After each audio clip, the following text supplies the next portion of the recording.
Thank you. Well, thank you, Mr. President, for having us today. We greatly appreciate it, and being one of the few Americans, who loves this country so much. This is such an incredible day for myself, and you wake up every day and really grateful to be an American. So thank you.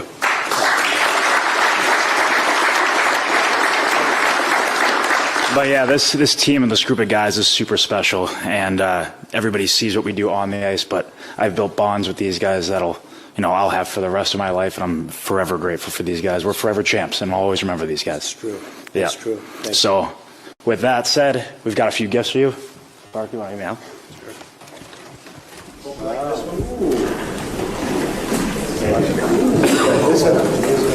This is a trick. They say it's really heavy. This is a trick. Oh, I've lived it. No matter what I do, I'll live it.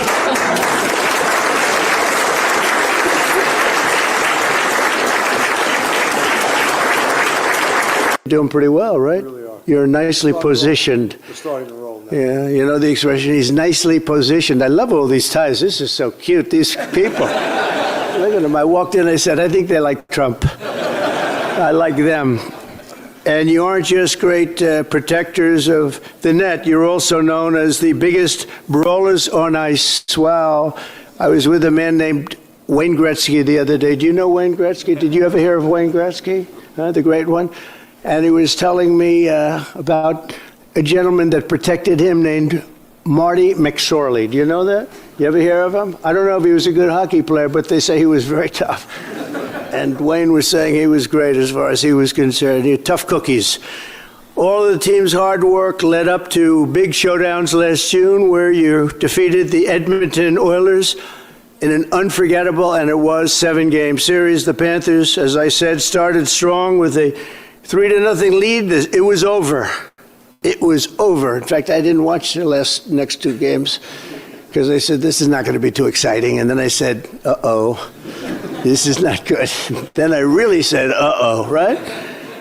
We went to a game 7, but the Oilers made impressive recoveries and really amazing, actually, the way they played, too.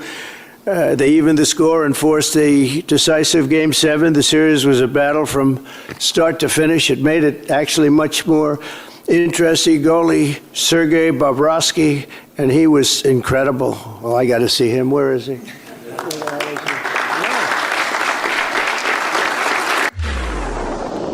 All right, so in case you guys don't know, that was my hometown, Florida Panthers. Literally, they play about 15 minutes away from me, and they won the Stanley Cup last year. And what was interesting about that was they beat Canada, just like Trump beat Canada. So it was kind of interesting that they all showed up at the White House wearing basically the Trump outfit, the dark suit with the red tie. Loved it, absolutely loved it. All right, so what's going to happen today? Let's go back and say what's already happened today. This morning, RFK Jr. was voted out of committee, which means you go from being considered a nomination to now it's going to the entire Senate for his confirmation vote, hopefully within the next couple days. 2 o'clock today, and I've been checking and refreshing. For some reason, they decided they were going to put Tulsi Gabbard in a private vote. They didn't want anyone to see what they were doing, and so I keep refreshing to see if by now they've released it, and I refresh it again. I still don't see. Okay, 12 seconds ago, finally, 12 seconds ago, Tulsi Gabbard did advance out of the Intel Committee to boost her confirmation odds. So she will be going to a full vote as well. I've just confirmed it with a number of different sites here. She voted out of committee for Director of National Intelligence 9-8. So Tulsi Gabbard emerged from the private vote behind closed doors. I don't know why, because it seems like every Republican voted for her and every Democrat voted against, which means they wanted to hide what they were going to say. That's the problem. But in any event, She's advanced now, and it's 9-8. So now she gets to go to the entire Senate for her vote. So we are on track with all the different nominees getting their full confirmation. I've heard that as soon as possibly today, but definitely tomorrow, Pam Bondi, who was voted out quite some time ago, she will be voted on by the whole Senate relatively shortly. So we're going to watch that and see if we can see when Pam Bondi's final vote. I know that some of this stuff is confusing because of what's voted out of committee mean, and did they take a vote and now they're taking another vote? Yeah, I know it's... Anyway, RFK Jr. and Tulsi are now on deck, meaning they get their shot in terms of a full vote. Pam Bondi and Cash, we're still waiting for those two. So they're slow walking everything, which is making it, which things are being made even worse because of this stuff with USAID. So one of the things, oh, and also, what are we going to do today? So 2 o'clock, Trump was supposed to be signing some executive orders. It is not being broadcast, but like the last time when he signed the executive orders, they did film it. And when they got done filming it, hold on, let's take this because I believe this is about Tulsi Gabbard. Hold on one second. To the full United States Senate, we look forward to her confirmation and working with her to keep. How soon will this be on the floor, Senator? All right, so that's 2 in a row now. RFK this morning, and now Tulsi Gabbard. She moves out of committee. Let's go to our senior congressional correspondent, Chad Perkham, who you heard throw a question to the senator from Arkansas. What was the vote, Chad? Just flash that to somebody. Well, the vote was 9-8. It was along party lines, and really there's been some movement toward confirming Tulsi Gabbard in the past 24 hours. You had Susan Collins, the Republican senator from Maine, who said that she was assured. Todd Young, the Republican senator from Indiana, he also said that he got certain assurances from her. He spoke with the president. He spoke with the vice president. He says he spoke with Elon Musk. And Todd Young said he also believes that members of the intelligence community will be okay with Tulsi Gabbard. He says, quote, "I've done my work. I've done my vetting. I've done what I think as a former Marine Corps intelligence officer is consistent with national security." So if Republicans are to stick together, they should be able to move this nomination across the floor. We think there might be a couple of other senators on the Republican side of the aisle who are not on the Intelligence Committee who could have reservations with her. We think that most Democrats, if not all, would be opposed. But Tulsi Gabbard is en route to the Senate floor. Now, that's not going to happen right away, as you heard from Senator Cotton, probably sometime next week. Guys, back to you. We'll be looking forward to that. A lot going on there in Congress. Thank you, Chad. Appreciate it. Now this. All right, so now you know what she's going to be going through, and the next advance that they're going to have to do. Who knows? Who knows? Because right now, with what they're doing with this, as I was mentioning, this U.S. AID stuff, I'm trying not to call it USAID because they're trying to make it all about aid, and it's not about aid. This definitely isn't about aid. This is definitely deep state money that they've been just spending like drunken sailors. So I'm going to try and call it USAID and not USAID. Maybe you should call it that as well. Don't give these people any harbor in terms of being able to hide what they've done. And then, okay, so I was talking about what's coming up. All right, so Trump's signing these executive orders. One of these executive orders, from what I understand, is to kill the Department of Education. Another one of these executive orders, which I understand, is also to maximize more sanctions against Iran. So if they're not signing them, or he's signing them live, but there's no cameras in there. So last time when he did it, and you guys joined me, he released a recorded video after they signed him. Don't know why. But that, just in case, if he comes to that, if they go ahead and get a recorded video of him actually signing them and they bring it, I'll cut immediately to it so you won't miss it. Then at 4 o'clock, he's meeting Bibi Netanyahu from Israel. Then at 5:10, he's going to be doing a press conference with Bibi Netanyahu, and that's going to be live, which we, of course, will cover. So it's 2:43 right now. Settle in. We're going to be here for a while. Hopefully you're going to be here for a while. I'd like you to go through the entire show and hope you enjoy yourself. So, that being said, let's get into the show. All that table setting. I truly feel, I've said it before, I'm going to say it again. I truly feel we don't have the muskets, We don't have the redcoats, but I really feel like we are in the second American Revolution. Things are breaking loose at the seams in this country, and we've only just begun. I mean, Donald Trump has been president for a little over 2 weeks. That's it. Seems like it's been a month. Seems like he's been president for a year. So much is happening. Joe who? Kamala who? I don't remember these people.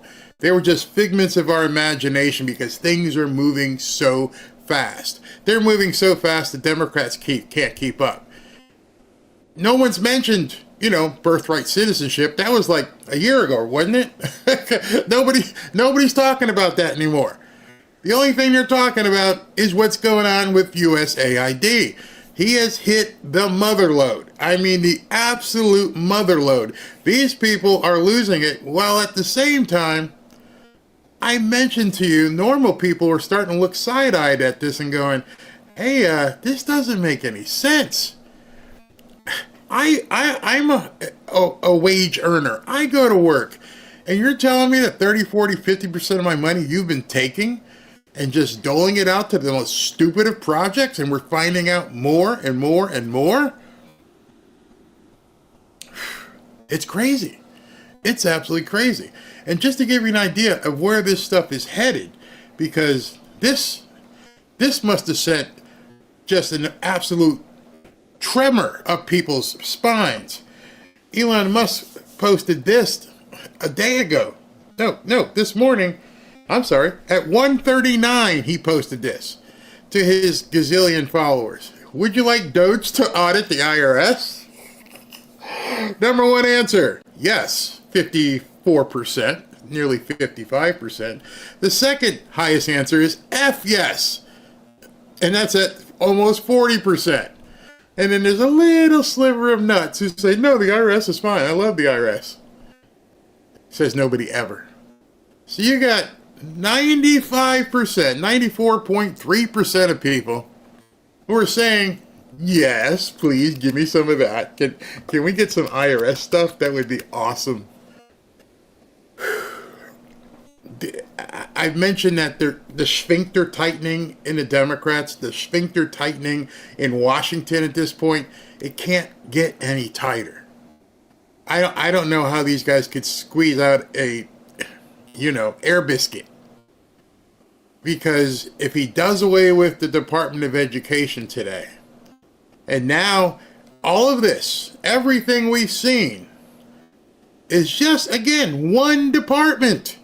All of this freak out that you've seen, I just want you to remember, there are 499, nearly 500 agencies across the country, and they've just looked at one, and it's caused all of this. Can you imagine if they look into the Department of Education? Can you imagine if they look into the IRS?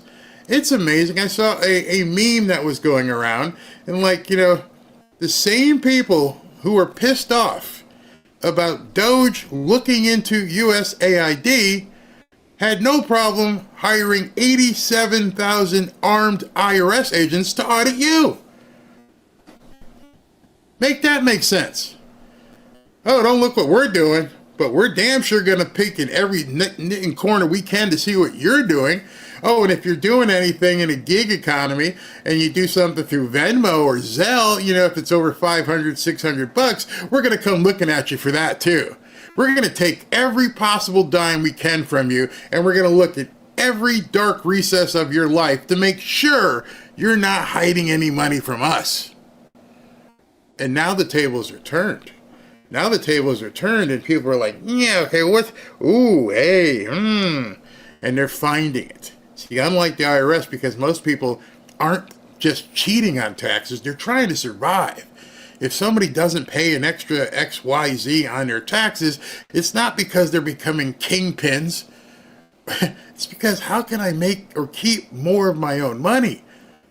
Well, maybe it's because they need it to fund all this other crap that they're putting out there.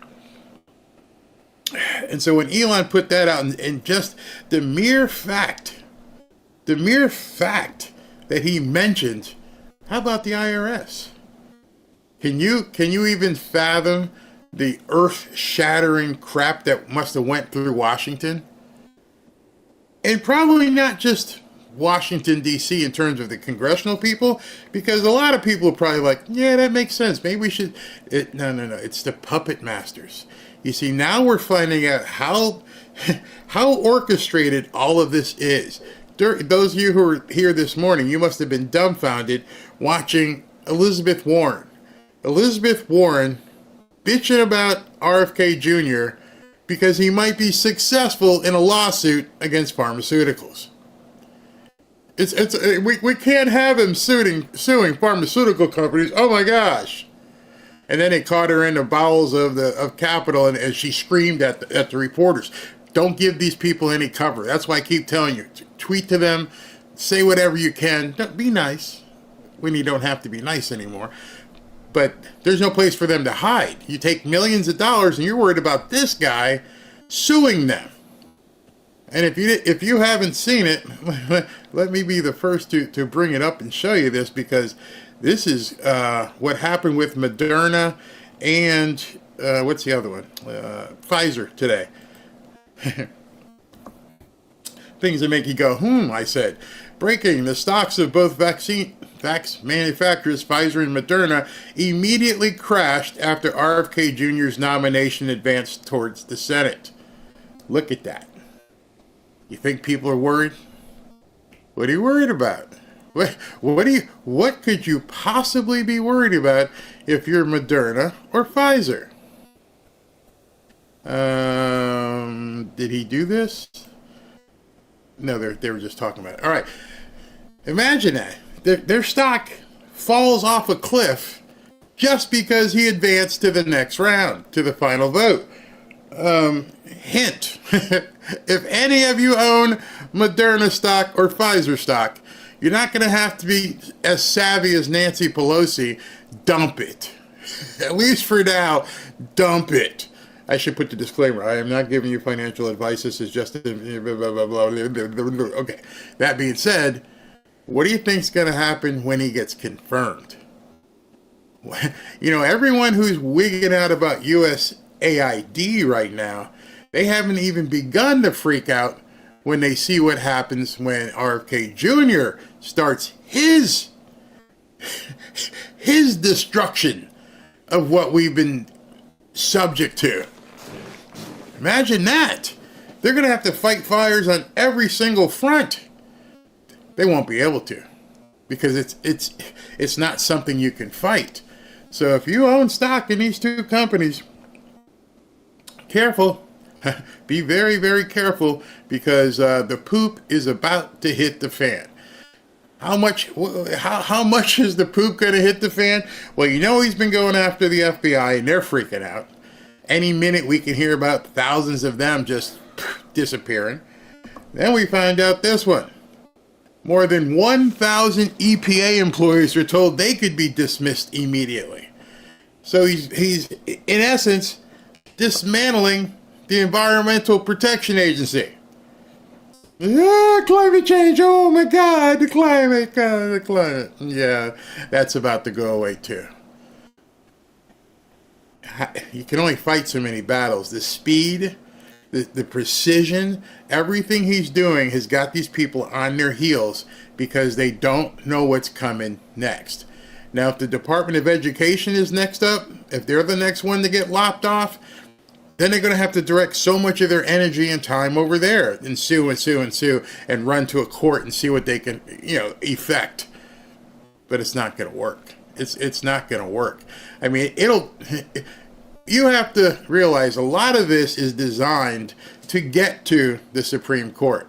They know right now they're going to sue. We know they're going to run to a court and try and get an injunction and blah, blah, blah, blah, blah. Go ahead. He wants it to get to the Supreme Court, because once it gets to the Supreme Court, then that's when the battle really starts. And depending on what defense he uses but in any event, someone's going to have to spend a whole lot of money. Oh, that money can't come from USAID anymore. So you better hope you get enough donors to put the money for your lawfare, because USAID was also funding lawfare.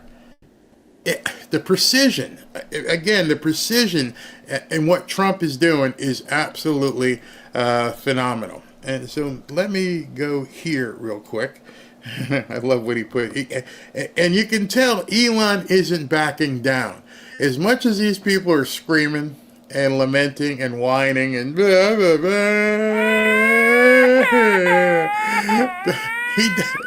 he doesn't care.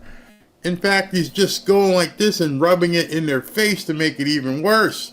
From now on, money laundering will be called foreign aid. He's laughing at them. He knows, as you know, they have nothing. They're talking about this right now. Okay, let's go here. Okay. For us, Madison, this move requires congressional approval, doesn't it? Yes, it does. It would overall require congressional approval, but that doesn't seem to be stopping President Trump. Fox asked the White House if they are preparing an executive order to abolish the Department of Education, and a White House official told Fox, quote, "The president plans to fulfill a campaign promise by reevaluating the future of the Department of Education." Press Secretary Caroline Leavitt confirmed as much this morning on Fox Business. I will say that President Trump campaigned on that promise, and I think the American people can expect him to deliver on it. Officials reportedly discussed an executive order to shut down functions of the department not written into statute and move certain functions to other agencies. Trump has already taken action when it comes to education. He signed executive orders last week on school choice and ending funding for schools that support what the White House calls, quote, racial indoctrination. Closing down the Department of Education could be next, but advocates are warning that could have dire consequences. If we need to out-educate China and out-compete with China, we need to have some federal policy that actually shows how to do that. The hits just keep coming, and Trump is getting to work. Sandra? Okay, Madison, thank you so much. All right, that's it for us. Oh, the hits keep coming and Trump keeps getting to work. That woman who was talking on CNN, that cut that they showed, that was Randy Weingarten, who is the president of the Teachers Association Union, whatever. Randy makes $500,000 a year in her position to, take money from you for education. I'm a little bit older than some of you, and some of you are a little bit older than me, but my God, aren't you tired of the same old message that, we need money for education? Every state, every school, and every city at this point should be a shining school, brand new. I don't understand. Where's the money gone? I know what the annual budgets are for schools down here, and it's so weird because you can go to in the hood. You can go. There's a school down here called Dillard High School, and Dillard High School is in the hood, and you'd see this school and go, "What? What is this thing? It's amazing." That's because down here we have a lottery, and the lottery goes towards the education. And in addition, Dillard High School has had many famous alumni football players who have given back to the school. So their athletic facilities are just amazing. Why isn't every school district across the country, why isn't the school system and the facilities top notch? We have been giving money, I know I have, I know you have, since you brought your first paycheck. The Department of Education, they're just funneling money to these departments every single year and going, we just need more money. Trump's a businessman. Trump knows if I build a school, I'm going to have to replace the roof in a while, and I may have to do some upgrades with the air conditioning and this and that and the other thing over a period of time, my capital improvements that I have to make. You buy an apartment complex, when you do your inspection, you see, okay, the roof is where it is, the toilets are what they are, and you go through every single piece and see what the lifespan of that item is. There's no surprise. If I buy a house, and that house was built in, 1965, and the permit was pulled for the roof in 1965, I know the lifespan of that roof at the most is going to be 1995. So I can just really check.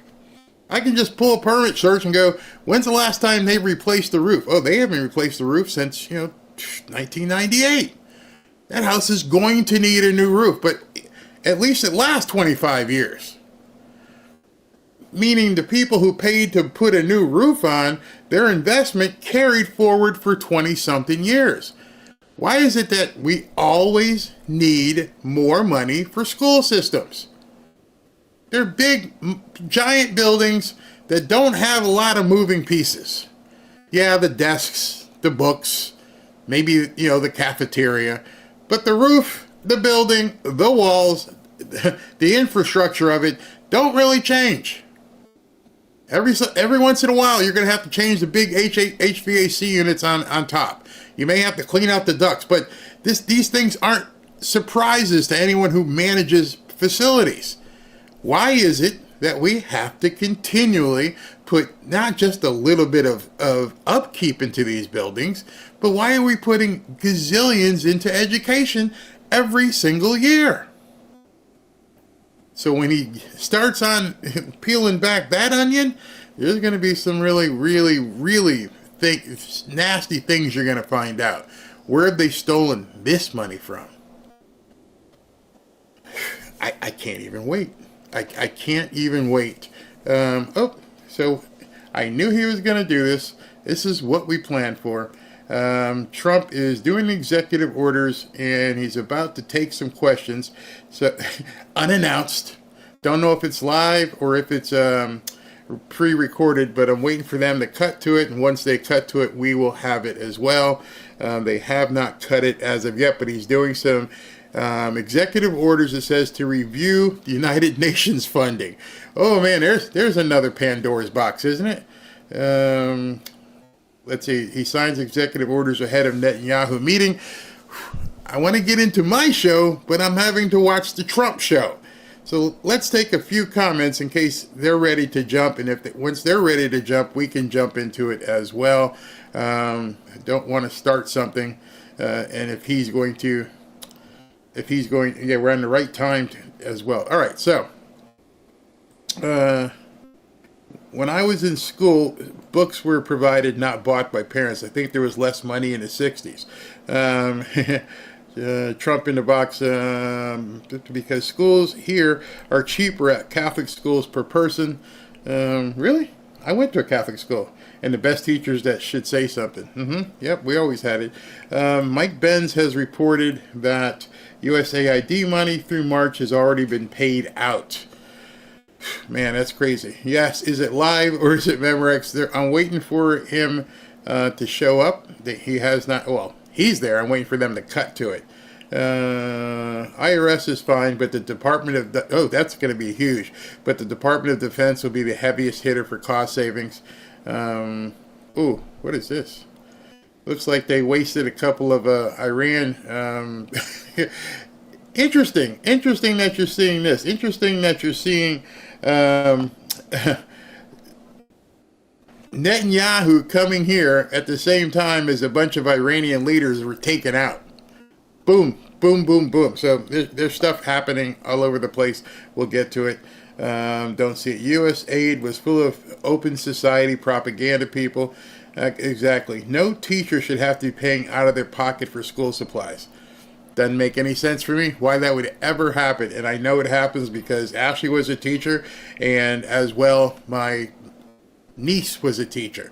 So I've seen it firsthand. They need to abolish lotteries. Some people, yeah, they're wait a minute. Nope. Are they moving into it? Okay, hold on. Let's listen here. Let him hear. I just sort of rattled off some of what the president is talking about in the Oval Office, and we're going to cut to that tape as soon as we get it, Morgan. But give us the highlights. What is your sense of what he is about to explain to the American people about how we're going to treat Iran? Well, what we're doing is correcting the past 4 years of failed policy towards the Middle East. And we've seen this playbook before. President Trump had to do this in his first term, and unfortunately, he's having to do it again in his second term. We are treating our enemies and allies differently than they did in the Biden administration. So as it relates to Israel, of course, the Prime Minister of Israel will be the first head of state here with President Trump. MBS, the Crown Prince of Saudi Arabia, the first phone call that President Trump made. I think that was very important, very strategic signal that President Trump is sending to the world that we are changing the way that we deal with the Middle East. He campaigned on bringing peace and prosperity to a troubled region. A key element of that is what President Trump is doing right now in the Oval Office, and that is reinstituting the maximum economic pressure campaign against the Islamic Republic of Iran. They are behind the chaos and tumult that you see in the Middle East, whether it's Hamas in Gaza, the Houthis in Yemen, Hezbollah, and Lebanon. First of all, we have to thank our ally Israel for largely diminishing Iran and their proxies' capabilities to wreak havoc in the Middle East. So thank you to Israel for that. And because of what Israel has been able to do militarily, Iran is at its weakest in decades, probably since the Iran-Iraq war. And so what we are signaling today is that we always extend the hand of diplomacy. However, by going back into this maximum economic pressure campaign, we are warning Iran that they can no longer obtain a nuclear weapon and that they can't fund and train and equip these proxies in the region. We're going to stand by our allies and friends, and we're going to protect American national security. Yeah. Morgan, I want to play this is a throwback soundbite from John Kirby when the deal was made to do a hostage trade, Okay, 5 for 5. She did confirm that they are going to cut to it, and she said, what Martha said, and it was interesting. She said, as soon as we get the tape. So for some reason, Trump is taping these things. He's taping these signings, and then he's going to, he releases the tape so everybody can see it and hear the answers that he gives with the closed press. There are a couple of different press designations. There's the closed press, there's the credential press, and then there's open press. Obviously, Ashley's in touch with Monica, Page there all the time. So there are certain things that Monica has access to that she doesn't have access to some of the other things. So we're waiting for, they said soon we're going to have the videotape. It's going to roll up, and as soon as it comes up, we'll go ahead and play it. I don't want to get too far into this until I can see, because if I start with the video and then he comes on, then I'm going to have to cut it. So let's talk about some comments here. We are experiencing history in the making. That's what I was saying earlier. If I can remember my history books, I'm not that good in history, but 1776 was when the Declaration of Independence was signed. And we said, we've had enough. The actual Boston Tea Party happened a few years before that. I'm going to guess and say 1773, 1774 is when the Boston Tea Party happened.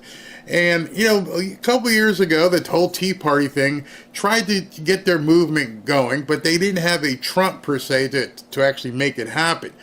I think what we're seeing right now is a 1773, 1776 movement. I really feel we are in this revolutionary period, and we are changing the way our government operates. I remember I had a job with, I told you about the billionaire guy I used to work with. And he would fire people. Literally say, fire that guy and tell us, the director or whoever was over him, you got to get rid of this person. If the answer to a question at any time was, this is how we've always done it, I don't want you around me. And I remember he would have collective meetings, and he had it on a screen above where he would be sitting.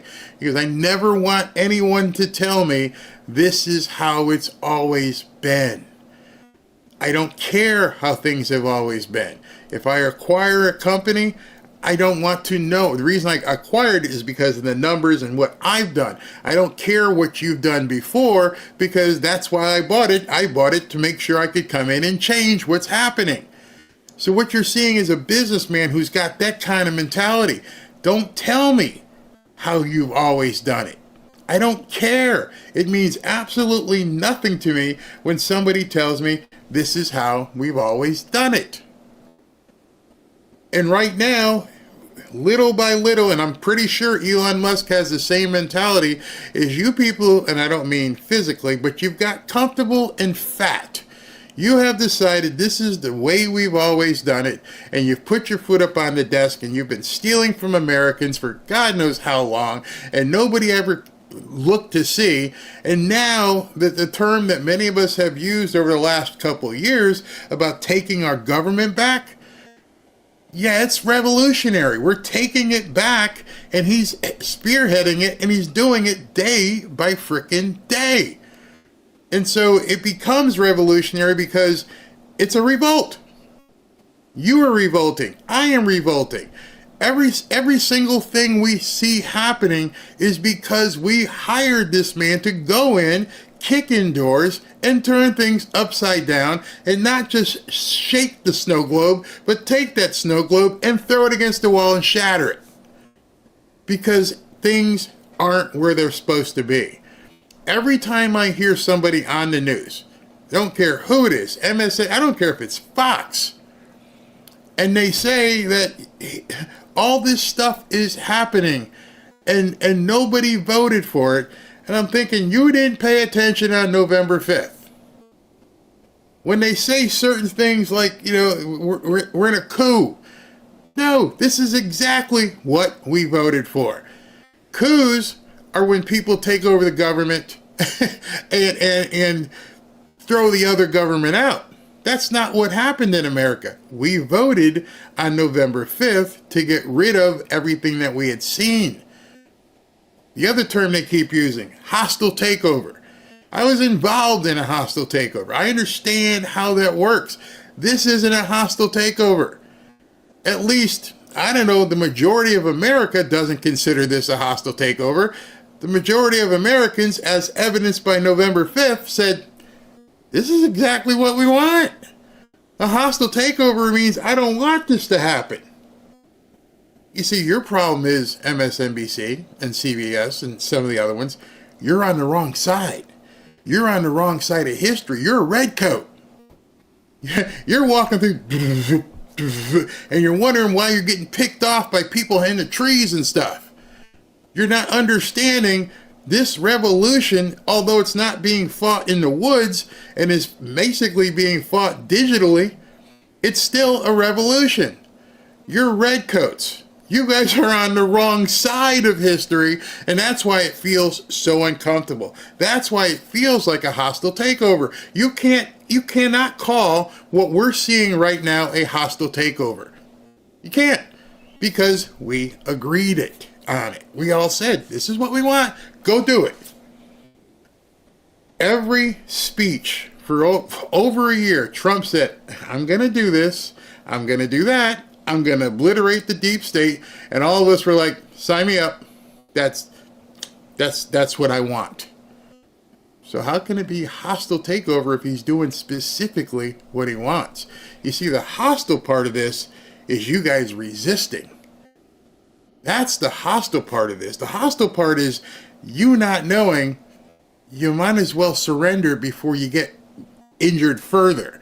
And I don't mean physically injured, maybe your feelings, but when you get fired, when USAID is cut off, when Department of Defense funds are cut off, now would be a good time for you to say, wave that white flag, because we're not stopping. And I hope none of you are stopping.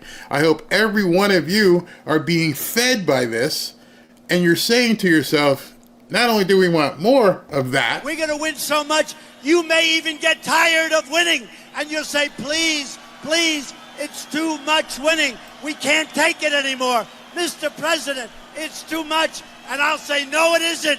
We have to keep winning. We have to win more. We're going to win more. In other words, what Trump says in that little 14-second meme clip is grab your musket and advance. Grab your sword and advance. We're winning. We got to keep winning. We no more are we waiting to see the whites of their eyes. Now we need to advance. If you accept the terms of this revolution that you started, That's another thing you have to realize. Everything you're seeing, you started. When you went to the booth on November 5th, you started this revolution. It was, in essence, you were reaching back into 1773 and tossing shit off the boat. Excuse my language. That's what you did on November 5th. Every single one of us. We went to the booth. They might as well had a big old bale of tea, and we could have ceremoniously taken that box of tea and went, we're done. We are done. And you can come out here in your red coats and your musket and your drums, and we are, metaphorically speaking, gonna pick you off one by frickin' one. And, as Trump has said, some of us may fall victim. Some of us may feel pain, i.e. a tariff, response to a tariff. But we're not looking to tomorrow. We're looking to down the road. I don't understand. These people don't understand that. So you have to understand, or not. But I truly believe we are in the second American Revolution, and you need to be prepared to fight like it. And now, our weapons aren't muskets, but we have digital means of letting these people know we're done. We're not going to take it anymore. God, I wish I had the copyrights for a Twisted Sister song. We're not going to take it anymore. But not just take and go, we're not going to take it. We're just going to have to keep advancing.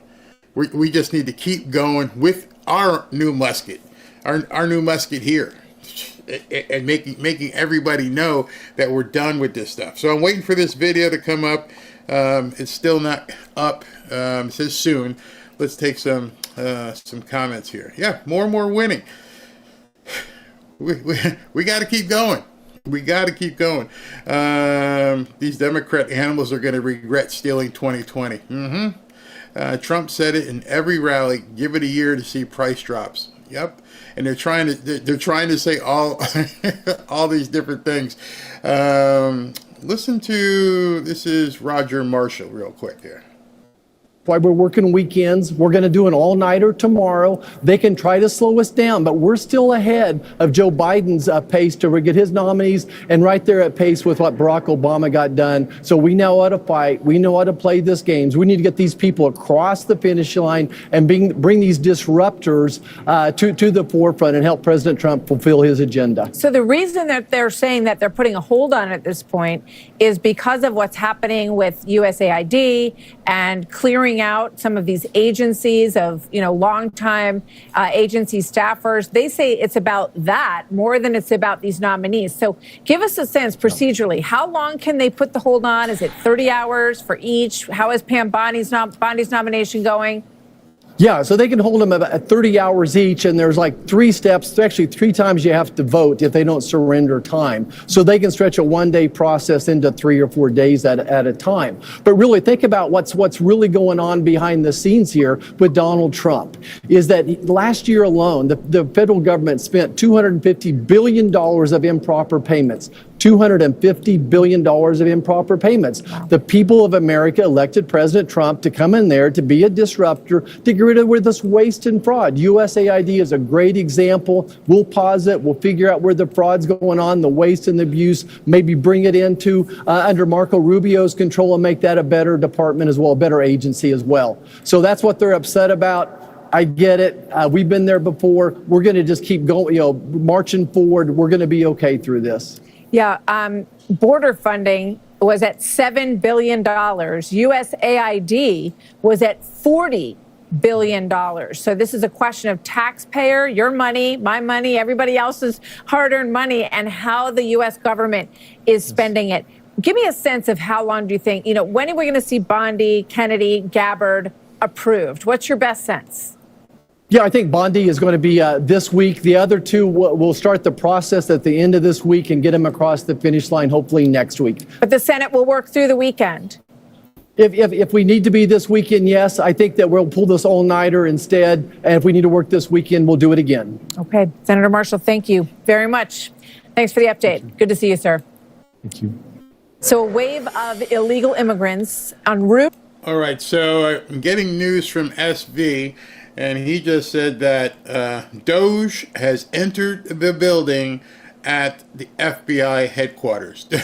I got an article here I can pull up also in addition to that. Let me pull this up so you guys can see this. This is some interesting information here. Where's the right window to take it? Yeah, this one here.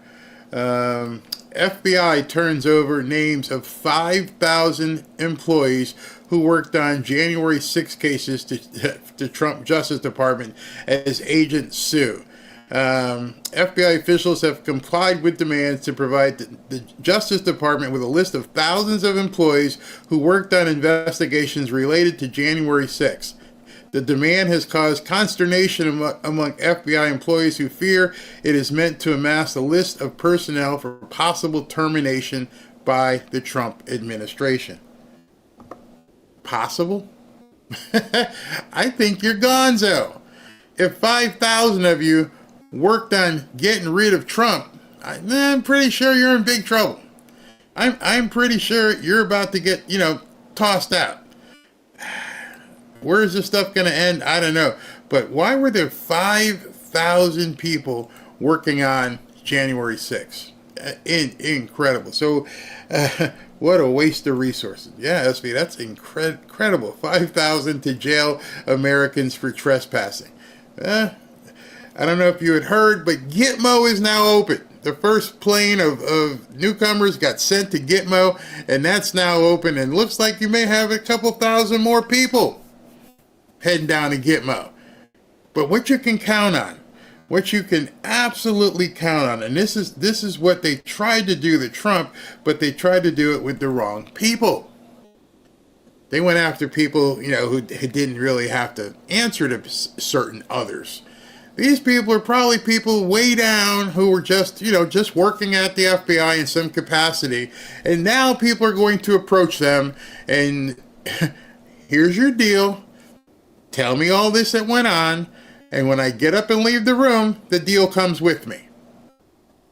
So think long and hard before you turn this down. And that's when people are going to have the vomitorium going on, trying to tweet their way out of handcuffs. They're going to give up a whole lot of people. So-and-so told me to do this. So-and-so told me to do that. So-and-so told me to destroy this. So-and-so told me to not file that. Can you even imagine? You just got a paper with 5,000 witnesses on it? And here's the problem that, as of yet, I haven't heard anybody on the left even talking about with all these lawsuits. All these lawsuits about, wrongful termination, harassment, blah, blah, blah, blah, blah, blah, blah. But nobody, because Pam Bondi's not there and Kash Patel's not there, once this turns into a criminal investigation, all this lawfare won't have a leg to stand on. Once it jumps that hoop and becomes a criminal investigation, the first person to get charged, and then all the other people become evidentiary, all the relations and how the spokes went and where the money is. Now that's all evidence. It is not going to be subject to a civil lawsuit. I mean, you can try and get them to, get rid of the evidence. You can't use the evidence, try to block a subpoena. But now here's where it's coming. You tried to bankrupt Trump. You basically bankrupted Rudy Giuliani. You didn't get a pardon. I'm sorry, Joe forgot about you. Guess what? You're going to have to hire an attorney because we have the legal right to subpoena you. And we're going to keep subpoenaing you. And we're going to ask for this. And we're going to ask for that. It's going to cost you $150,000 in legal fees. And guess what? USAID ain't giving you any money through 55,000 different NGOs. So good effing luck. Or you can start talking. You see, everything that USAID did by funneling money to this NGO and to that NGO and to this, they paid for the lawfare. They paid for Trump's prosecution. Now, if you don't have the money and you're a third-tier FBI agent, there's nobody coming to help you. No, there's no Rich Daddy, George Soros. There's nobody coming with any money to help you. So now you're going to have to retain an attorney, and maybe you'll find someone who works pro bono, but not for what they're about to get into. I wouldn't work pro bono on your case because I don't want to be on the bad side of Trump. And just ask for, give me a list of names. Don't worry about Kash Patel's enemy list. You just gave up 5,000 names. Hold on, let me get him out of here, because I don't know what he's barking at. But anyway, you gonna sit down and be quiet? Huh? Come here. He's something good. You understand what I'm saying?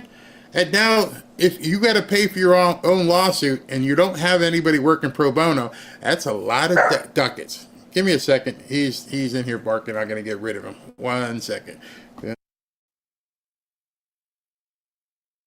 Showing us exactly the systems on the border and how they're preventing crossings. And the numbers have dropped by like 70% or more since the last 3 weeks of taking office. So in week 3, the wall and the high-tech surveillance, as you just heard, are already underway. Senator Tim Sheehy, a former combat veteran, is here. But first to correspondent Brooke Taylor in Dallas. Hi, Brooke. Hi, Martha. Well, Texas DPS just a few minutes ago released some new numbers showing the amount of illegal migrant encounters they had yesterday. And these are the lowest numbers we have seen really in years. I want to take you to that right now. On Monday, they're saying there were 446 encounters across the southern border, just 98 in the El Paso sector, 58 in the Del Rio sector. Now, for comparison for our viewers, during Biden's final week in office, the daily encounters range from 1,200 to 1,400, so a drastic difference there. Meanwhile, ICE agents continue to target illegal migrants in major cities across the United States. There were 700 illegal migrant arrests just over this weekend, Martha. Brooke, thank you very much. Brooke Taylor reporting for us from Texas. So let's bring in Republican Montana Senator Tim Sheehy, former Navy SEAL, combat veteran, and Purple Heart recipient. He's also a pilot. Senator, thank you so much for being here today. You know, one of the things that strikes us is this question of how the cartels are going to like having their business shut down at the southern border. And Lawrence Jones was there with Tom Homan and Pete Hegseth, the Secretary of Defense. He asked them about the possibility of cartel violence given all this. Watch this. The most powerful military in the world will not be intimidated by anybody, let alone cartels. It's not a question of if, it's when. It's going to happen. President Trump designated a terrorist organization. We're going to put on business. They make billions of dollars. We're not going to vote quietly. There will be violence. Senator, $13 billion in drug cartel and smuggling. That business seems to be disappearing. There will be violence. So, as I was saying, let's take some of these things. Dogs are music to my ears, the heart of my home. He sits right here most of the time, just chills until someone knocks on the door or something. Barry the crying key, I laugh so hard. And as soon as Trump, you know, I have a whole show waiting. That's why I knew we'd be here a while. And you know, they keep saying soon, so we're waiting for his comments from the Oval Office, and we'll cut to it. Barry Albarca, Barry, did you read Julie Kelly's post about the feds? Interesting stuff. I will have to check that. Let me look up which one you're talking about, because there's so many people digging right now and so much information coming out that it literally is like as I said yesterday, a fire hose. Julie Kelly's post. Is it the last one? Let's see. Snippets from lawsuit filed by 9. Okay. I'm trying to see which one. She posts so much.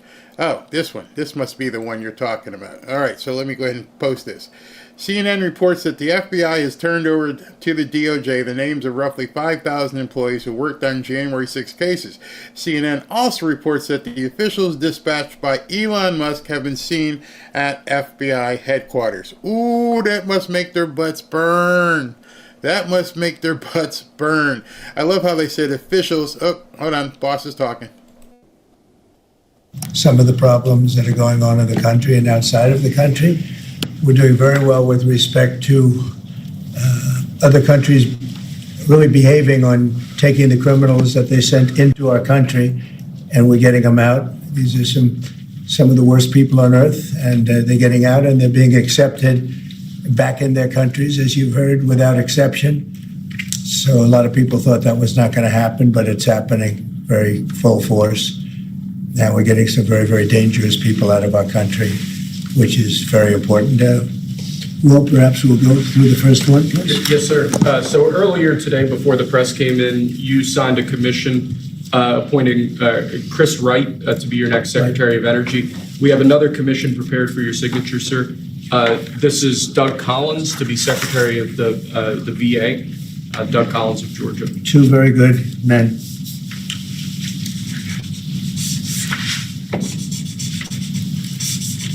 Just to let you know, Doug Collins, former congressman, I believe out of Georgia, he was approved 78 by 22.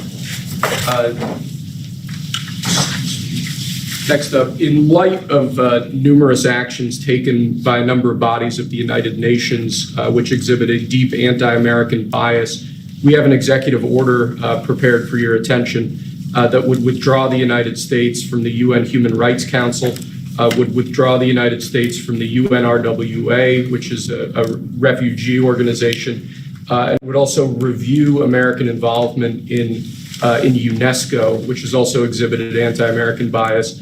More generally, the executive order calls for a review of American involvement and funding in the UN in light of the wild disparities in levels of funding among different countries that, as you've expressed previously, is deeply unfair to the United States. So I've always felt that the UN has tremendous potential. It's not living up to that potential right now. It really isn't, hasn't for a long time. It has, there are great hopes for it, but it's not being well run, to be honest, and they're not doing the job. A lot of these conflicts that we're working on should be settled, or at least we should have some help in settling them. We never seem to get help.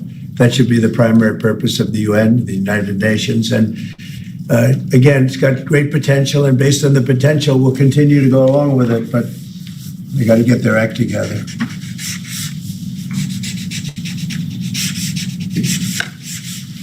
What would they need to do, sir, to get their act together? Well, you got to be fair to countries that deserve fairness. They have some countries, as you know, that are outliers, that are very bad, and they're being almost preferred as countries to those that do their job and are doing a good job. And they have to really, they're going to end up losing, a lot of countries are going to end up losing their credibility like other organizations, and then they're going to be nothing. The potential of the United Nations, and not everybody agrees with me on this, the potential of the United Nations is fantastic if properly run. So we'll see what happens. How much money are you willing to take away from them? Well, we're taking away a little bit, but we're not looking to take away money. This is so important that we're really, as you know, the United Nations is largely funded by us.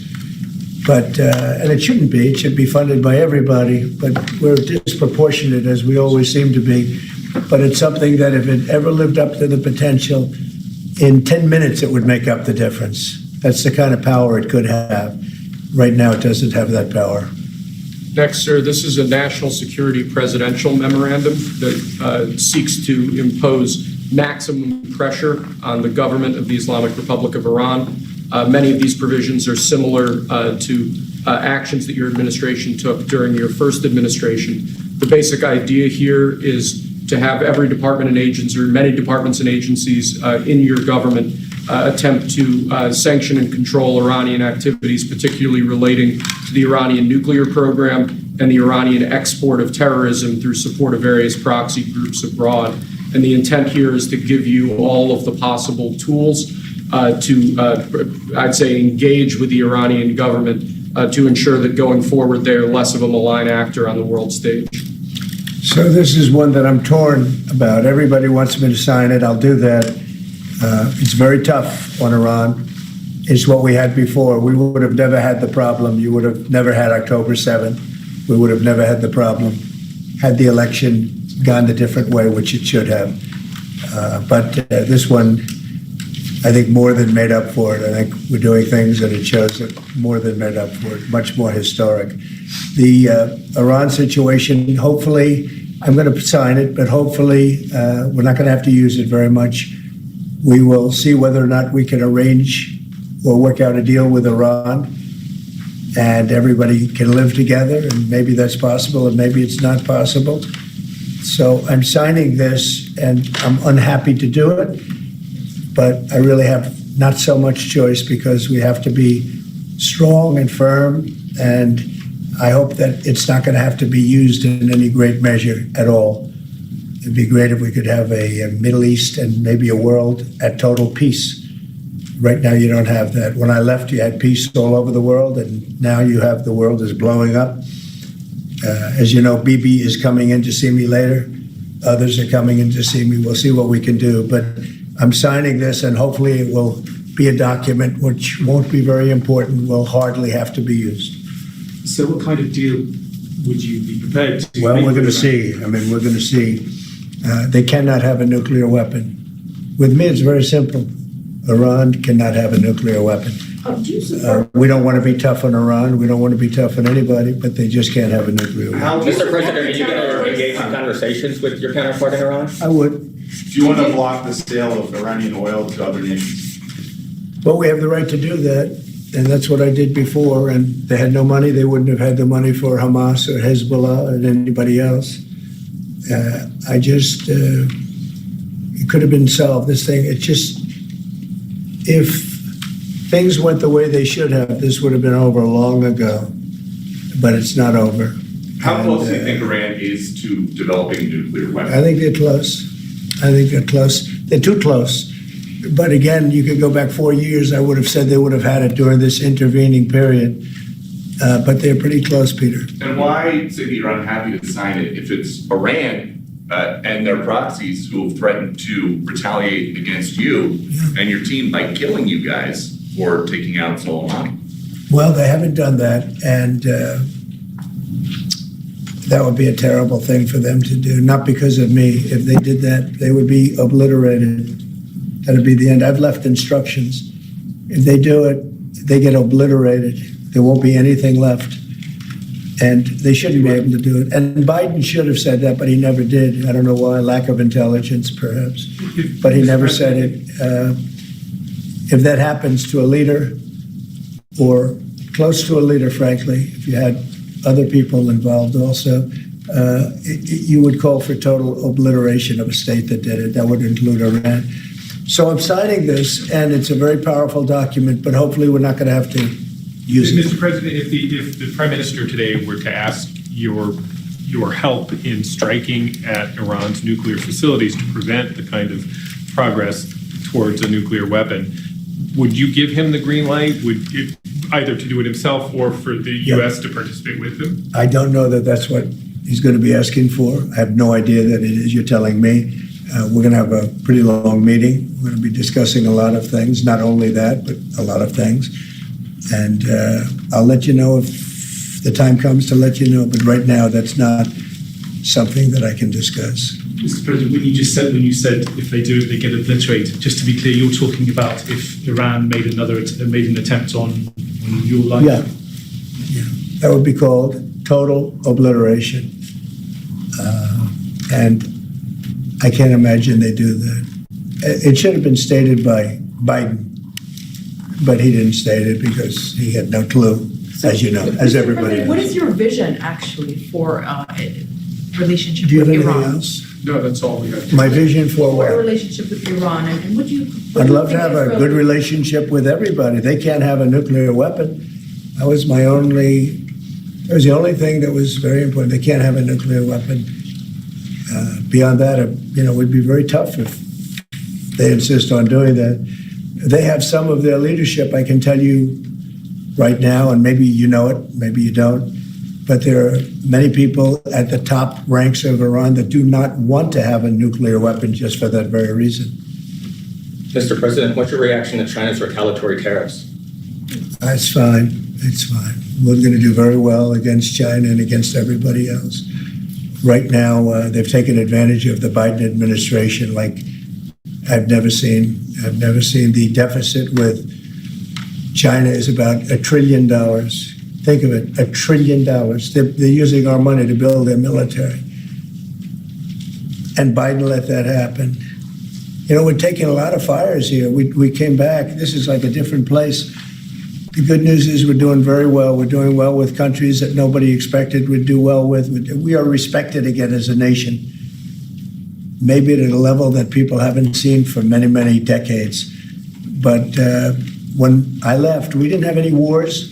I defeated ISIS, 100% of the ISIS caliphate, and now the world seems to be ready to blow up, but we'll see if we can stop it. Mr. President, have you reached out to the Iranians about any kind of deal? Have you reached out to the Iranians about any kind of deal to start those I would discussions? reach out. I mean, I have nothing. I see. I'm one that doesn't care whether I reach out or they reach out. A lot of people say, "Let them reach out, sir." To me, it doesn't matter. It's just talk. But I want to see everybody do well. I want to see great countries, and I want to see peace in the Middle East and elsewhere. We're also working very hard with respect to Russia, Ukraine. That's a bloodbath. It's a total bloodbath. What's going on there is incredible. What's going on with the soldiers, young soldiers being killed by the thousands. I mean, literally by the thousands. And we want to see if we can get that stopped. And I think we've had some very good talks. Any update on when you would speak to President Xi, sir? Any update on when you would speak to President Xi? No, we'll speak to him at the appropriate time. I'm in no rush. Do you think that conversation can lend itself to the type of freeze that it meant for the tariffs for Canada and Well, Mexico? we'll see what happens. Well, there's a short-term freeze with Mexico, as you know, and with Canada. But they've agreed to be very, very strong on the border, stronger than they ever were by far, by a factor of about 30. And in addition to that, as you can see, we've been strong because we've had numbers like you've never seen before. I mean, the border is now closed, really closed. And with that being said, we're letting good people come through, and we want good people to come into our country. But the border is closed. In your talks with Prime Minister Netanyahu today, do you intend to press him about how many deaths have been amongst Palestinians? Are you concerned about that death? I talk about that too. Both sides mean a lot. I talk about that. I talk about the other side. I talk about everything. What's your main message to him today during your meeting? Well, I'm here to listen. He's here to see me, and I'm here to listen. So, Will you President, continue how to much press? of a message. At the right time, I'll give him my Mr. message. President, will you continue to press for this idea that Jordan and Egypt take Palestinians from Gaza? Yeah, I would like to see Jordan. I'd like to see Egypt take some look. The Gaza thing has not worked. It's never worked. And I feel very differently about Gaza than a lot of people. I think they should get a good, fresh, beautiful piece of land, and we get some people to put up the money to build it and make it nice and make it habitable and enjoyable and make it a They don't home. want to leave, though. Palestinians say they don't want to leave. I don't know how they could want to stay. It's a demolition site. It's a pure demolition site. If we could find the right piece of land or numerous pieces of land and build them some really nice places with plenty of money in the area, that's for sure. I think that would be a lot better than going back to Gaza, which has had just decades and decades of death. Where would those pieces of land be? Well, they could be in Jordan, and they could be in Egypt, and they could be in other places. You could have more than two, more than one, but you could have more than two. And you'd have people living in a place that could be very beautiful and safe and nice. Gaza's been a disaster for decades. Would the U.S. pay for that? I don't think the UN would pay, but I think there's plenty of people that would in the area. They have a lot of money. They certainly have a lot of money. Some of the countries over there, they'd like to see it. I know that Saudi Arabia wants to see peace. I can see that. And many of the countries there, as far as I'm concerned, they all want peace. I think, maybe I'm wrong on this, but I think Iran would like to see peace too. They've had enough. Don't you think they've had enough? But the leaders of Egypt and Jordan have said bluntly they have no interest in doing this. Well, they may have said that, but a lot of people said things to me. They said they wouldn't take anybody back in Venezuela, and right now they're flying them right back into Venezuela. And a lot of people, and they're doing the right thing in Venezuela. The Panama Canal is an active discussion right now. They said things about that. And virtually everything that's been said has been incorrectly stated based on the result. Doesn't that amount people be to able to forcibly return to displacing? Gaza? Wouldn't that amount to forcibly displacing those people from Gaza? If I don't they think say so. I think if they had the opportunity, they'd love it. If they had an alternative to Gaza, they have no alternative right now. I mean, they're there because they have no alternative. What do they have? It is a big pile of rubble right now. I mean, have you seen the pictures of it? Have you been there? It's terrible to live. Who can live like that? And very dangerous. There's shooting all over the place. There's bombing all over the place on both sides. No, I would think if they had an option of moving to an area, either in a large group or various smaller groups, and take care of the close to 2 million people, I would think that they would be thrilled to do it. They have no, when you say about the Gaza Strip, they don't have an option. To be clear, you're saying they'd be thrilled, very dangerous. They'd be thrilled to leave Gaza. Oh, I think they'd love to leave Gaza if they had an option. Right now, they don't have an option. What are they going to do? They have to go back to Gaza. But what is Gaza? There's practically not a building standing. And they're very dangerous. Those buildings are shifting and they're falling down all over the place. And there's gunfire all over. It's going to be that way for a while. Mr. President, wouldn't it have made more sense to evacuate people while the war was ongoing rather than now when there's a ceasefire? Which is what you're talking about? When it was more dangerous when there were strikes overhead than now. Well, the strikes could start tomorrow. There's not a lot left to strike. Exactly. It's a demolition site. The whole place is demolished. It's unsafe. It's unsanitary. It's not a place where people want to live.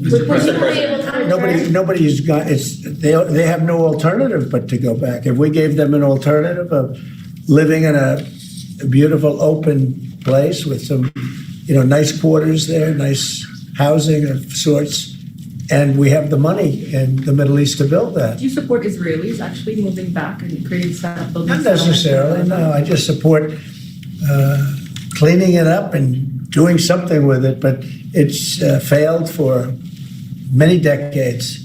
And somebody will be sitting here in 10 years or 20 years from now, and they'll be going through the same stuff, the wars. And they've had civilizations on Gaza, many civilizations on Gaza, and they're buried in the sand. Secretary It doesn't seem to work. Secretary. Thank you, Star. On Elon Musk, how often are you talking to him? And have there been ideas that he's brought to you that you've said, oh, no, wait a minute, this is going a little too far?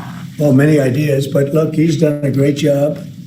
Look at all the fraud that he's found in this USAID. It's a disaster what the people, radical left lunatics, they have things that nobody would have even believed. The whole thing with $100 million spent on what? With money going to all sorts of groups that shouldn't deserve to get any money. With the money, I'd like to see what the kickbacks are. How much money has been kicked back? Who would spend that kind of money to some of the things that you read about and I read about and I see every night on the news and every morning when I read the papers? Who would spend money for that? I would say this, the people that got all that money, are they kicking it back to the people that gave it from government? No, that's, to me, very, very corrupt. The real question is, how much of a kickback has there been? And one of the things I want to investigate rapidly, because I've never seen anything to this extent, the train that's being built between Los Angeles and San Francisco is the worst managed project I think I've ever seen, and I've seen some of the worst. Billions and billions, hundreds of billions of dollars over budget. In fact, I read where you could take every single person that was going to go on the train and get the finest limousine service in the world and take them back and forth with limousines, and you'd have hundreds of billions of dollars left over. It is the worst thing, and we're going to start an investigation of that because it's not possible. I built for a living, and I built on time, on budget. It's impossible that something could cost that much. And now it's not even going to San Francisco, and it's not going to Los Angeles. They made it much shorter. So now it's at little places way away from San Francisco and way away from Los Angeles. No, we're going to start a big investigation on that because I've never seen anything like it. Nobody has ever seen anything like it. The worst overruns that there have ever been in the history of our country. And it wasn't even necessary. I would have said, you don't buy it. You take an airplane. It costs you $2. It costs you nothing. You take an airplane. But this got started, and if you have to, you drive. You can drive. Are there other agencies? They have hundreds of billions of dollars of cost overruns, and it's not even the same project. It's much shorter. It's way outside of San Francisco and way outside of Los Angeles. So we're going to be looking into Who's this. going to investigate that? Is that DOGE who's going to investigate the train? No, I'm doing that myself. Some of these DOGE engineers that Elon Musk has helping him are as young as 19 years That's old. good. They're very smart, though, Peter. They're like you. They're very smart people. Thank you. Have you met any of these guys? No, I haven't seen them. They work actually out of the White House. They're smart people. Unlike what they do in the control towers, where we need smart people, we should use some of them in the control towers where we were putting people that were actually intellectually deficient. That was one of the qualifications, is you could be intellectually deficient. No, we need smart people. Some are young and some are not young. Some are not young at all. But they found great things. Look at the list of things. Maybe I'll do it tomorrow. I'll read off a list of 15 or 20 things that they found inside of the Usaid. It has to be corrupt. Nobody could approve that. They could only approve that if they were getting kickbacks. You're talking about hundreds of millions of dollars. And it sounds like you're going to wind down USAID. Yeah, sounds like it. I mean, I think so. Yeah. So when that happens, which part of the government? Well, I could see Marco Rubio being in charge, State Department, because they're giving money to. I mean, some of the money is well spent, I guess, but much of it is really fraudulent. And on the education department, why nominate Linda McMahon to be the education department secretary if you're going to get rid of the education? Because I told Linda, I hope you do a great job and put yourself out of a job. I want her to put herself out of a job. Education department. So we're ranked number 40 out of 40 schools, right? We're ranked number 1 in cost per pupil. So we spend more per pupil than any other country in the world. And we're ranked at the bottom of the list. We're ranked very badly. And what I want to do is let the states run schools. I believe strongly in school choice. But in addition to that, I want the states to run schools. And I want Linda to put herself out of a job. Do you think that's something you can do with an executive order, or are you going to ask Congress to do it? I would like to be able to. Look, if I could give the schools back to Iowa and Idaho and Indiana and all these places that run properly, there's many of them. I think. So if you look at the list, Denmark, Sweden, Norway, believe it or not, China's doing very well on that list, a list of well-educated, where they run their school system well. You have a lot of countries, not surprising names. I think that if you moved our schools into some of these states that are really well-run states, they would be as good as Denmark and Norway and Sweden and some of the other states. And then you'd have the laggards, and you know who they are. I don't have to go to it, but you'd have the laggards, the same laggards that are laggards with everything else, including crime. But even them, you'll break it into systems. As an example, if you went to New York, you go to Westchester County, you go to Dutchess County, you go to Suffolk and Long Island and Nassau and Long Island. You have maybe 6 or 7 locations. And you have New York City, which would include the 5 boroughs. And I think even that would run much better than it does right now. Same thing with Los Angeles or California. You'd have Riverside, you'd break it up into 6 or 7, but most of them would be states, and you'd have one, like in Iowa, you give it to the state of Iowa, you give it to the state of Indiana, these are really well-run states. They don't have debt, they don't have problems, they don't have any crimes, relatively speaking, to speak of. And you would have education that would be the equivalent of Norway and Denmark and various other places that are at the top of the list. So we're at the bottom of the list, and we're the most expensive. We're at the top of the list when it comes to cost per pupil. We spend more money per pupil than any other nation in the world, and yet we're rated number 40. The last ratings came out, you saw them. So they talk about 40 countries. We're rated number 40. And I say that if we did this, we would go 20, 30 notches up. We could do great. And we would have some of the best districts in the world. But are you looking to do that with an executive order, sir, or do you need to work with Congress? Well, there are some people that say I could. I think I'd work with Congress. I think we'd have to work with the teachers union, because the teachers union is the only one that's opposed to it. Nobody else would want to hold them back. Look, we have to tell the teachers union, we're rated last in the world in education of the top 40. We're rated last. We were 38. Now we're 40. We went to 39. We went to 40. We're 37. But we're at 40 now. The thing just came out. That's under Biden. Remember that. Secretary Rubio announced a deal this week that would allow potentially American citizens who are criminals to be put in a different country. Is that something you're looking to do? No, I didn't know that he announced that yet, but if he did, it's fine, yeah. We have hardened criminals, horrible people. You see them pushing people into subways. The train is coming last week. Guy walking around, just sees somebody waiting for the train. Train's coming 40 miles an hour, and he gets pushed into the subway. And that happens all the time. These are sick people. If we could get them out of our country, we have other countries that would take them. It's no different than a prison system, except it would be a lot less expensive, and it would be a great deterrent. Send them to other countries. If we could go a step further, in other words, we're talking about getting the criminals out of our country that come in through other countries illegally, right? The illegal migrants, as I call them. Well, we have people that are just as bad as them in our country. If we could get them out, I'd be very happy. You would pay El Salvador to El Salvador said that he wanted you to pay a fee for that. Would you pay that? Well, it's a very small fee compared to what we pay to private prisons. But under what and a very, very small fee. I don't know. We'll have to find that out legally. I'm just saying, if we had the legal right to do it, I would do it in a heartbeat. I don't know if we do or not. We're looking at that right now. But we could make deals where we'd get these animals out of our country. And you know, if you take the shooters, the people that hit old ladies in the back of the head with a baseball bat when they're not looking, that walk down the street, the people that you see it, the people that take out a gun and shoot you for no reason at all. If we could get these animals out of our country and put them in a different country under the supervision of somebody that made a relatively small fee to maintain these people, because you know what? These are criminals. You call them hardened criminals. They've been in jail 40 times. There's one 42 times. And every time the person gets out, it's a he. Every time he gets out, he commits another crime within 24 hours. And it's a heinous crime. It's a rough crime. We don't want these people in our country either.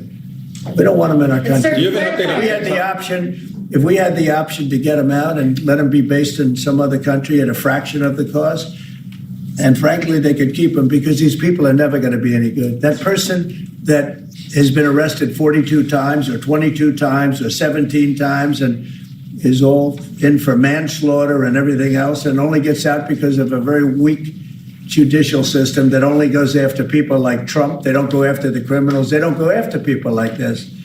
And they laugh at our law. If that took place, you would have a lot less crime automatically. So, sir, you're exploring whether they allow this? On Guantanamo Bay, is there enough space there to accommodate? There's a lot of space to accommodate a lot of people, yeah, so we're going to use it. Can you talk a little bit We more have about it. It's why? already up. We have it for nothing. But we can do less expensive and even more secure. We've had other countries come to us saying, we would love to do that. We would love to take your criminals and we'll maintain that. We'll be their jail. And I'm only talking for the most severe cases. Like, I watched that guy on tape pushing the man into the subway last week. That man that did that is a real bad guy. Many, many arrests. And do you think you're going to convince him someday to be good and a wonderful citizen for our country? It's never going to happen. I want to get those people out. I'd love to get them out along with the illegal migrants. The migrants are rough, but we have some bad ones too. I'd like to get them out. It would be all subject to the laws of our land, and we're looking at that to see if we can do it. What other countries have offered to take American citizens? Say it? What other countries have offered to take these American citizens? Numerous, many. And Marco brought it up today. I'm glad he did, because a lot of people are thinking it. When I watch some of the crimes being committed in New York City and Chicago, look at Chicago, the volume of crime that they have and the viciousness of the crime. These people are horrible people.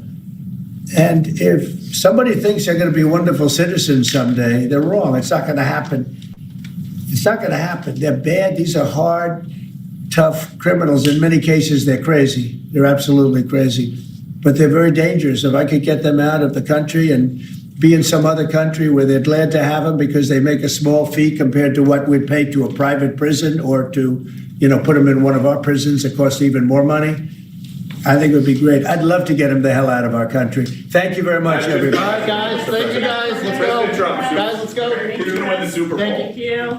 I don't want to say, but there's a certain quarterback that seems to be a pretty good winner. And just last one, because you mentioned it many times.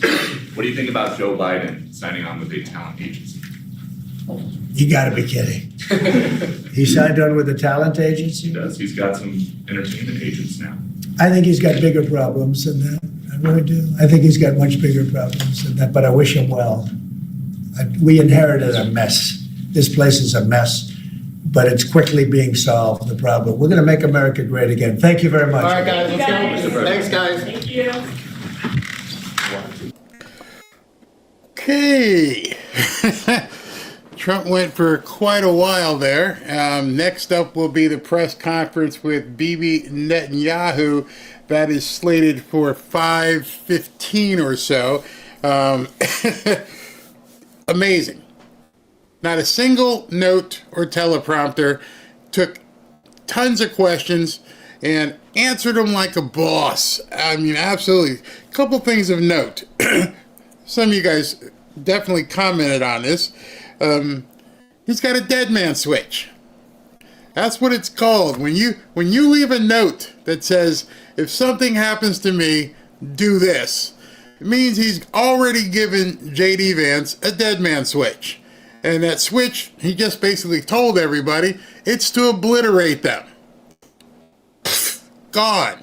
And he was so confident that, J.D. is pretty much going to follow through. So that was a major FAFO moment right there. Mess with me. If something happens to me, you're done. You're absolutely done. I've never heard a president say it so strongly, so confidently, the way he just said it. And I'm sure it's going to hurt the fifis of many liberals. Oh my God, how could you say that? Whatever.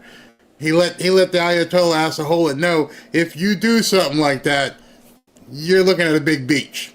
Just letting you know, okay? Taking all of you out. Other thing he put off today was very interesting. The education department, I love that. What do you, was Peter Ducey asked him, why did you hire Linda McMahon as the new head of, Department of Education if you plan on dismantling it? Well, Linda McMahon, who I think she still is married to Vince McMahon, and they ran the WWE, made $1 gazillion doing that. She knows how to run a business, and you can't know how to run a business if you don't know how to close a business. You see, there's always two sides. Just like in real estate, you have to buy a house and then you have to sell a house. I'm talking about real estate investing. And you make your money when you buy, because it's not when you sell, because you have to know what you're doing when you buy. So in order to know what needs to happen first in order to shut down a business, you have to have someone in charge who knows all aspects of running a business. Like, for instance, this is the last building we sell or shut down because I need this for this. Okay, and you build a plan on this giant, massive agency and says, we're going to pull funds from this one, and we're going to shutter this, and then we're going to do this. So you have to have a plan to turn that place into dust. People asking questions don't seem to understand that. The other problem with that, and this is a big problem, why is it that the President of the United States is breaking news? And I don't mean breaking news, I mean like he's the one breaking the news. Meaning you people aren't doing your jobs. You people are no longer digging. You people are not doing what reporters are supposed to do. You're supposed to dig in, find out what the hell is going on, and just there would have to be somebody like what Elon's doing, DOGE. But at the same token, one of you should be cozying up to DOGE, because I'm sure at this point, DOGE probably has a spokesperson and saying, what's next?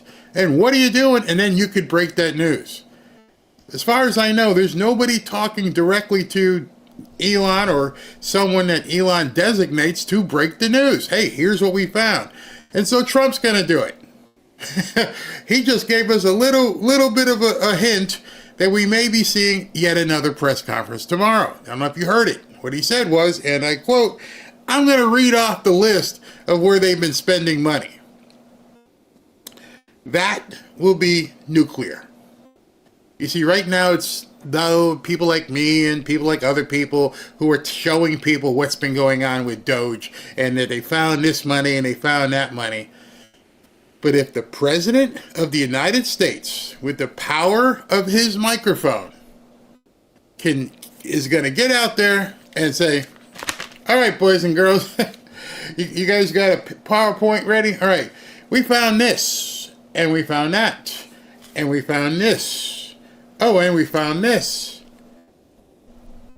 Can you imagine? Can you imagine Trump tomorrow going through a PowerPoint presentation, reading off a list of where all this money goes? The President of the United States will have CNN, MSNBC, CBS, and ABC scared to death. They should be. Because the other half of what he said, and I hope you guys were listening, is I don't think Trump says words haphazardly. He knows he's got the bully pulpit. He understands he's the president. He understands all eyes are on him. He said, and you heard it prominently, the word kickbacks. I think tomorrow, or he may wait till Pam Bondi is put in place, but it seems to me that they already know where the kickbacks went. You wouldn't have mentioned that. He didn't say, "I'm not sure if there's any kickbacks," because I'm pretty sure there's been good. So if they have tracked money backwards and understand that so-and-so politician has put money in their pocket, oh, hell is going to break loose. All hell is going to break loose. That's absolutely crazy. And then when they asked him, I don't know who the reporter was, asked him, "Are you going to shut it down?" Trump's from New York. He's a New York guy. He talks like a gangster sometimes. And I try to point that out to you, that gangster kind of New York attitude. But are you going to shut down Usaid? Did you notice what he did? You can go back and rewind it and watch it. He did a typical like mobster type thing. I don't know who was sitting over this side of the room, but he went, "Yeah, we're going to shut it down." And I went, oh my God, chills should have ran up people's spines. That was so, we got to do it. Whoa, warning lights, warning lights. He reverted back into New York. Is this SV? Nope, okay. But it's crazy, absolutely crazy. So what we're waiting for, because believe it or not, we're an hour and a half in. I still haven't started my show. We're still catching up with Trump. I still got my show to do that I have in place for you. But 4 o'clock, which is right now, Bibi Netanyahu is scheduled to make his appearance at the White House before the press conference. So he's showing up. It's supposed to be at 4:10 or 4:15. He's going to go in and they're going to do the photo op. They may take some questions and talk or whatever. And then they're going to go in and have a meeting. And then they're going to come out and do a full press conference at 5:10, 5:15. So we're going to be here for a bit. And so get settled in. Excuse me as I cough a little bit there. Those of you guys who asked me what happened last night, let me answer that too. I was going to do an 8 o'clock show, but I just didn't have the energy. I was toast. Absolutely toast. After going through that midnight show earlier and then doing the afternoon show, I just didn't have any gas left. I wasn't sick. YouTube didn't do anything. I was just like, I'm toast. I am absolutely toast. So I had to sleep and get rejuvenated for, I knew it was going to be a big day today. And it is a huge day. Don't forget, we've got Buddy Carter, congressman, who's going to come up at 7. So I may cut it and go to a second show, or who knows, maybe we'll just replay something and keep going. We'll see how it goes, how long that press conference goes, and then we may have to restart, because Trump's going to do that. He's going to keep doing it. And right now, allow me to talk to you about Mike Huckabee. President Trump said he wants to teach our kids to love our country, and now that it's finally here, he is in office, and as you can see, kicking butt, it's the perfect time to teach kids everything they need to know about their new president and his mission to make America great again. That's why Mike Huckabee's team put together the Kids Guide to President Trump, and to celebrate President Trump's return to the White House, they're giving it away for free. This book is great because it features fun illustrations and content teaching kids all about President Trump's accomplishments and his goals for his second term. Mike Huckabee wants to send your family this free guide so you can teach your kids the truth about President Trump. And when you order, you'll receive a free commemorative President Trump pin, but you must hurry because supplies are limited. Claim your free Kids Guide to President Trump for your kids right now. See offer details and order your free guide at kidstrumpguide.com. That's kidstrumpguide.com. Or you can just click on the QR code that's over here somewhere. I believe it's right there. There it is, right there. Just click on that and go to kidstrumpguide.com. All right, so I'm back with you, and he still hasn't walked out, and I'm not sure if you realize, but with everything that's happened, gold hit another record price. Another record price. So every time I do this show and I talk to you about gold and silver, and I show you the coins right here, because we're buying them as well, I'm encouraging you, if you can afford it, to go ahead and get yourself some gold and or silver. Or both. Like I said, and or. We do both. Silver is much cheaper. I think it's still in the $31 to $33 range. Gold is flying. I mean, absolutely flying. So if you are in a position where you'd like to buy gold and silver, I recommend Lear Capital. As you know, President Trump has assembled the Avengers to make America great again. And of course, we're all excited and ready to see them get to work. But with everything we're seeing right now, don't take your eye off the ball. Things could get much worse before they get better.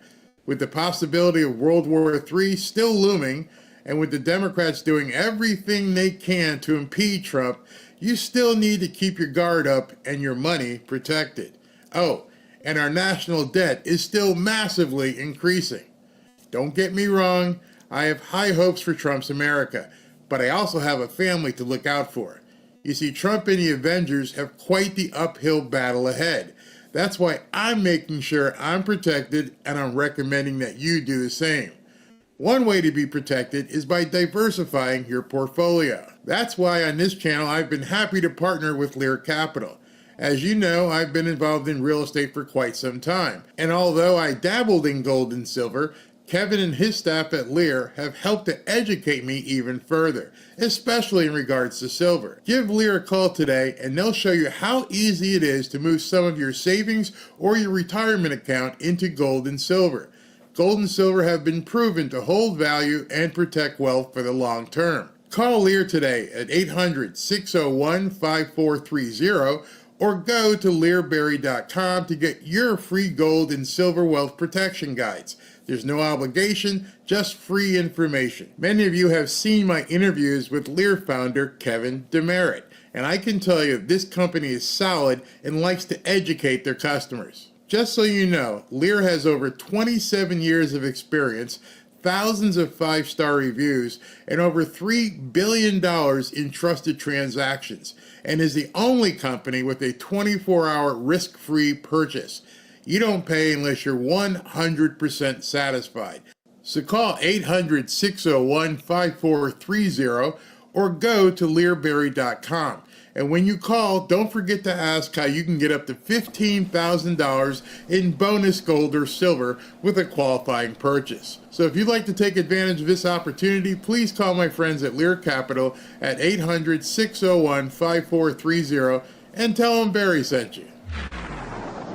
All right. So we're getting ready for Netanyahu to come to the White House. I see them getting set up for this. But in the interim, let me show you a couple things that happened while Trump was talking. He was talking about the Department of Education. Boom. Breaking, President Trump has just placed dozens of Department of Education officials on leave. Didn't fire them, you're on leave. He's being very methodical about how he's handling this. These employees received a letter today with few details, but believe the common denominator is that they all attended a, quote, diversity change agent training program. The Trump administration has dropped a freaking nuke on DEI in just 2 weeks. I'd say it's a nuke. Oh, this DEI stuff is just incredibly funny. It's so funny. Then this one got me intrigued. Because we all know the autists that are doing the digging and mining, but I didn't know DOGE had a staff. Because I'm pretty sure that the autists that are doing the digging aren't the people heading out and checking out sites. Well, just in, Elon Musk DOGE officials seen at the FBI headquarters. And I'm thinking to myself, what the hell's a DOGE official? So they got people. As you just saw, but this gives a little bit more detail, President Trump signed an order withdrawing U.S. from the United Nations Human Rights Council. What's that mean? Continue a halt on federal funding to UNRWA, which is a I can't say the word, and restore maximum pressure campaign on Iran. So now the United Nations is in his sights. And as you're watching all of this, every single thing that you're seeing right now, the contrast is what I've said is so bad. Everything Biden could have done. Every single thing. There's been, the only law that has gone through Congress was the Lake and Riley Act. Everything else is by executive order and different kind of things that he's doing. So Biden, I don't know what he was doing in 4 years. It doesn't make any sense that this guy was, who knows? It just doesn't matter. He's absolutely done. Absolutely done. J.D. Vance put this out. When Elon and the team started, I was very supportive, but thought the waste and fraud would top out at 250 billion. The real number will end up much higher. I want you to grasp that for a second. When Elon and DOGE started, he thought it would be about 250 billion. What does that tell you?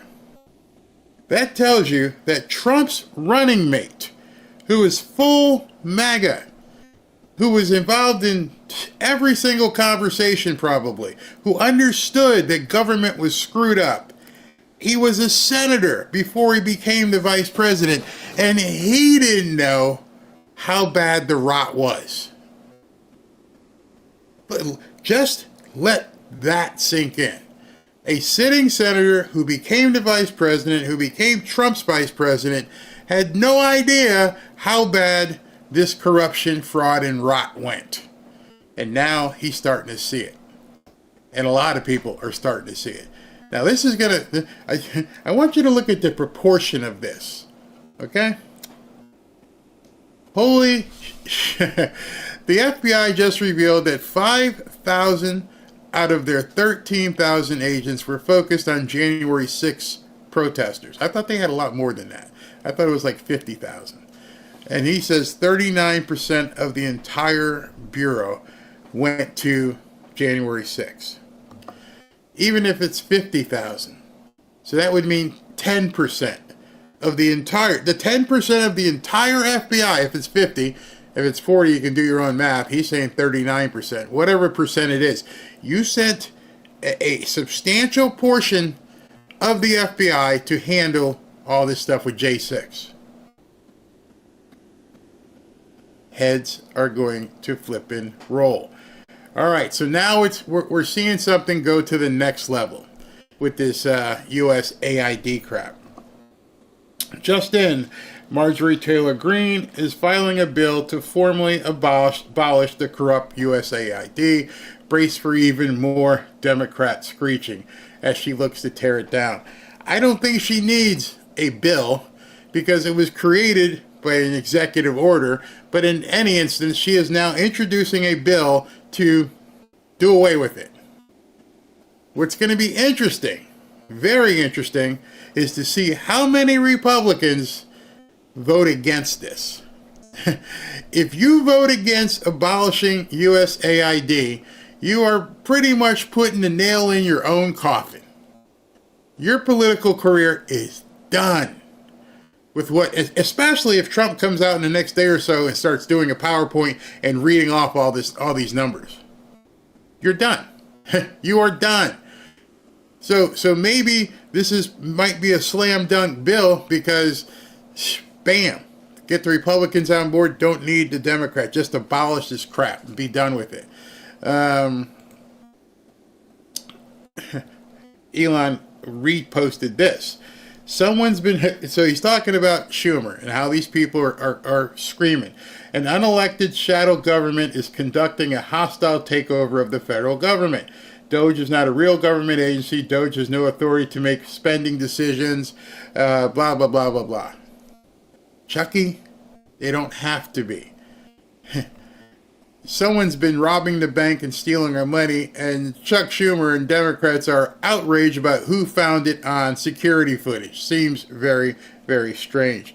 Very strange indeed, because when you start thinking about that, when they're saying, as I said earlier, a hostile takeover, that's falling on deaf ears at this point. Really, really deaf ears. Why is that? Because, as I said, we all voted for it.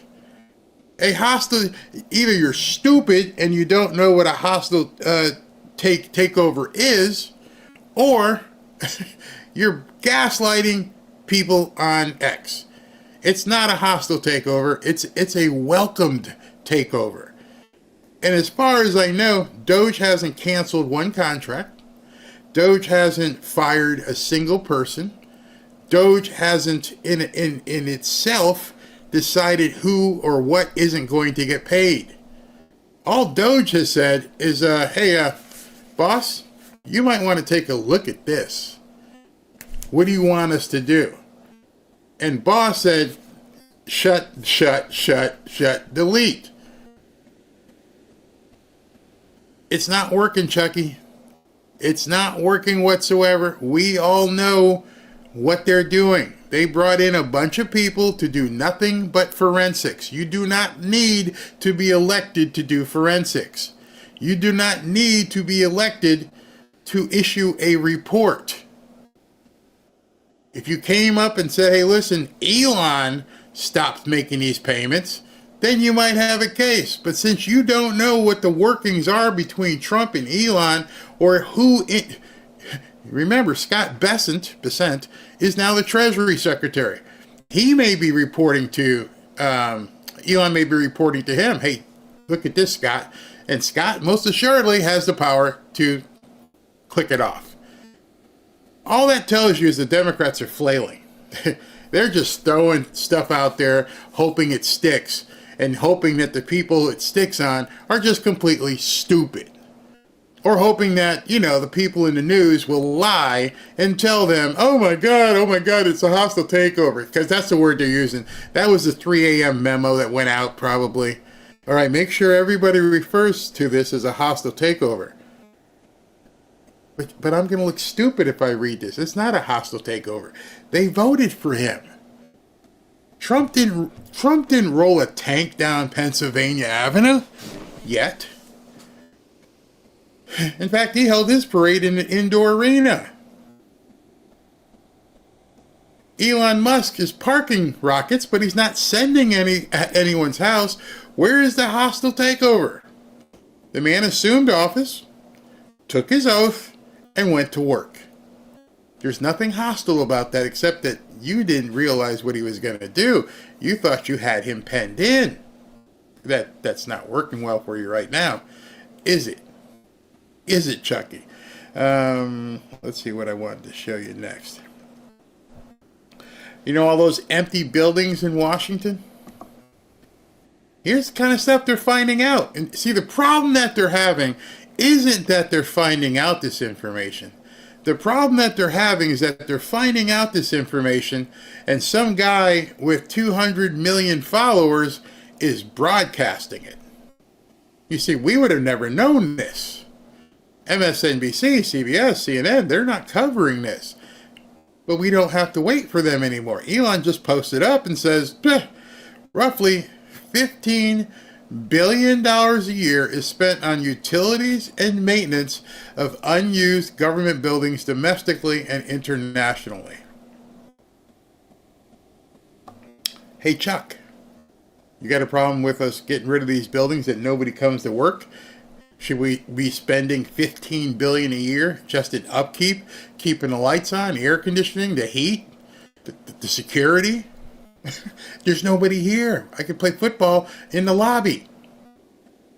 But you're complaining that it's a, quote, hostile takeover. And you'll fight to the death to make sure it's not taken down. Wait till they start digging in and finding out who has these maintenance contracts. Oh, that's going to be fun. Because you just got to drill down. Right now they're finding out where the money is. Now you come back and go, okay, do me a favor and do it. Write an algorithm that goes in and finds out which of these air conditioning companies, security companies, blah, blah, blah, blah, blah, who's being paid what, how often, how long, what's their contract look like, bam. And then about 20 minutes, hey, here's your report. Here is all the people that you've been, how come they all go back to Chuck Schumer? I'm not saying that, I'm just saying. You start digging in. We're going to find this information out. Who's getting paid? Is the same janitorial company doing all these buildings getting paid, I don't know, 5, 6, 7 million a year, and it happens to be owned by somebody in Congress?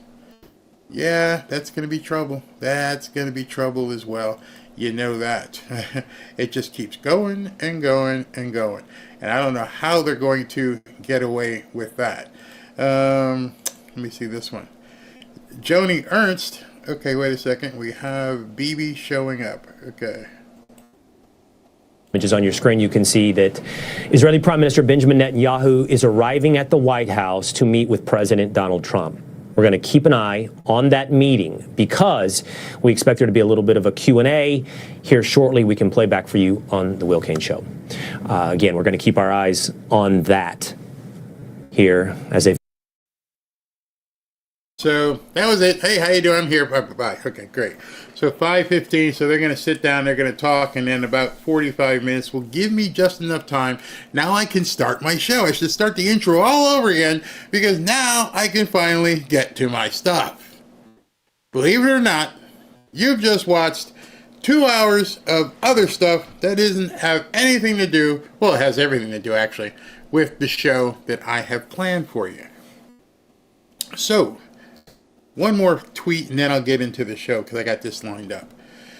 So Joni Ernst, she's digging and she finds out that some more of the insane spending, $2 million. Okay, you're sitting down because this is probably going to piss you off. It's going to piss you off. Piss me off. $2 million for Moroccan pottery classes you paid for. $2 million could have probably helped a lot of people up in Appalachia. I'm just saying. You gave them $750 and you gave these people $2 million for a pottery class. Go F yourself. That's all I can say. $2 million to promote tourism to Lebanon. Lebanon considers themselves a tourist mecca where people want to go to Lebanon, and if they're a tourist area, they can't promote their own tourism? We have to encourage people to go to Lebanon? And you gave $750 to some people in North Carolina. Got it. $20 million for a Sesame Street show in Iraq. Okay. Big Bird gonna go Iraqi style, huh? What did you do with... No, never mind. I won't go there. Sending Ukrainians to Paris Fashion Week. They didn't even put a dollar amount, so I don't know.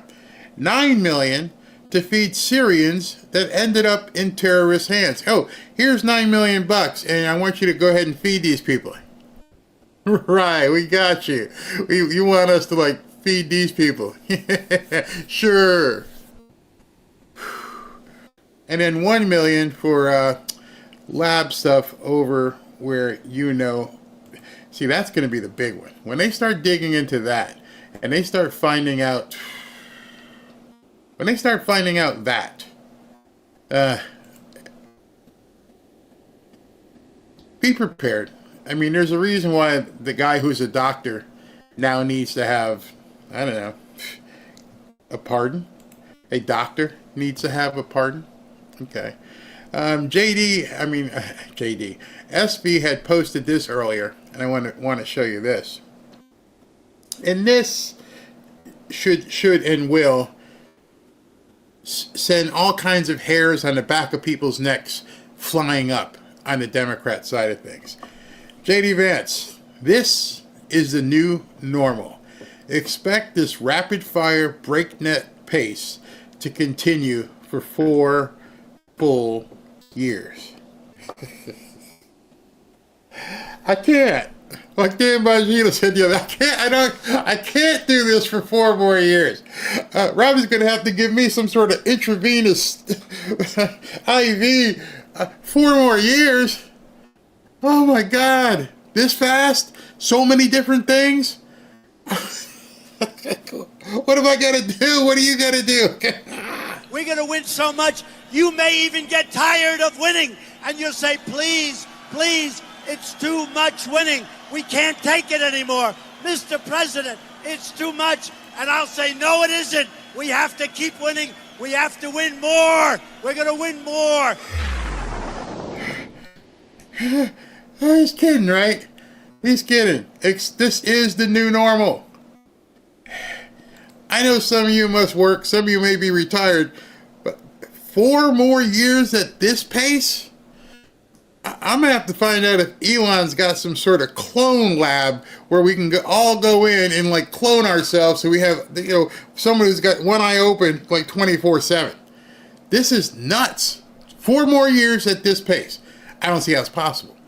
I don't see how it's possible. How many more executive orders is this guy going to come up with? It's crazy.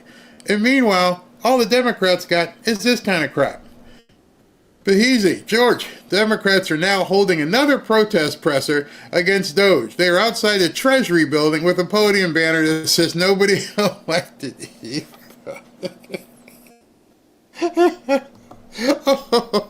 Oh, these poor pitiful people. You don't get it. Nobody's listening to you cry like little babies.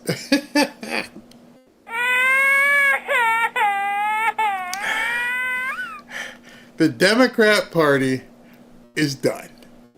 That's all you got? That's your messaging? You're going to go out and scream again at everybody? Might as well just fold the tent because, I mean,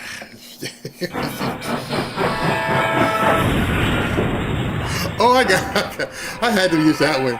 They made me use that one. They're done. We're going to go out there and hold up signs and protest because you're uncovering our theft or something. Whew. Wow, you people are... Number one, you make me sick. Number two, you're not going to win another election anytime soon. All right, people, let's go ahead and continue with my show until the boss comes back on stage. Let's go.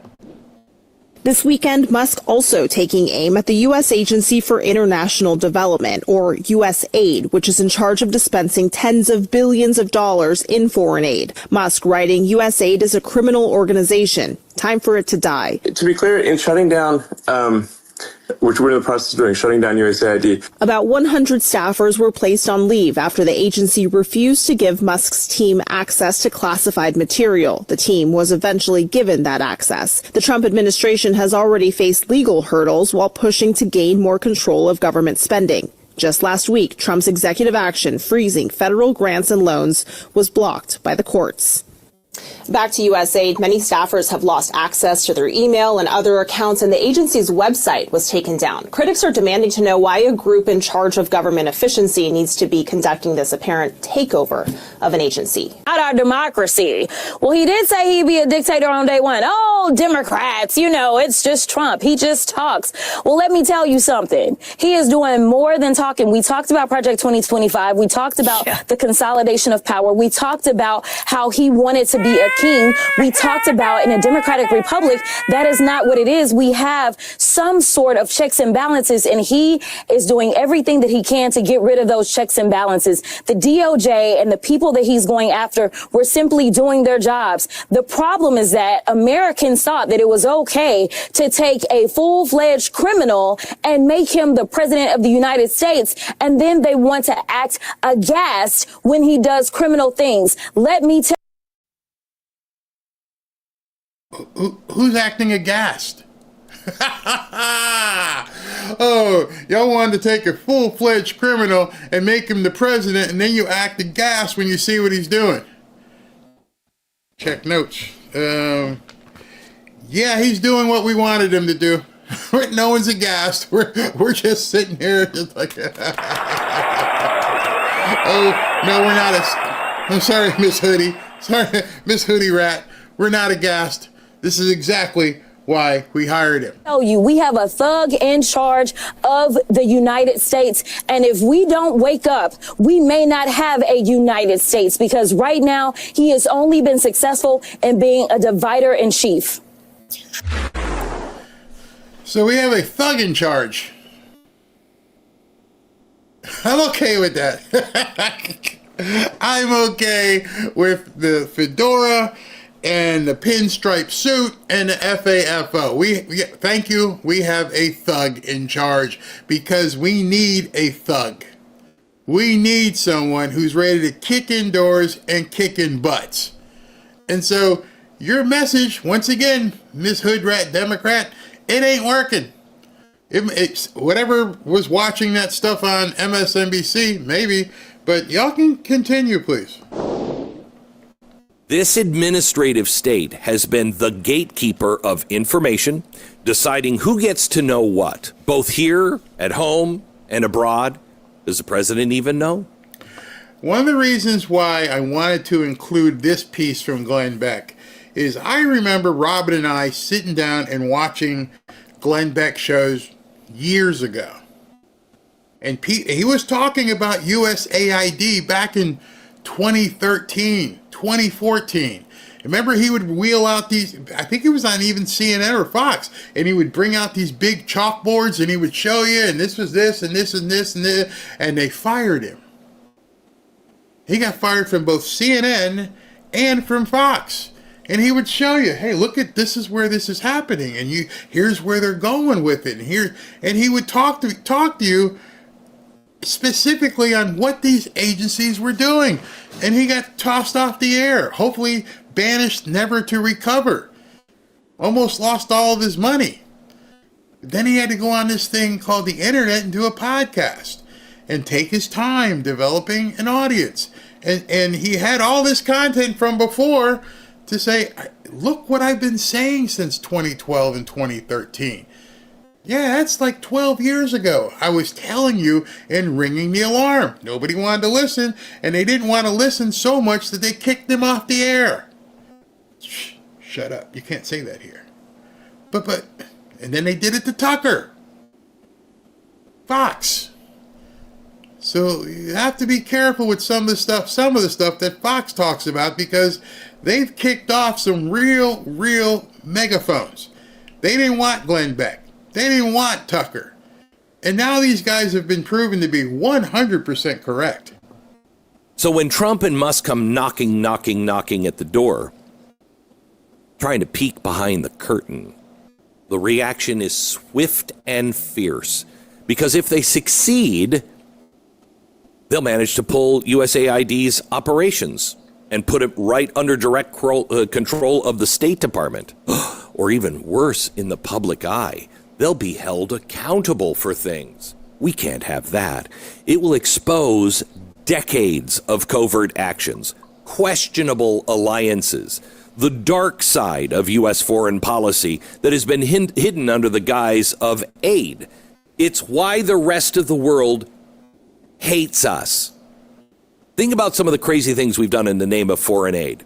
We funneled money to warlords in Afghanistan. We gave money to the Taliban, money to Gaza to prop up Hamas. We've run guns to the Syrian group ISIS, propped up dictators in Latin America, even funded opposition groups in countries where we wanted regime change, all under the banner of freedom and democracy. Again, this is why everybody hates the American government. Her people see our influence as good and benevolent. And sometimes I think we are. Other times, America's anything but. So in exchange for our tax dollars, we've asked countries to change their laws, to accept abortion in places where the people are morally outraged.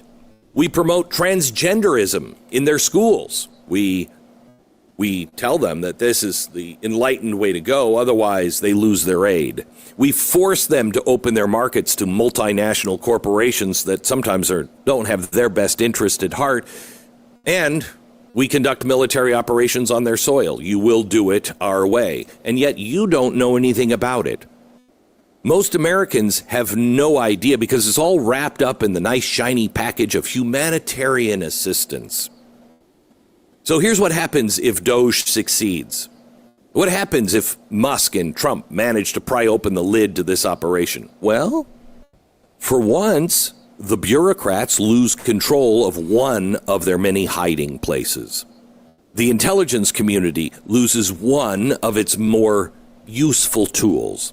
And the American people might finally get to see just how much of their hard-earned money has been used not to build schools or feed the hungry, but to manipulate foreign governments and maintain our empire of influence.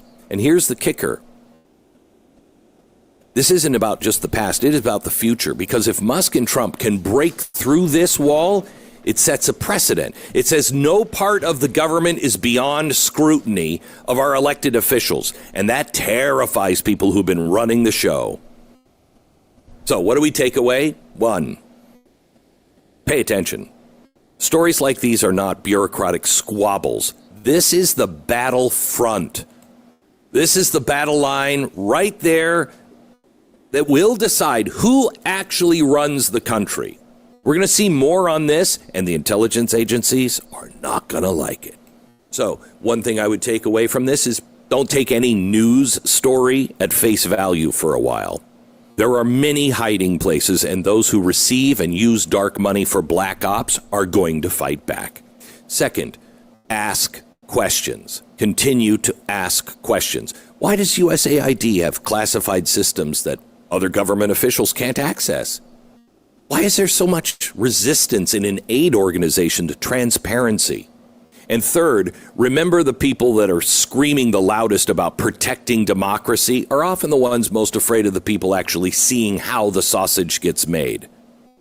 So this isn't about USAID, DOGE, or even Trump and Musk. It's about whether you have the right to know what our government is doing with your money. Stay curious, America. I couldn't have said it better myself, and that's why I played the entirety of that clip. They are mad that you know. They are mad that it's been exposed. Why would you care if it was all legal? Why would you be freaking out at this point that certain things have been turned off?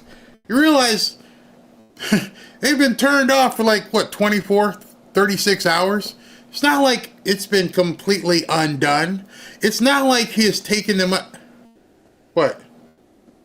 Oh. Sorry. I do have some information for you. Breaking. Marco Rubio's State Department is now working to recall USAID staff on foreign assignments worldwide. Oh. So he is going to shut it down. You no longer can work over there with whatever you've been doing. Now you got to come here, and guess what? The boss wants to talk to you when you get back. You know, he may also look to begin recalling some of the money. You really, really, really have to be careful at this point. And your news is going to be guys like me and PBD and Tim Cast and Benny and people who will tell you what they're saying, not what we're saying. When you can read, specifically, Marco Rubio is recalling people from foreign assignments worldwide. That's not me making it up. That's not George Behezy making it up. That is Marco Rubio saying, y'all done over there. Y'all need to come back. So as Glenn said, be careful who you're listening to. I see it on little small things. I see people putting out there, hey, today RFK Jr. is going to get confirmed. I'm like, no, he's not going to get confirmed today. He's just going to get voted out of committee today. No, Tulsi Gabbard is not being confirmed today. She's being voted out of committee today, privately for some reason. Every little nuance in this stuff can be very, very important because neither one of them are confirmed. Pam Bondi, last time I refreshed, she hasn't been confirmed. It looks like there may be her confirmation vote may be tomorrow, but I don't know. It hasn't been announced. So you have to just be very, very discerning. And then you go out and put it out there. Then make sure everybody knows about it. Because the only disinfectant to what this government has done to us is for everybody to see it. And right now, I gotta believe there are a whole lot of people out there, a whole lot of Democrats, not nuts, Democrats, who are right there on the precipice of conversion. It's embarrassing. Oh, I voted for these people. Yeah, you voted for them. Is this a tape or is he talking live again? Hold on. Okay, and that's my tape. They're right there. They now know they've been lied to. Again, I'm not talking about the nuts who will do anything to be Democrats because they hate Trump. I'm talking about people who work every single day of their lives and they're seeing what Joni Ernst said. They're seeing this stuff on a daily basis and it's driving them absolutely crazy that all this money would be spent on nothing. Nothing. They're stealing your money. That's the thing that most can be said. Hakeem Jeffries came out today and said that Elon Musk was stealing money. How is he stealing money? By stopping it from being spent. I'm telling you, they got no message. They're out there just trying everything, throwing shit against the wall, see what sticks. It's crazy. Because what's happening right now is a hostile takeover of... Told you the message was going out there. That's the first sentence of her report. First sentence. A hostile takeover. As I've told you, that's not the definition. It can't possibly be because we voted for him. We want this. The U.S. government. There's no other way to describe it. It's happening clearly across our justice system, where just a few hours ago, a deadline passed for FBI employees to fill out a questionnaire detailing their involvement in January 6 cases.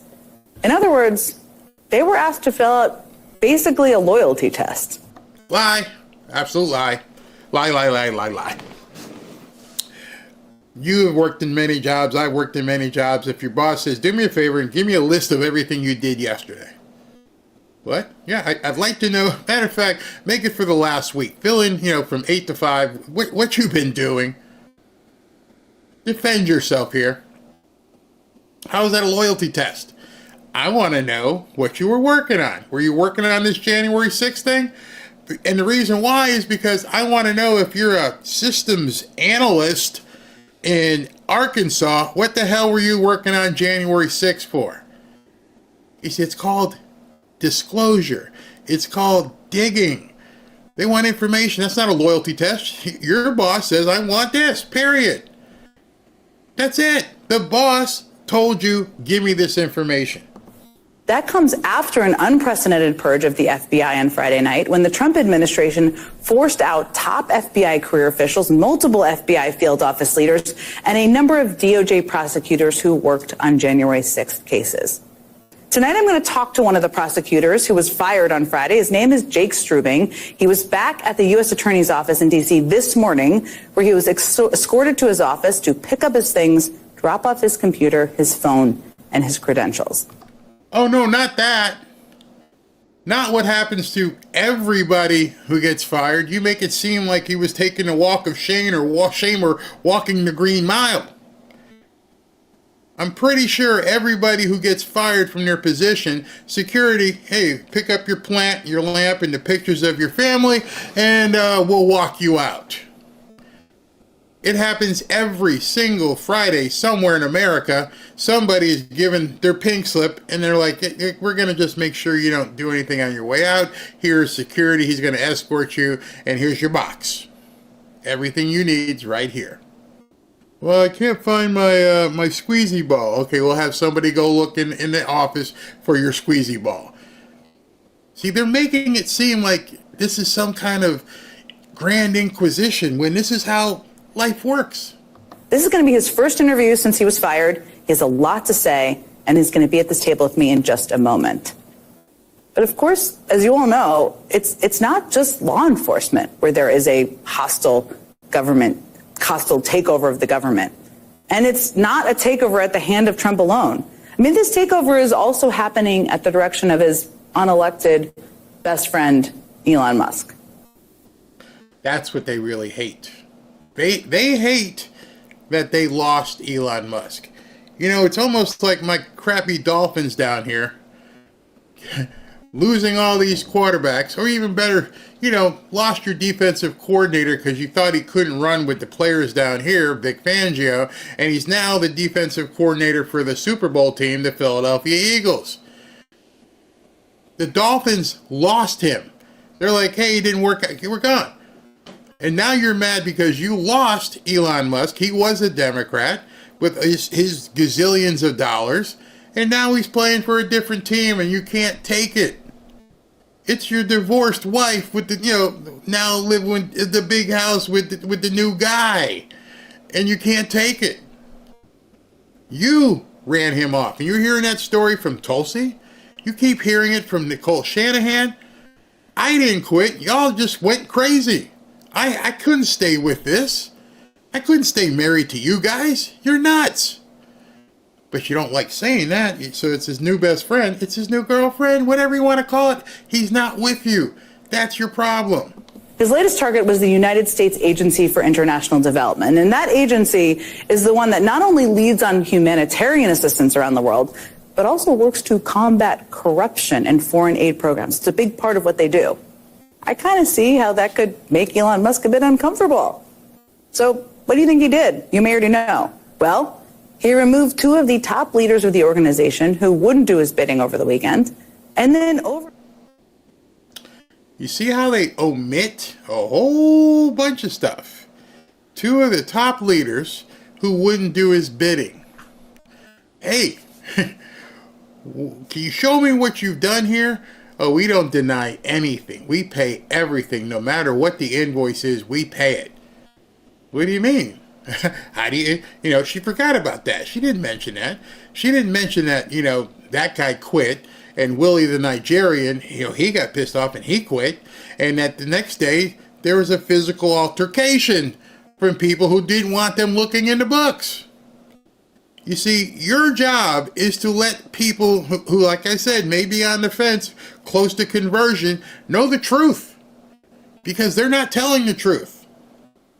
None of what I just said does she mention here. Last night, employees received an email ordering them not to come into the office today. They weren't given a reason or any sort of rationale. They were basically just told not to show up. Many were even blocked from the system and locked out of their email accounts. But we begin tonight with Many were even blocked in their email accounts and couldn't come back to work. Said someone who's obviously never been in a true workforce, who's never worked in a corporation. Sorry, Jen. That's called life. I no longer need you. And because I no longer need your services, you have been terminated. corporations in business across the country, and you can talk to HR people, they don't often come to you and say, listen, we're going to get rid of you and you're fired, you're terminated because you're a slouch, you stink, your breath smells, you're trying to boink the secretary. No, I'm not giving you a reason. Especially down here in Florida, where it's basically a right to work state, the corporations and businesses don't need to give you a reason. That's not odd, that's business. They make it seem like, oh my God, they fired me for no reason whatsoever. Says every single person who's ever been fired for the most part. They're not going to give you a reason. I'm sorry, things didn't work out. Your services are no longer needed. See, the problem is Washington doesn't understand real world stuff. Because each one of you are probably going, what do you mean they didn't give them a reason? And of course they walked you out. And of course they changed your password. And of course, that's all a matter of fact. That's not odd. They make it seem like it's odd. And I'm sure some of the orcs that watch their shows must go, yeah, I got fired last week and they did the same thing to me. Was that wrong? Maybe they're trying to make people think it's wrong. You just got fired, bro. Move on. Move on with your life. Don't have to disclose to you. I've sat in those meetings. Say, sorry, Joe. We've decided to go a different direction. Or what's the other word? Sorry, Joe. We're going to, take your position out of the company. There's no longer going to be, a hole puncher guy. Whatever the reason. They don't have to tell you. Now this witch decides she's going to come on, and guess what she's going to continue with? Oh my God, it's illegal. Full-on crisis in our democracy, as federal workers are literally locked out of their offices while operatives working for a private citizen essentially take over our government. Okay, hold on. A bunch of operatives working for a private citizen are looking to take over our government. I'm pretty sure I just saw an hour's worth of the president talking to the media. And it didn't look like anybody was marching in to take him out or J.D. Vance out. How does USAID equate to take the government out? And they're all stuck on this same thing. They were just told that they were not needed anymore. Because in real life, that actually happens. You all know that. But obviously, the people they're talking to don't. Their tactics include turning off our federal websites, deleting government-funded research that you, the taxpayer, paid for to impose speech codes. I didn't pay for it. That's just it. I didn't want that shit on these websites.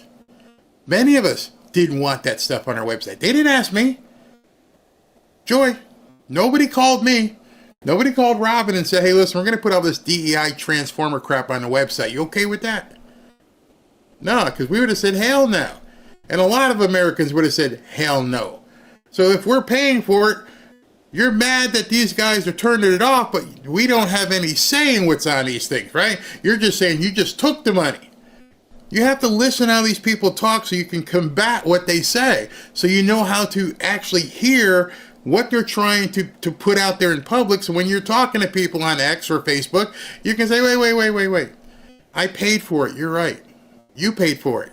Did you know what was going to go on it? I'm pretty sure if I paint my house and I tell the guy I want it blue and I walk outside and it's red, I didn't pay for that. I painted for the blue house. Well, we thought the red house would look better for Transformers. I didn't ask you that.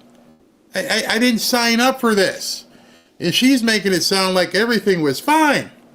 You agreed to pay for that. News organizations by demanding interview transcripts, implementing an FBI purge, locking federal workers out of their computers, and even turning them away at their offices while giving themselves, without congressional or any other authorization, full access to the person.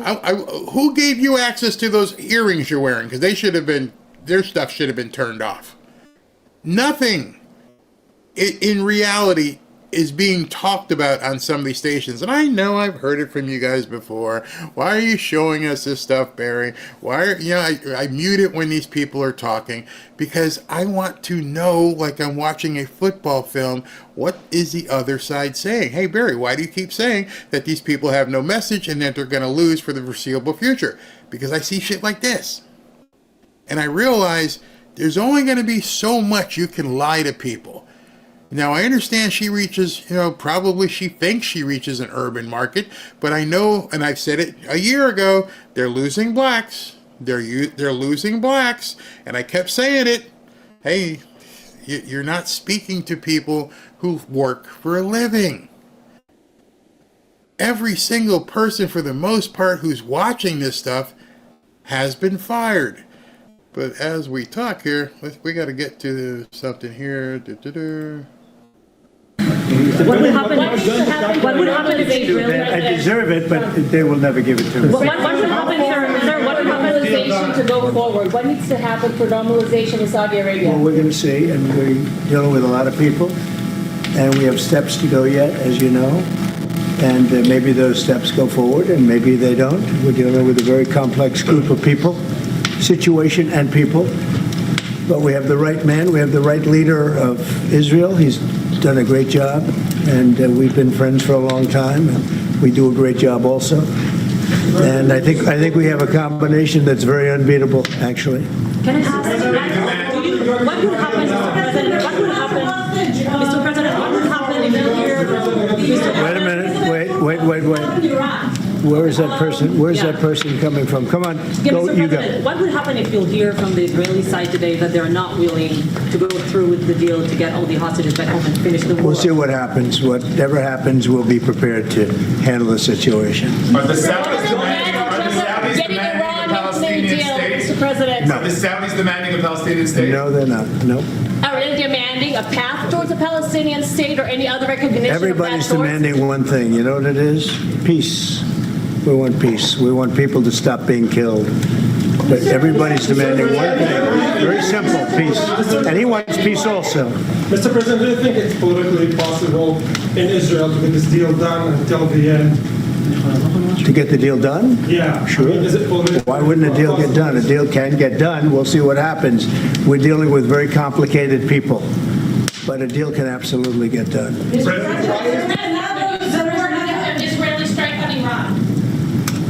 We'll see what happens. President Trump, I work for Prime Minister Netanyahu. We've heard Joe Biden and Donald Trump take credit for the hostage and ceasefire deal. Who do you think deserves more credit? I think President Trump added great force and powerful leadership to this effort. I appreciate it. He sent a very good emissary. He's helped it along. And, I'll just tell you, I'm happy that they're here. And I'm sure the president is happy that they're here. And I would think that's about enough. President Trump, Prime Minister, what about Elizabeth Shukov, the Israeli hostage held in Iraq? What about the Israeli press taking a press conference in Israel and not in Washington? We would love to take a press conference to get it to you, Prime Minister Netanyahu, President Trump. A few more questions. Prime Minister Netanyahu, do you support going forward with this deal and getting all the hostages out? I support getting all the hostages out and meeting all our war goals. That includes destroying Hamas's military and governing capabilities and making sure that Gaza never poses a threat to Israel again. Are you willing? All three. Are you willing to go together? Are you willing to promise to the families that you do everything to get the hostages out? I think that I should talk to President Trump. So Okay. I'll ask, do you agree with Trump's vision of getting all the hostages back home, even if it means to end the war? Well, I'm not sure that you articulate correctly what the president's vision is. He can speak for himself. He does that very, very well. I have my own views, 3 goals, not 1, not 2, 3 goals, and I will meet all 3 goals. I think the president can help enormously. He brings fresh thinking. Any address to the fact that terrorists who murdered hundreds of people were listed their own as the part of the deal? It's a horrible thing. We can't forget it. I'll never forget it, and you can't forget it. And some people want to put it out of their memory, but we're not going to ever let that happen. It was a horrible day, October 7th. That was a horrible period of time. And a lot of people like to pretend it didn't happen. It happened. There's a big group of people that like to pretend it didn't happen, like the Holocaust didn't happen. Same mindset. And now we're going to get this thing wrapped up, and we're going to get it done. We're also dealing, I think, very successfully with Russia, Ukraine. We're going to hopefully get that one done at some point in the not too distant future. That's a complex problem also, but we solve problems. When I left, we had no problem. There was no Ukraine and Russia fighting. There was no October 7th. There was nothing. And some very poor leadership led to a lot of problems and a lot of death. And it's a shame, but we'll put it out. We'll put out the fires. We have a lot of fires, but we'll put them out. Mr. President, why is going to support a Palestinian state like the peace plan you presented in January 2020? Is this plan still on the table? Well, a lot of plans change with time, and a lot of death has occurred since I left and now came back. This death occurred not while I was here, but while somebody else was here. It shouldn't have happened. They shouldn't have allowed it to happen. It would have never happened. And that includes Russia, Ukraine would have never happened. Not even a little bit, not even a chance. But now we are faced with a situation that's different, in some ways better and in some ways worse. But we're faced with a very complex and difficult situation, but we'll solve the problem.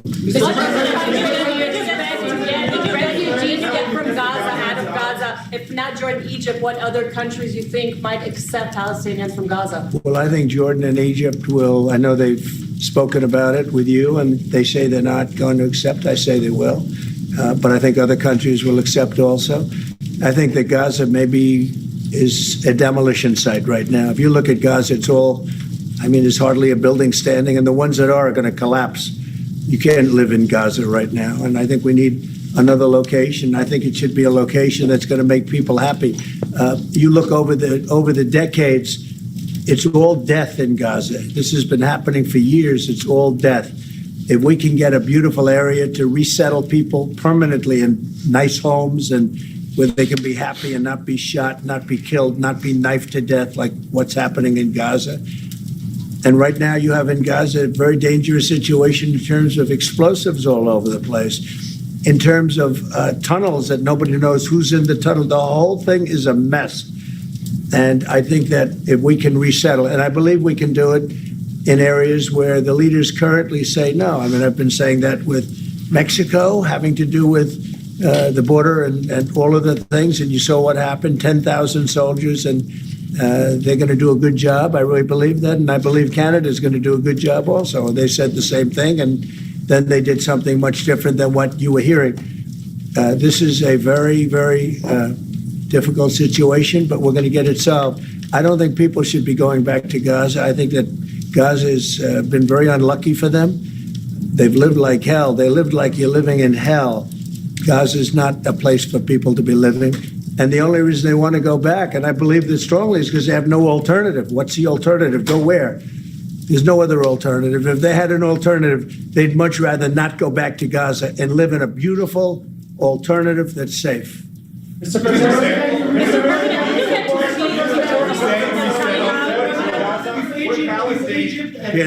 Would Palestinians have the right to return to Gaza if they left while the rebuilding was happening? It would be my hope that we could do something really nice, really good, where they wouldn't want to return. Why would they want to return? The place has been hell. It's been one of the meanest, toughest places on earth. And right now, I've seen every picture from every angle, better than if I were there. And nobody can live there. You can't live there. So if we can build them through massive amounts of money supplied by other people, very rich nations, and they're willing to supply it. If we can build something for them in one of the countries, and it could be Jordan, and it could be Egypt, it could be other countries, and you could build 4 or 5 or 6 areas. It doesn't have to be one area, but you take certain areas and you build really good quality housing, like a beautiful town, like someplace where they can live and not die. because Gaza is a guarantee that they're going to end up dying. The same thing's going to happen again. It's happened over and over again, and it's going to happen again as sure as you're standing there, Peter. So I hope that we could do something where they wouldn't want to go back. Who would want to go back? They've experienced nothing but death and destruction. What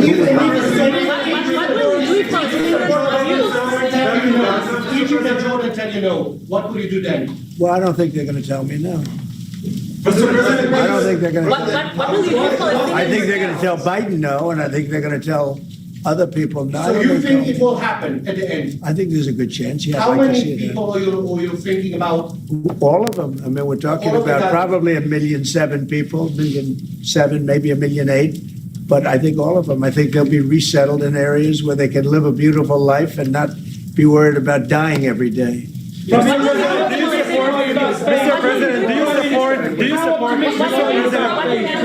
Mr. President, do you support building settlements, Jewish settlements back in Gaza in the next years?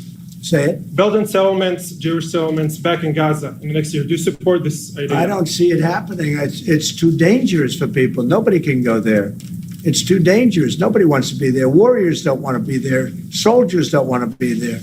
How can you have people go back? You're saying go back into Gaza now? The same thing's going to happen.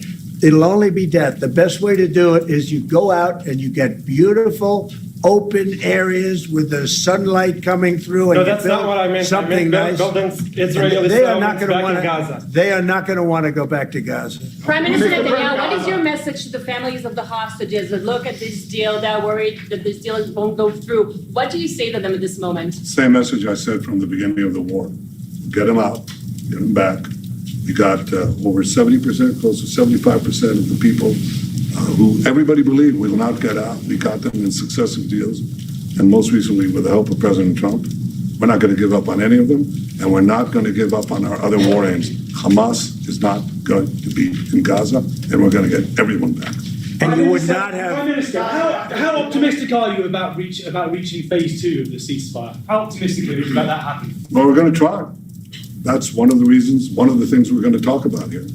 And if we, you know, when Israel and the United States work together, and President Trump and I work together, you know, the chances go up a lot. It's when we don't work together, Israel and the United States don't work together, that creates problems. When the other side sees daylight between us and occasionally in the last few years, to put it mildly, they saw daylight, then it's more difficult. When we cooperate, Isn't it the right chances are time to good. eat once and for all? Say it. Now that Iran is so weak, isn't it the right time to hit their nuclear facilities once and for all? So you say Iran is so weak. I appreciate you saying that. They're not weak. They're very strong right now, and we're not going to allow them to have a nuclear weapon. It's very simple. You know, I signed a very strong proclamation. Iran was in big trouble when I left. They were broke. They didn't have money for Hamas. They didn't have any money for Hezbollah. You had no problem. October 7th could have never happened. When I left, October 7th could have never happened. And frankly, Russia and Ukraine, as I said, could never have happened. They became very strong, very fast. They sold massive amounts of oil to China and everybody else who would not buy the oil when I was president, because we said, don't buy the oil. And they became very rich very quickly. But they're not weak. They're not weak. They're strong. Doesn't mean they won't be weak. But you know what? We just don't want them to have a nuclear weapon. They can't have a nuclear So the weapon. Prime Minister, sorry, Mr. President, the Prime Minister wants you to strike Iran. That's what he wants. You don't know what he wants. What do you know about anything? Go ahead. But is that option on the table? President Trump, is that option on the table? You're not just talking about Jordan. No, it could be other places too. There are many people that have reached out, many countries, many leaders of countries that have reached out that would like to participate in that. Doesn't have to be Jordan and Egypt, but I think it would be also them. Mr. President, your relationship with Mr. Netanyahu knew ups and downs. How do you describe it right No, now? I think it's mostly ups. Mr. President, what about the Palestinian Authority? Should it rule Gaza because Gaza will be empty? What? The Palestinian Authority, can it rule Gaza? What do you think? Well, it's had a pretty hard time, wouldn't you say? I'd say it's had a pretty bad time of it. Mr. President, Qatar has, you've criticized them in the past as a funder of terrorism, so as the Prime Minister. Do you think they're part of the solution or part of a problem moving forward? I think they're trying to help. Qatar is absolutely trying to help. I know them very well, and they're doing everything they can. Very tough situation, but they're absolutely trying to help. Okay, thank you very much, everybody.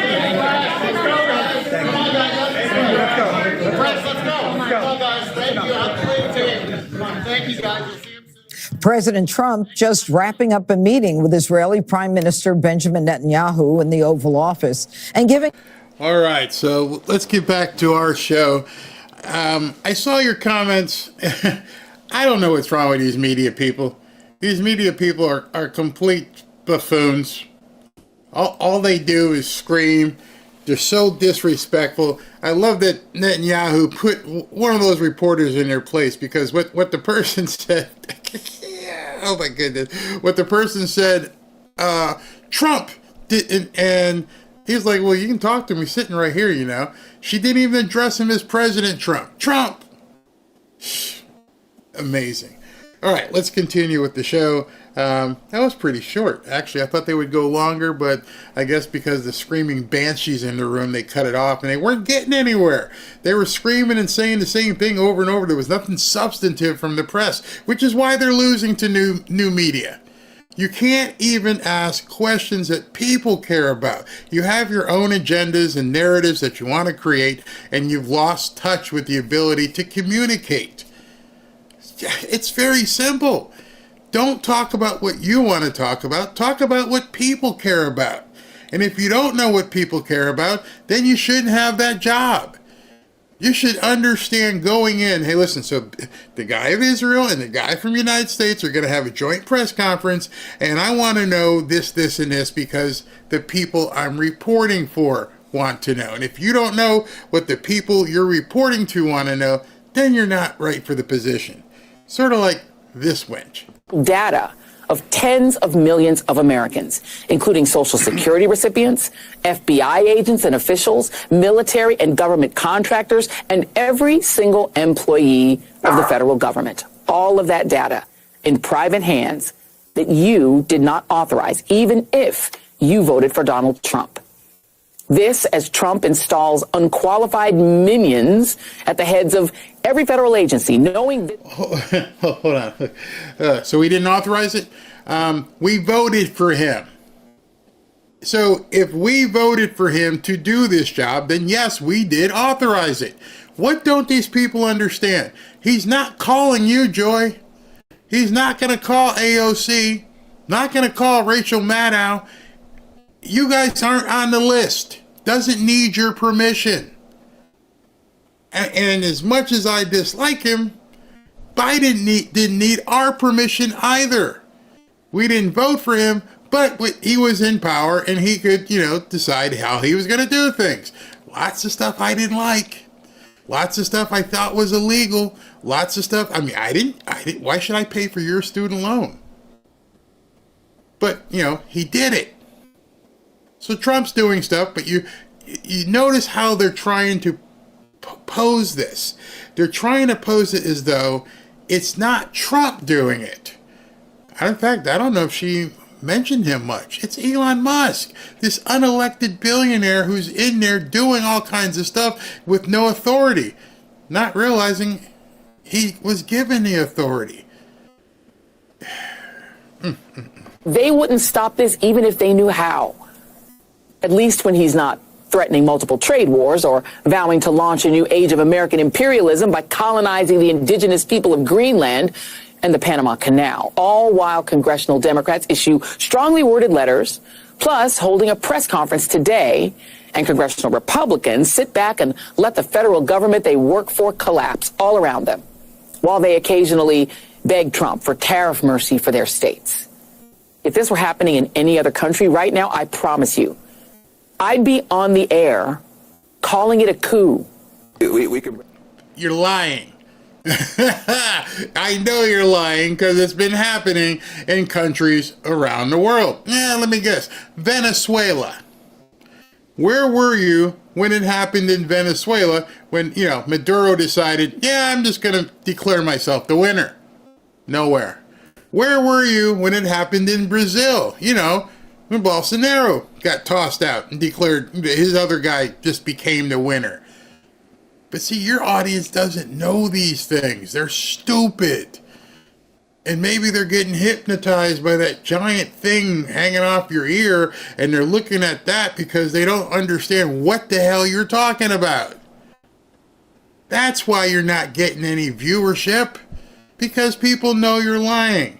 Now, speaking of lying, you're going to love this short clip. Brag on Marco Rubio, I'd be happy to do it, but I'm going to tell you right now, people are going to die in very large numbers around the world who are expecting the United States to live up to our promises to get them medicine, to get them help. And when that... People around the world are going to be dying because they expected us to get them help, to get them medicine. What about people in America? What about the people in Appalachia or Maui or even California? You know, people who are dying, expecting our help, and it's our country and our citizens, but instead, oh, we should worry about the people in Burma or people in here. What are you people talking about? That's why you've lost the argument.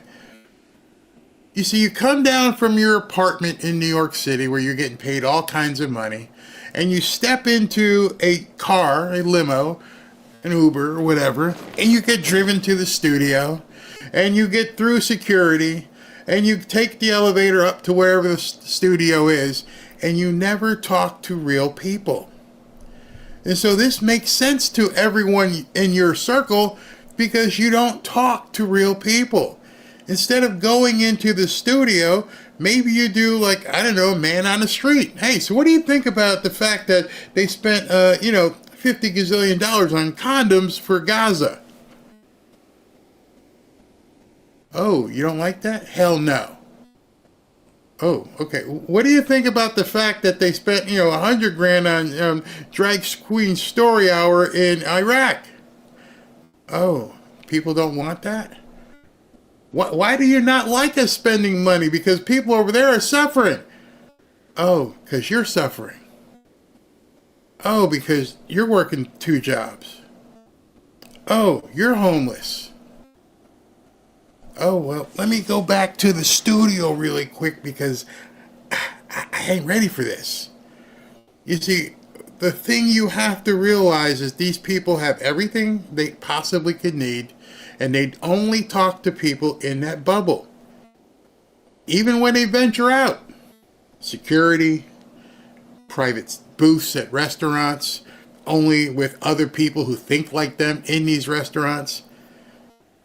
They don't shop. They have people bring it in. They're not like you, not like me. And so if everything you see in that bubble tells you that these other people are more important, America, you'll get over it. Don't worry about it. Eventually, I don't know, maybe things will get better. You won't have to live in a tent forever. FEMA will get there and give you $750. Why don't we give them $750? Let's do a backflip. Let's give the people who wanted condoms in Gaza $750 and give the people in Appalachia, I don't know, $50 million. How does that sound, Van? I'm pretty sure the people in Appalachia would be, thank you. Lord, thank you for answering our prayers. We have $50 million fund to help us do all the things we need to do. Because you realize most of the homes in that area, they're not really expensive. These people were humble. I bet you many of them can rebuild their homes for $50,000, $75,000. They don't need a whole lot of assistance. And they would gladly take out a new mortgage at a low interest or no interest rate to get their homes built. But you wanted them to have $750 and you want to give away $50 million over there. Yeah, sure. Happens, people are going to remember that. There are people right now who have HIV who are alive only because the United States is making sure of that. Donald Trump says Well, whose fault is that? I think Trump said it best. If you cannot take care of your own population, then your sovereignty is in question. He just said it, not me. The only reason, he didn't say because something happened, the only reason these people are alive is because the United States takes care of them. Well, then I need to get, a piece of land over there if I want to go there. Something. The only reason they're alive, he said it, the only reason they're alive is because you and me took care of them. So then maybe we need some adoptions. Maybe these people should be, something. Because I can't even let that sink in, that the only reason they're alive is because of America. So what country is this that cannot take care of their own people? That is no longer a country. Yesterday you guys laughed because Trump said he's going to create a sovereign wealth fund. A United States wealth fund to take care of our people. What do they have? Nothing? Oh, their sovereign wealth fund is Americans. Get your ass to work your 40 or 50 hours a week because those people can't survive without you. Don't care. You go die. That's the message from the United States government. It is the wrong message to be sending, and it opens up the door for China and other people say, at least we're a stable government who's not going to leave you out here to die. That's this is not an abstract conversation for people around the world. When you're talking about... We don't care. You are going to die, said no one in America ever. What we're saying then is we come first. When you're on an airplane and they start telling you what to do and everything else and how to, how you're actually going to die in this airplane, but pretend like it's not going to happen. There's going to be lights here and then the things are going to drop down and then you can kiss your butt goodbye. But before you kiss your butt goodbye, do us a favor and make sure you cover your kids with the mask first, then put on your own. Take care of your own. Take care of your kids first. Then put on your own mask. What they're saying is that these countries over there don't have to put and take care of their own because America should be taking care of them first. It's everybody else before you. And they can't understand why people like you and me are like, what do you mean all this money's going to all these different places? I'm not down with that. I have a warm heart. I would love to help people, and I've helped, and many of you have helped people who are down and out, but it's not my responsibility.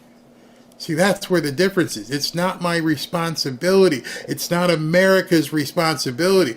You think China is going to step in and give them gazillion dollars? Oh, here's how China would do it. China would say, so your country needs some money, hey? Yeah, okay. We're going to give you the money to help, the people you said you need to help. But guess what? This is your new flag. This is the flag you now fly. You are no longer Ekistan. You are now China-stan. They're not going to give it to you. See, America's been so stupid. We just give you the money and you just keep being a country. And then we know already that you can't afford to do anything for your people because you can't. So you're going to keep coming back like leeches. And so nothing ever gets fixed. You just keep coming back. Now, on the other hand, if we took China's approach and said, you know what, you're like USA Light. Boom, here's our flag. We're going to send some people over, make some roads, and take this thing over. Maybe if you got something to offer, maybe we can think about that. But no, the libs just want you to keep paying at the office. Civil service law and lawsuits to try to protect civil servants being one of the fronts on which the opposition can proceed. What are you seeing as the other potential fronts on which the opposition can advance in very short notice? Before Jamie talks, they forget the words that they actually use, civil servants. What does the word servant mean or imply? It means you are there at the behest of somebody else. You are my servant.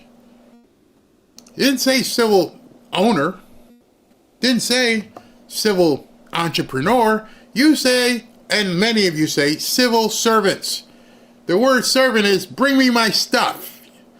You work for me. You do what I tell you. And then when I don't need you anymore, I may dismiss you. You're dismissed. I'm sorry if this sounds cold and callous, but as far as I've looked in history, servants are just that. Don't look me in the eye, do what I tell you.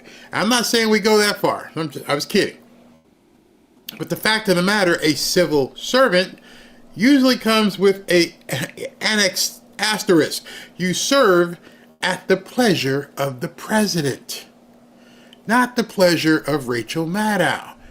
See, the whole thing serve, I don't think she got that part down.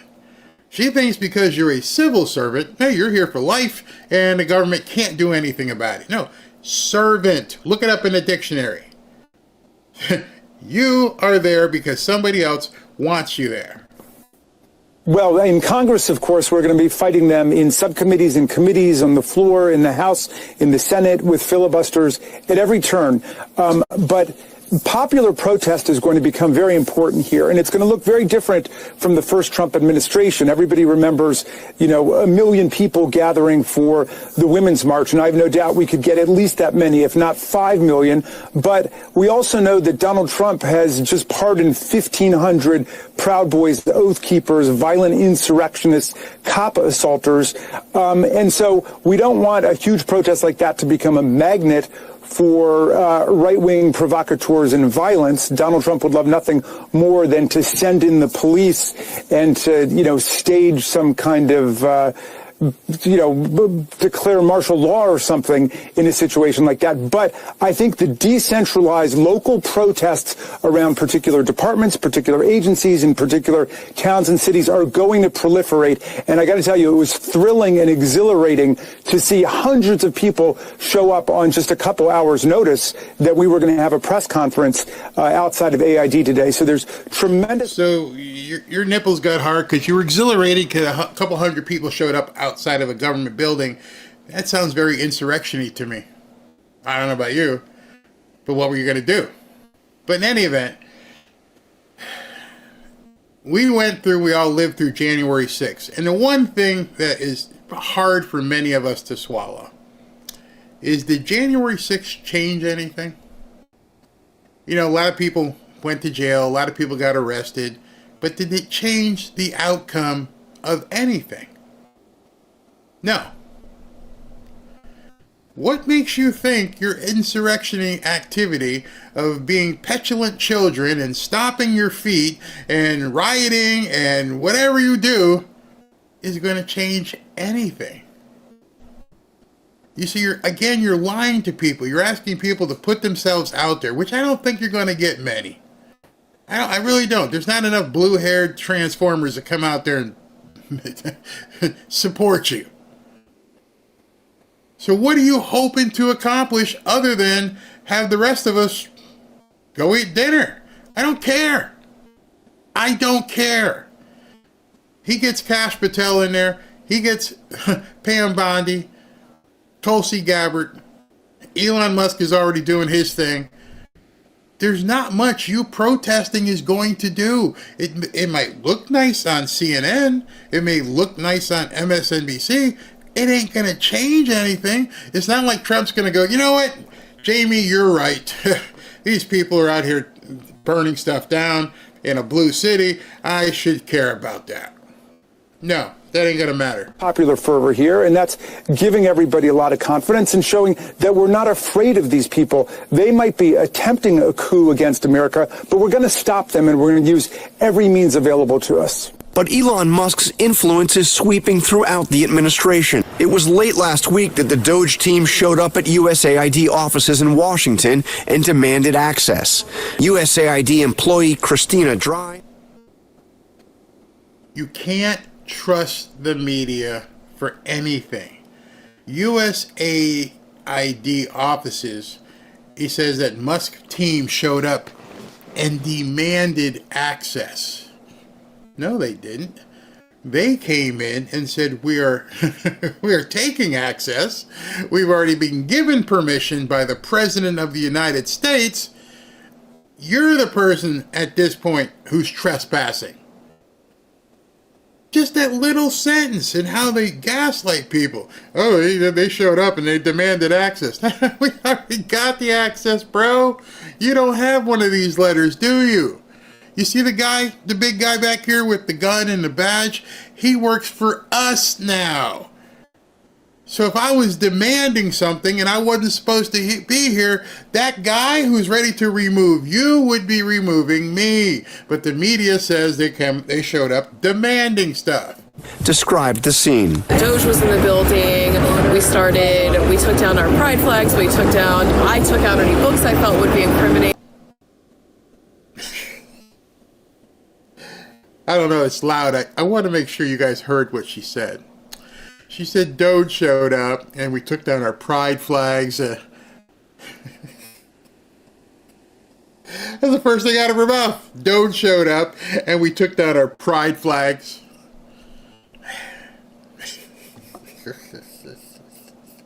We're so screwed up. We are so screwed up that a woman working in a government office, the first thing out of her mouth was, I took down my pride flag. Which the question begs is, why are you flying a pride flag in the office of a United States governmental business? Office? Agency? Why is there a pride flag that you have to take down in a government office? No one was talking. We heard they started taking transcripts automatically of all of our Google Meets. They unplugged the news in the little kitchen galleys. It didn't feel good. And then Saturday, all of the websites went down, and then I lost complete access to my computer. So, I mean, these are the people that have been working in your government that Joe Biden and his cronies put in. The rot was so bad that these people are, I had my pride flag and I had to take it down. That was the first thing I had to worry about. More nuts, an alert, more nuts. Are Americans going to be okay with Musk? Oh, okay. A guy nobody voted for having all this kind of power. And you know, the news outlet Wired found out that at least 6 of the gentlemen on Elon Musk's team are between the ages of 19 to 24 with little or no government experience, and one is in college. I mean, who are these people and why do they have access to any of your business? Well, they don't. What they're doing is actually illegal. Now, illegal. Can you quote me the statute that says that they are doing something illegal? And I'm going to introduce you to one of the people on the DOGE team. And, this one kid who at maybe 19 or 20 will embarrass you, Whoopi. Completely embarrass you. As much as you want to insult them, I have a question for you. Other than Kamala... No, it wasn't Kamala. Or Joe, rather. And then the senators. But who in Joe's government did you vote for? Nobody voted for Mayorkas. The Senate had to, but none of us got to vote for him. None of us voted for any of the people in the cabinet. Janet Yellen, never voted for her. Not once. No votes were taken for Janet Yellen. Nobody voted for Anthony Blinken, Secretary of State. They rely on you being either having temporary amnesia or just being stupid. Nobody votes on any of the people in any of the offices throughout the country or the world who work for an administration. Nobody. You can pull out the ballot and see it. It says President, Vice President. I don't even think some of them have Vice President. I think if you pick Joe or you pick Trump, J.D. Vance comes along with it, and then it jumps down to senators and congressmen and everybody else. It doesn't jump down to Secretary of State. It doesn't show, nothing shows up where it says, let's vote for Pete Buttigieg. So what are they talking about? They're freaking because they got nothing. They've got nothing at all to discuss. Nobody gets voted on. President Trump ran for office saying, I'm going to review every single penny in the federal budget. Now, how are you going to review the spending in the federal budget without reviewing the spending. And that's what Mr. Musk is doing. Now, many of my Democratic colleagues and some of the tofu-eating wokerati at the USAID are screaming like they're part of a prison riot because they don't want us reviewing the spending. But that's all Mr. Musk is doing, and he's finding some pretty interesting stuff. To my friends who are upset, I would say with respect, call somebody who cares. They better get used to this. It's USAID today. It's going to be Department of Education tomorrow. And really, here's what's going on. You better get used to it. Again, same thing J.D. Vance said. Man, we're going to keep doing this for the next 4 years. You might as well settle in, get comfortable with it. Get really comfortable with it. And Senator Kennedy's like, yeah, number one, call someone who cares.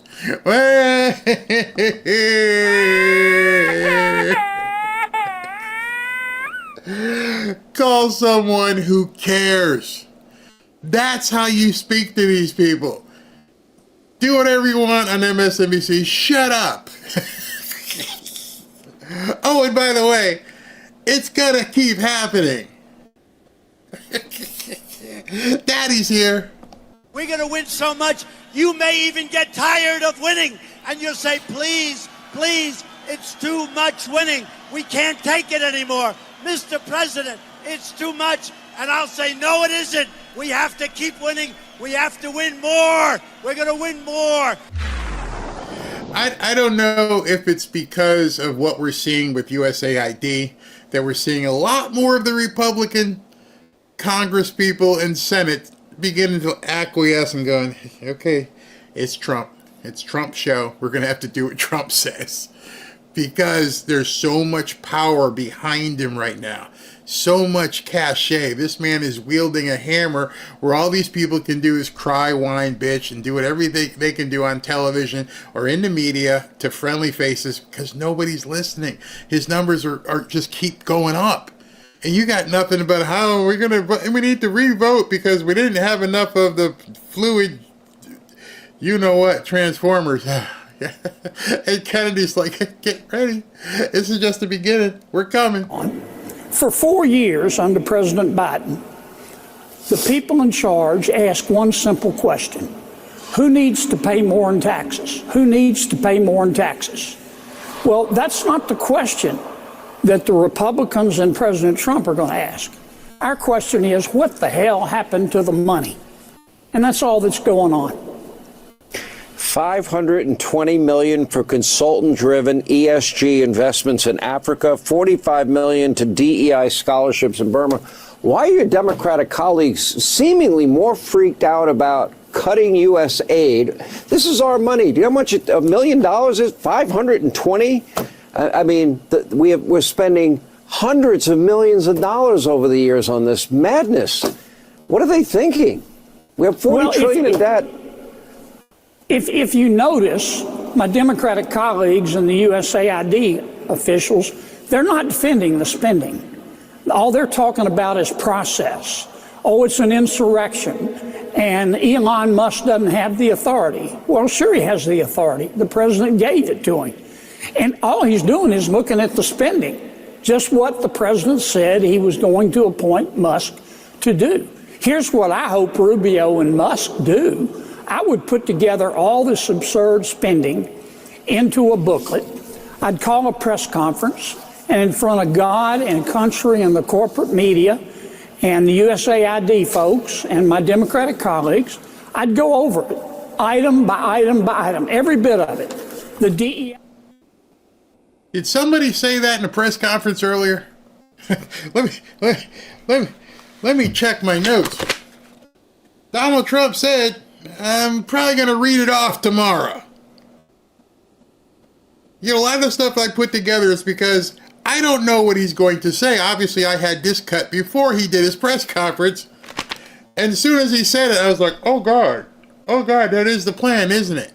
You're actually going to do this. You're going to read it off tomorrow or when it next day, whatever, and tell us what it is to the country and the world. Here's what these people have been doing. He's going to show the naked pictures on the phone. You know, hey, where'd you get those pictures? You weren't supposed to have those pictures. Oh, this picture? This one? You're worried because I see it? What was you thinking when you did this? That's who the Democrats are. You're not supposed to be, you're invading my privacy. How'd you get access to my phone? But what about the picture? Looking like, Kanye West's girlfriend. Yeah. That's what's happening. These Democrats are about to be Kanye West's girlfriend on the red carpet. Maybe if you don't know what I'm talking about, trust me. Well, some of you may want to see it, some of you may not. But in any event, that's how they are right now. They are Kanye West's girlfriend on the red carpet, and they're terrified because you might see the pictures. Comic books, the transgender operas, the funding of gain-of-function research. I'd go over every bit of it and say, now, do you want to defend this? And they won't. They can't. I have been on USAID's case for years now, going back several years, where I was trying to investigate the expenditures for humanitarian aid, primarily when it came to the war in Ukraine. And what my team and I encountered was absolute obstruction and lies coming out of USAID. They did everything possible to stop me from accessing their records to understand where our taxpayer money was going. I eventually partnered with Representative Mike McCall in the House, and we started a formal congressional investigation. And even after that, they really pushed back, only allowed us access to a small amount of data. But what we found was extreme expenditures on the part of USAID with very little data-driven results.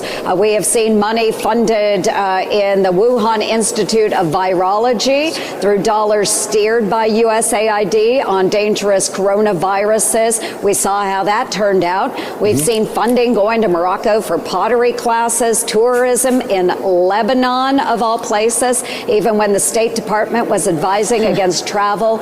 I could go on and on and on.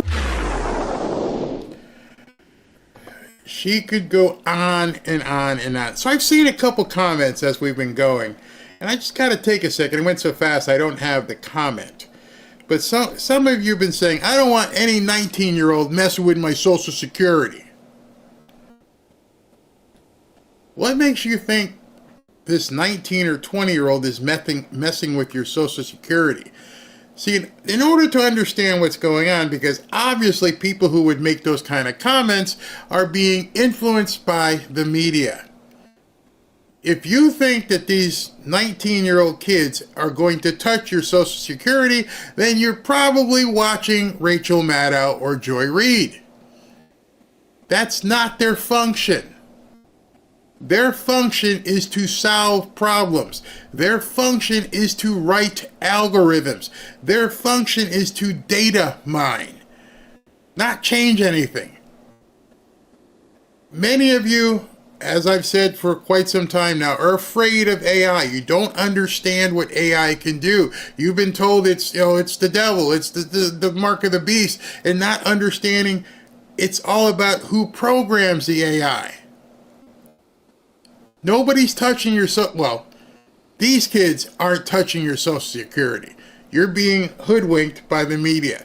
You've fed into the gaslighting, and you've decided, yeah, that's it. These kids are only 19 years old, and they shouldn't be touching with my Social Security. Wrong. These kids are data miners. If you don't know what data mining is, it's like, hey, listen, can you find, I'm going to let the kid tell you what he can do. And then you're going to go, oh my God, this is what these kids do? Yeah, this is what these kids do. But you know what? They're so good, they're trying to kill these kids. Boston University employee Jared May has posted a call for 6 young DOGE employees to be unalived. Boston University should lose all federal grants and funding if May isn't fired immediately. This is what he posted, Jared. The men carrying out Musk's coup, obviously a Rachel Maddow watcher, are, and he names their names, and he says he posts a picture of them wanted for or dead that are alive. These are kids. These are kids. And they were doxxed. And the Department of Justice is now going after them. And so, I want you to just look at who these kids are. And the term is autist. These are the Gen Z autists Elon Musk is using at DOGE to save America. And they are. They're just kids. They are literally just young kids. The problem that people aren't understanding is that these young kids, and let me see if you can see their age. Gavin is 25, and Luke is 23, Edward is 19, Akash is 21, and Ethan is 22, and Gunther Gaudier is 24. So they're 24 to 19. But these aren't average 24 to 19 kids. I'm going to show you something that's not being shown in the media, of course.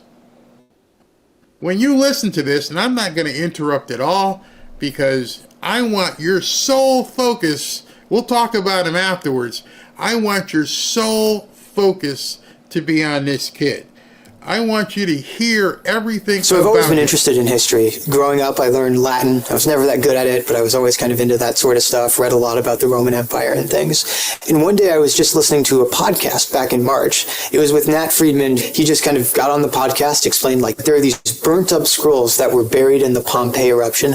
No one knows how to read them, but some professors have created CT scans of these scrolls, and they uploaded the data on the internet as a competition to see who could find writing inside of these scrolls. And when I heard that, I was just immediately like, oh my goodness, this is such a cool project. I have to work on this. I just went home from work that day at the end of the day, and I've been working on it evenings and weekends ever since.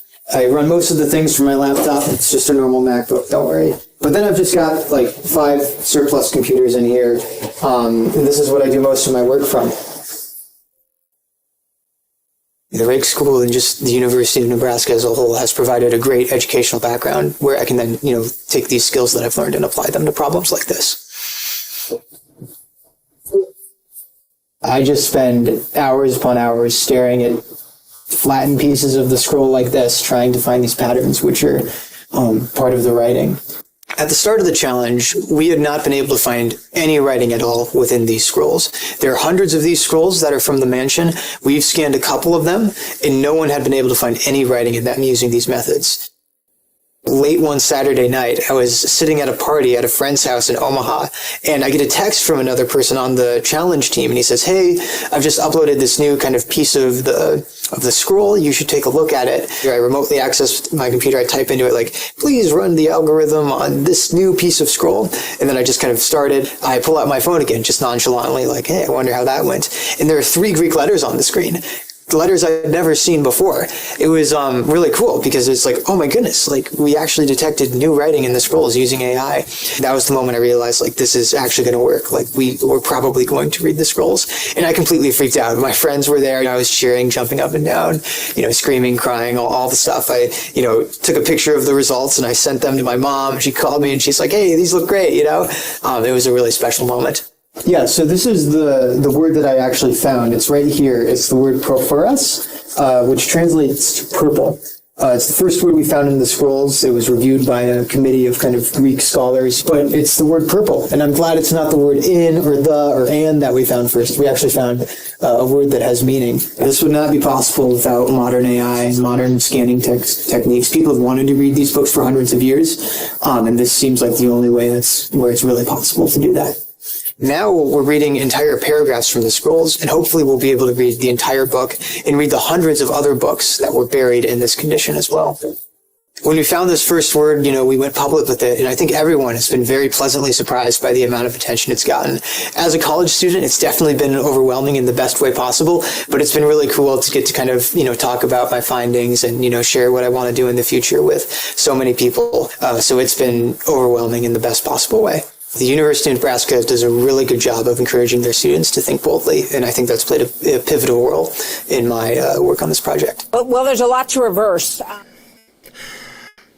Yeah, these aren't your average little 19-year-old kids. Just in case you don't know, Pompeii was a city that got destroyed by a volcano, Vesuvius, in 79 AD.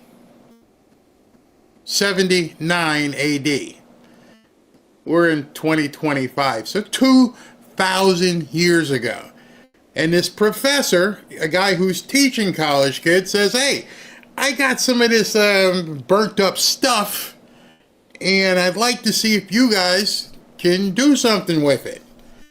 And they put together a team, and their team won $250,000 because somehow these kids were able to discern from the charred stuff a couple of hieroglyphics, whatever you want to call it, and create and find out and go, hey, here's a pattern here. Let's go ahead and write some AI. I got like 16 computers here trying to figure out what the hell this can be. And voila, we found a word.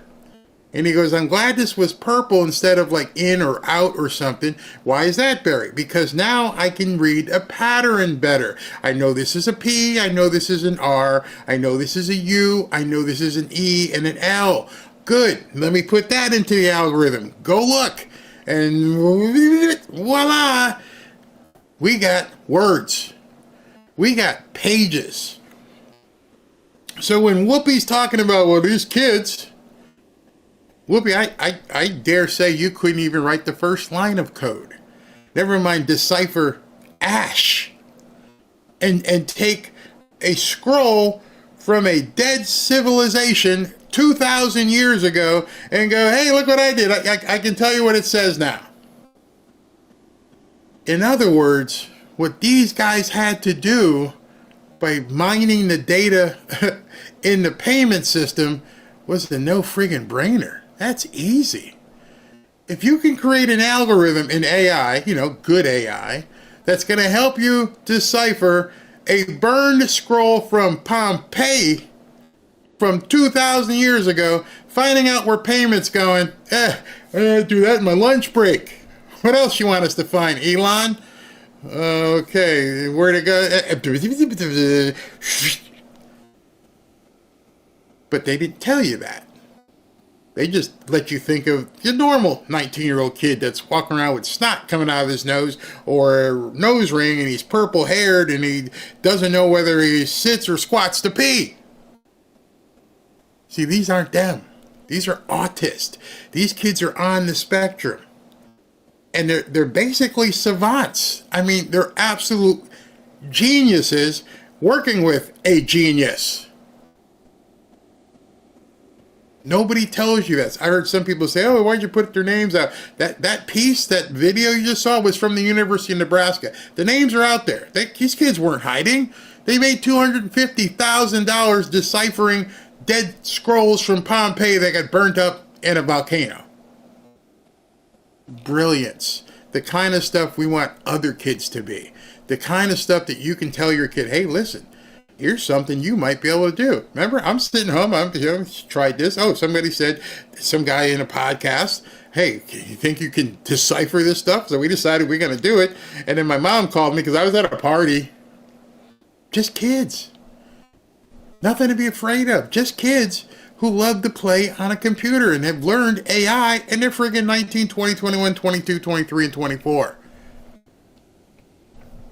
And the entirety of the left at this point is terrified of that kid. Just imagine that right now.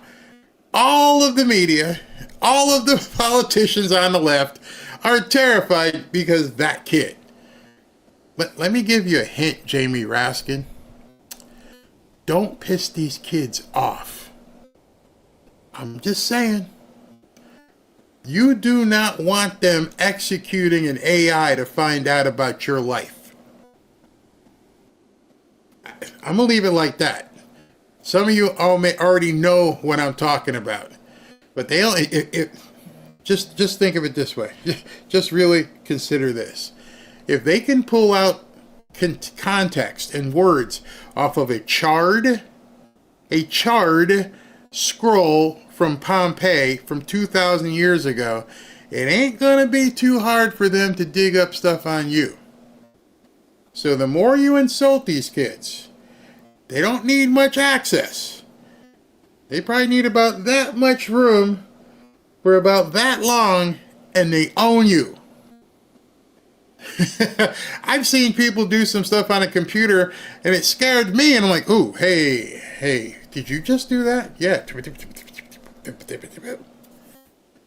If you ever want to know, and I've mentioned this before, if you're tired one night, not tired, but you're tired of what's on television, it's all BS, go ahead and watch just binge it.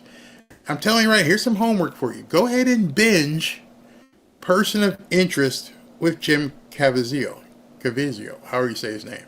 Go ahead and watch that. Watch all the seasons. Watch what that show foretold. If you watch that show, you're going to stop probably after about the first season and go, oh my God, somebody's telling us what's going on. Somebody knew enough to, and all of a sudden that show disappeared. Hey, let's end it. The machine. If you watch the opening credits, you will see what these kids can do. The machine knows everything, everywhere. I've taught it. I think it's what he says. I've taught it because I built it. And it looks at everything. Cameras, it can access. Where do you think these cameras come from when they're doing crime? Hey, can we get the feed from, the garage camera? Boom. Yeah, we got it. It's crazy. And that's who's been doing all this. Yeah, they need to protect these kids. Yeah, I'm pretty sure Elon's got them under protection. Elon should give them a job when they're done. Trump needs to get these kids extra protection. And the thing is, they're not doing anything wrong. I bet you if you talk to those kids, they're like, this is fun. I don't know what Elon's doing with the data. They probably weren't, that deep. They're not political. Hey guys, here's what we're going to do. We're going to dig into this computer system, and I'd like you to find every single thing of every single disbursement for the last, 3 or 4 years. Can you guys write something for that? You got some code? Yeah. What do we get? I give you $300,000 you guys can split if you can get that done for me. I guarantee you those kids are like, 300 grand for us to split? It's like 60 grand a piece? Dude, let's do it. Oh, Mr. Musk, look what we found. Okay, go ahead and save that and print that and save that and ship that to me. They don't know what he's got. They may know now because people are screaming. But that's all the instruction they needed. Write your code, get your algorithm put together, go digging. You are now rushing for gold. You are now the 49er. You are now going to go mining for gold out there, and I'm going to pay you handsomely for it. Let's see here. Can't they call them for putting out a hint? Yeah, that kid, good. Can you repeat the name? I don't know. I'd have to go back, but it's all over. I mean, you can just look at who he is. Hard to eat with very side. Yeah, gold. These kids come with Oh, I'm telling you, don't want. The old saying used to be, you don't mess with people who buy ink by the barrel, meaning you didn't want to mess with the press. These kids, the press is no match for these kids. Not in the digital age, because everybody got a footprint. Every single one of us has a footprint. And people like this, I'm just leave you with that. Just leave you with the fact that these guys were able to decipher dead scrolls from a lost civilization 2,000 years ago, and that's all you need to know. Looking at bank accounts and transfers, they probably had it done by lunch. These kids probably aren't still even there. See, that's the other thing. Everyone wants to storm the building and find these kids. All they needed was access. These kids could be in Guam on a beach. They could have Starlink in a jet flying anywhere in the world, and they're just doing their thing. That's how bad this media has no friggin' clue. You think these kids are sitting in an office in Washington, D.C. that they know could be, overrun by nuts? No, once I had access to the server, well, maybe Elon took the server. Who knows? Who knows? But they don't need to be sitting there. They got an internet connection. Yeah. Boop, boop, boop, boop, boop. Done. We're in scary times. I understand. People are afraid of AI. But AI used right, as you can see right now, as you can 100% see, AI used correctly can save the world. It's saving this country. We are in the process of a revolution, and AI is fueling that revolution. Unfortunately for them, they've got a whole bunch of people who don't know what they're doing, and they're still fighting with sticks and slingshots. And over here, you got autists writing programs, outing everything. And don't piss these people off, because as Pam Bondi needs some more information, they can probably get more information. I mean, she'd have to say how I got it, but just saying. Joy Reid said I paid for it. Great, shut it down. That's right. She said, yeah, it's your money. I'm glad these kids are on our side. You doggone right. Yeah, exactly. President Trump said they're working in a White House. Imagine that security, that he had to bring them in. Wow. All right, so let's finish up because I got to get going and get ready for the next show. Okay, let's watch this. And it's pretty clear that President Trump is very determined to make that happen quickly. However, Chuck Schumer is a little bit worried about his Super Bowl party, Caroline. Let's watch this. Let's just take Super Bowl Sunday, okay?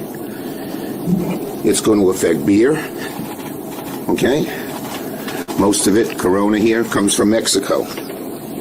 It's going to affect your guac, because what is guacamole made of? Avocados, both from Mexico. If you have pizza, it's going to affect the cost of cheese. He doesn't want any pain at his Super Bowl party, Caroline. What do you have to say about that very interesting show and tell?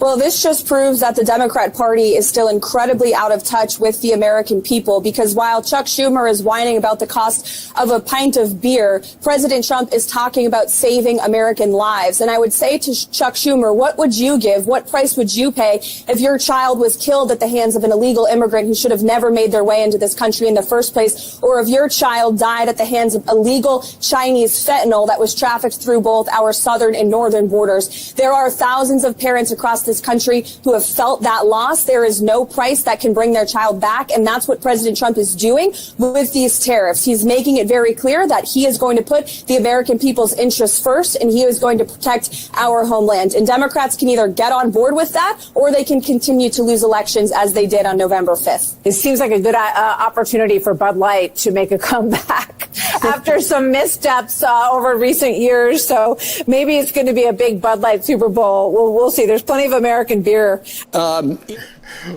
What's really interesting about that is that happened before Mexico and Canada both came to terms. When one of the leaders of the Senate, Chuck Schumer, when you're reduced to doing props in the sideshow with a can of Corona and an avocado and saying that the success or failure of our country is based upon what people eat and drink on Super Bowl Sunday, you've already lost. You have already lost. But even more so, one day later, you guys can't keep up. 24 hours later, hey, there's going to be no problem with Corona and avocados. Again, they can't keep up. Their stuff looks dated. Literally 24 hours later. So whatever they put, imagine how much planning went into that. How many people he talked to. Like, go get me a can of Corona and and an avocado, and I'll tell people how bad it is. Oh, he already solved it? I look stupid. He moved too fast. Elon Musk and the DOGE team are looking at how much money the federal government spends, and he posted this on X. The DOGE team discovered, among other things, that the payment approval officers at Treasury were instructed always to approve payments, even to known fraudulent or terrorist groups. They literally never denied a payment in their entire careers, not even once. What do you make of Elon Musk going through Washington right now with a Hoover? I'm okay with it, and I think the American people are okay with it. Everybody knows the dirty little secret about government. It drips with fat. No one's ever done an exercise like this. I thought he'd get a lot more pushback from Congress, and he's not. He's going in there with a spatula, and he's scraping out billions of dollars, and people are okay with it. After all, it's taxpayers' money. Right. Why not do this? If you sit around your kitchen table, you got to have a budget every year. Right. Why can't we apply the same kind of philosophy to government? And that's why he's getting a lot of latitude and a lot of slack, even though he's a controversial guy. But look at the executional skills he has. Sure. There's nobody like him. Let him do his thing. By the way, let him do his thing. Elon makes no bones about it. He's on the spectrum as well. So he can relate to these kids. It's funny. Somebody put up a comment. Sorry, Barry, you're wrong. It wasn't 24 hours. It was more like 6. The Democrats can't work at this speed because they can't think. Most of these people are not businessmen. Most of these people don't have the critical thinking to understand, because what they have to do is go, okay, what are people going to think about this if I do it? Let me take the wind. What direction? And Trump's just out there doing it. And they can't respond. An update on whether you will detain migrants or deportees on military bases, and can you give us an update on that and how you'll pay for it? Any assets necessary at the Defense Department to support the expulsion and detention of those in our country illegally are on the table, to include, as has been widely reported, Guantanamo Bay, a naval station I spent a year at as a guard back in 2004, 2005. I know that terrain very well. It's the perfect place to provide for migrants who are traveling out of our country through gray tails or other assets, but also hardened criminals. Where are you going to put Tren de Aragua before you send them all the way back? How about a maximum security prison at Guantanamo Bay, where we have the space? So where we have the assets that can support those doing the intervention and arrest, we will provide that, because, as Tom said, border security is national security. And that includes assets that only the Defense Department has. And let's remember, we've had a migrant processing center there for decades. So we've held aliens there before, and we're going to hold them again. This time, we're going to hold the worst of the worst. I mean, the Clinton administration had tens of thousands of migrants at Guantanamo Bay. It's been used many times over. There's probably 2 guys right now, in addition to those 5 guys who are working on the computers, there's probably 2 guys right there in our government I wouldn't want to mess with. Because it seems as though Pete Hegseth and Tom Homan have been given wide latitude by Trump. Do what you need to do.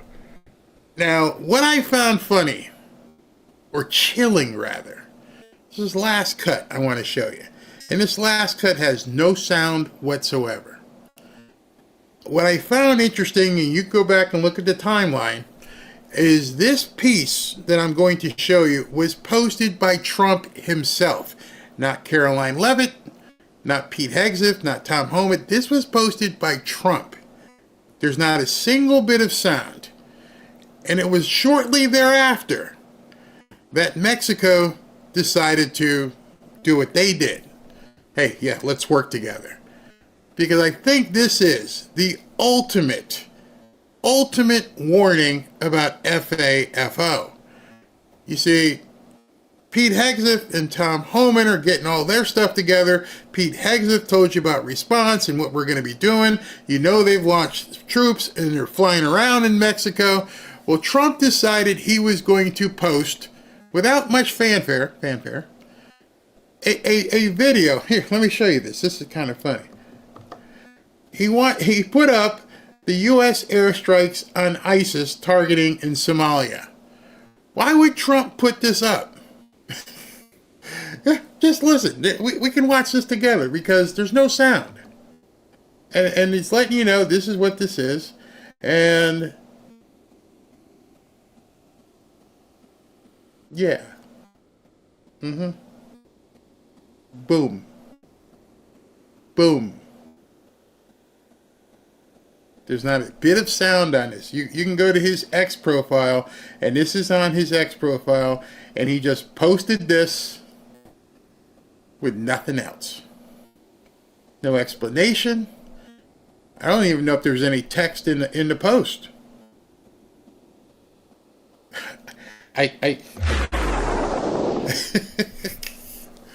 Why would the President of the United States post what is a video of our army taking out some people in Somalia for the world to see? To me, when I looked at that and how he posted it, was the ultimate in FAFO. You guys are halfway around the world. You never saw it coming. You never saw it coming. And boom, boom, boom, boom. I think it tells you, told me everything. Told me, hey, I can come. You would never see it coming. That was truly FAFO. I probably watched that thing like 10 times. I'm like, oh my. Let me see if I can find it on his page. That way you can actually see it yourself. Because to me, it was chilling. And knowing how he doesn't give one, doesn't care. Let me see if I can find where it is. Oh, here it is. Yeah, I got it. I found it. Okay, there it is. There it is, right there. Not a single bit of text.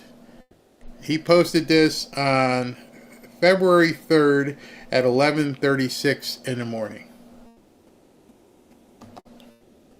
What was the message he was giving? Why would you even put that out there? We didn't need to see it. I know he did it. I'm not worried about it. Why? Ooh, think about that. Think about that. Oh, it sucks to be removed from a job. Guess suck it up. Definitely, in my mind, again, that's why I wanted to show it to you. You can go on his profile, look at it. But that to me looked like the ultimate in FAFO. Gina, she's like, just whoa. Yeah. The President of the United States posted a video of us blowing the crap out of something. With nothing, no context, just here. This is what I did in Somalia. I think he posted, like, his previous post was, I did this in Somalia. And then the follow-up post was just dust. Notice at the top, unclassified. Yeah, so he had to unclassify it to show it. And there was no reason to unclassify that. Why would we need to see that he did stuff in Somalia? There was text on top of it? No, there's no text on top of it. Guys, why would I lie to you? There's not a single bit of text. Here, let me show it to you in a bigger, without the comment, so you can see the bottom. Hold on, let me get rid of the comment. There's no text. Down below is a previous post. This is a post from February 1st. There's no text. Trust me, I've been looking at it for 2 days now. There's not a single bit of text. Just that by itself. This is a separate post. This is a post from February 1st. This morning I did this and this and this. Okay? Look, it has nothing to do with that. Then he followed it up with just that. So, not sure how you use Twitter or X, but there was no text. None whatsoever. Silence can be the scariest. Yeah, that's what he sent it to. I'm sure it was for the cartels. Absolutely, that's my guess. My guess is that it was a message to the cartels. He's not doing anything in Canada, Iran. But anyway, he sent a message. And then what day was video in form? What do you mean? It was what today was in video form. Yeah. When you like, I will obliterate you Boom. Wow, that's crazy. Doesn't the cartels have lots of tunnels? Yeah, maybe. Yeah, it could be green screen, Barry. No, it wasn't green screen because it was unclassified. FAFO. This is what Trump is about to let loose. He got his point across. A very silent warning. And of course, if you listen to what Pete Hegseth has been saying on the ground over in by the border, and how, you know, Tom Homan and Pete Hegseth are down there coordinating plans. Shit's about to get real. About to get real. All right, so I got to get out of here because I got to get ready for tonight's show, which I'm going to have Buddy Carter. Yeah, that's his name. Buddy Carter, congressman from Georgia, I believe. We're going to be talking about, hold on, let me just bring him up. We're going to be talking about USAID, and Buddy is also pushing, yeah, this is Buddy. I'm going to be talking to Buddy at, I'm going to have to tape it and we'll do the show at 8 or 8:30, but Buddy is a strong proponent of no taxes. So we're going to talk about USAID and we're going to talk about no taxes. And by then I'll also have some other news to share with you as well. So we're going to be talking to Congressman Buddy Carter. Where's he from? I think he's in Georgia. Yeah, he's Georgia, 1st Congressional District. He's over there with Marjorie Taylor Greene for sure. All right, so if you guys want to join us, oh, I got to talk about this too. I'm about to show you our Twitter X group. It's a private group. It is free. Let me just say that again. It is free. There is no cost to join our private X group. Some lady hit me up on Twitter and said, no, it costs money. It does not cost money. You have to go here. Go there. Go to fanfareshop.org/group. If you go there, the URL will take you directly to the group. You bypass go and it is free. Do not click the subscribe button on my personal profile. That's something different. You can if you want. But if you want to go to our free group with over 14,000 people in it, do it that way. And then don't send me a notification that it's not free. It's free. fanfareshop.org/group. I love how people tell me something like, hey, no, it's not free. I'm telling you, here it is. I'm like, you're not listening. You need to go to that link. You go to that link, it'll take you to our group where it's free, it's private, and you can get your, obviously there's 14,000 people in there. And I do not have 14,000 paid subscriptions on X. I wish, but I do not. If I had 14,000 paid subscriptions on X, I probably wouldn't, no, never mind, I'm not going to go there. Anyway, and if you'd like to win a hoodie tonight, go to fanfareshop.org. And you can register to win a hoodie. And if you've previously entered, you do not have to enter again. All right. So let me go ahead and acknowledge if there are any super chats in here. Let me bring them up. Get ready to go through this. All right. So if you guys don't want to sit through this, that's up to you. But right now, I have to acknowledge gladly the super chats that came in during the show. Kevin Strand, very deep state needs depends because they are crapping themselves right now. Absolutely. I hope Trump is protecting those kids. Yeah. Joy, it costs to chat. Nope, no cost to chat, but I'm happy when you do it this way. The other chats that come through, as I'm looking at the camera, if I look away and I see something, I can click on it. But that's why the super chats get recognized more, because I take an entire part of the show and recognize them. Kevin Strand, thank you. Jeremy Hughes, enemy of the state. Wow, Kevin Strand again, thank you very much. Jackson, President Trump has been in office 15 days. Buckle up, buttercups. 1,444 days plus to go. Winning is glorious. It is. Captain Danny, 4 kids are about to change history. Yep, it's actually, I think it's 6 of them. I think it's 5 or 6 are actually working on it. And the acting attorney general is going to be some arrest. Donna D. Can't Jared may be arrested for the posters calling for? Yep. Yep. He's the acting AG has already said and told Elon he's going after him. Add a cha-ching cash register soundbite every time Elon saves us $1 billion. You want me to add a cha-ching button every time Elon saves us $1 billion? You mean like this? Gotcha. I just haven't used it, but it's there. Let's see where we're going. Surprised you, didn't I?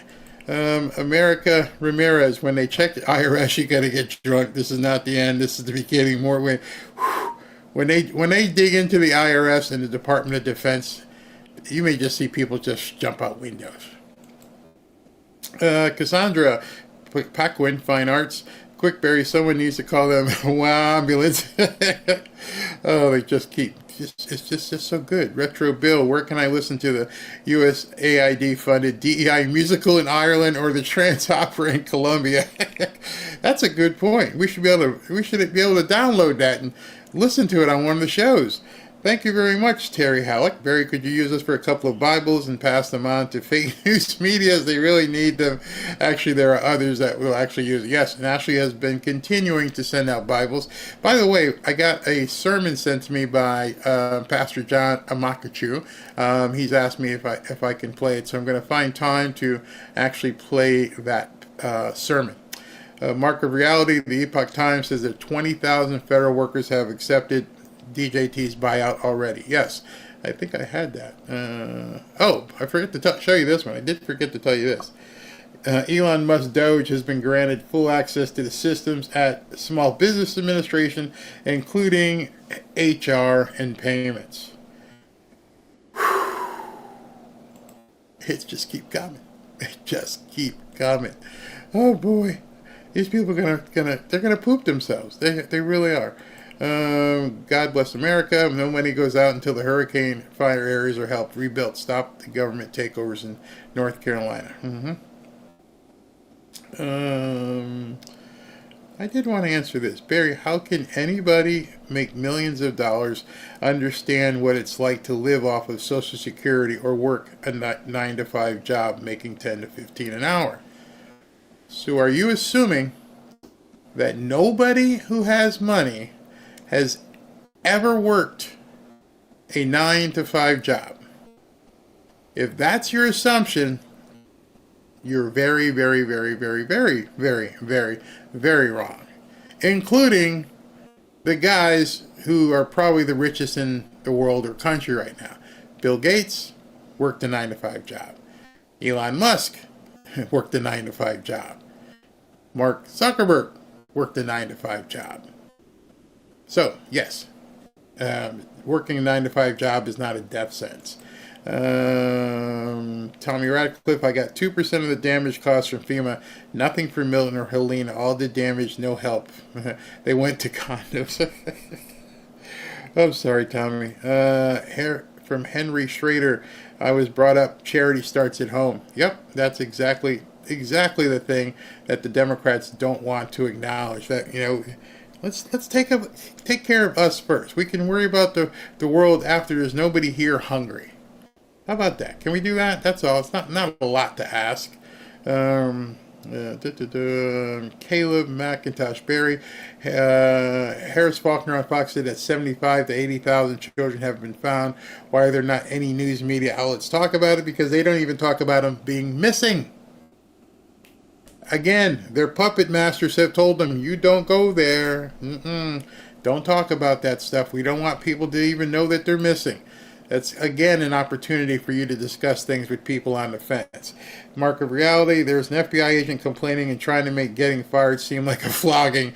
The viewers have spent the last 4 years watching unemployment skyrocket. Yeah, they're going to cry. They're going to whine. Tommy Radcliffe, Prince F. and Wally, no one knows about him, Barry. Not even Benny Johnson mentioned it. Not Larry, not Curly, not... Nobody's talking about Wally the Nigerian? Why are they not talking about Wally the Nigerian?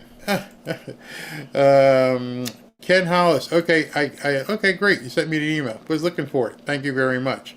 Beverly Litton. There are many who are gaslighting. I understand Soros is in Indiana now. I have a friend in Indiana, and I've got him basically getting information for me. Tommy goes, F off, lady. Jesus said as he turned over the tables.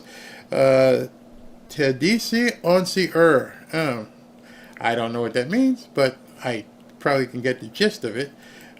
Missy Bash, thank you. Jeremy Hughes, Barry, love your show and full-time watcher. Can you please stop placating to Marcus by refusing to speak words? I'm confused and anti-free speech.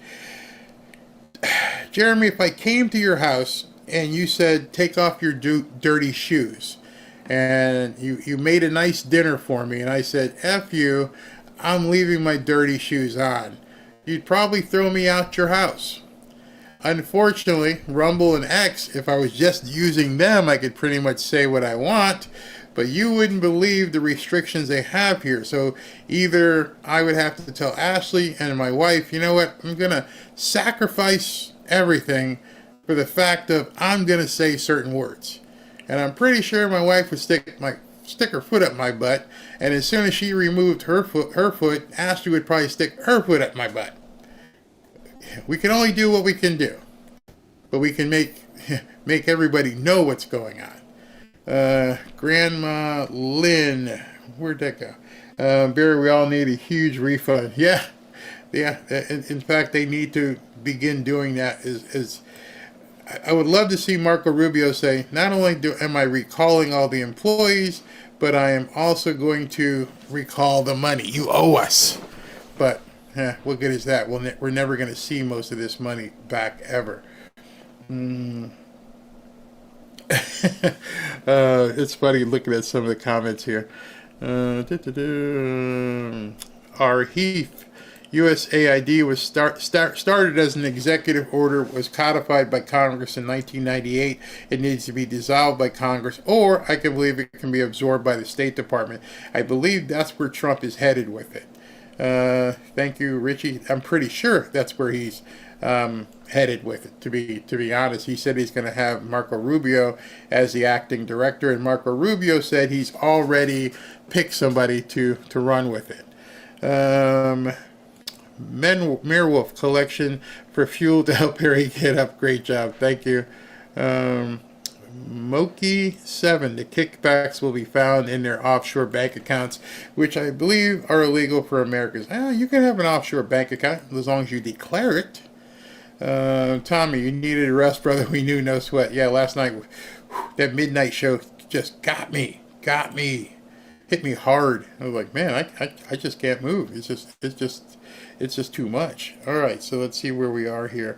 So my 8 o'clock show tonight, I probably make it 8:30 because I got to do the interview with the congressman, which I can't do live because I have to get him on at 7:15. David Cummings. Bombs busting in air gave proof through the night that Iran is now glass. Oh, that's funny. Claudette Bruley, I left instructions. Yeah. Imagine thinking that our president left a dead man switch. Yeah, that's kind of scary. Darlene, thank you very much. Born on the 4th. Hello. Midas wants to join the broadcast, Barry. Record his most ferocious growl. When people like Elizabeth Warren are spewing nonsense, hit the button. Ooh. Well, yeah. You got me. Yeah, that might be a good idea. I can do that. Barry Canova. No twisted sister, Barry. Pat Travers said it best. Boom, boom, out go the lights. You're lucky I know who Pat Travers is. There's probably some people here who don't know what Pat Travers is. During my concert promotion days, I probably promoted like 6 times he played for me. Loved it. If you're a Pat Travers fan, you probably know a song, Snorting Whiskey and Drinking Something Else. Snorting whiskey and drinking yayo. Expat Life, you're the best news. I love that. I like that song better than Boom Boom Out Go the Lights. Lupe Marilla, I wish we had a national newspaper for those only read. Elon would buy MSNBC. Why? Yeah, people say that. I'm like, why buy it? You could literally go buy cameras and rent studio space and spend $1 billion less. When I was in school, all we had to buy was pencils and peachy folders, and we had lockers to keep our stuff in. Yep, school board. My kids didn't even bring books back in the day. Ladybug says he's had 4 years to precisely plan each move. Yes, he has, and he's doing it. Let me go over here. Did I see that already? Whoa, hey, Patrick Kilday, thank you very, very, very much. This is the only place to go for your news. Thank you very much. Thank you. That's very nice of you. Larry the Scrapper Guy, great work, Barry. Check your email. Yep, I will tonight. Is that it? Let me go. Let me see here. Oh, wait a minute. I think I just missed something.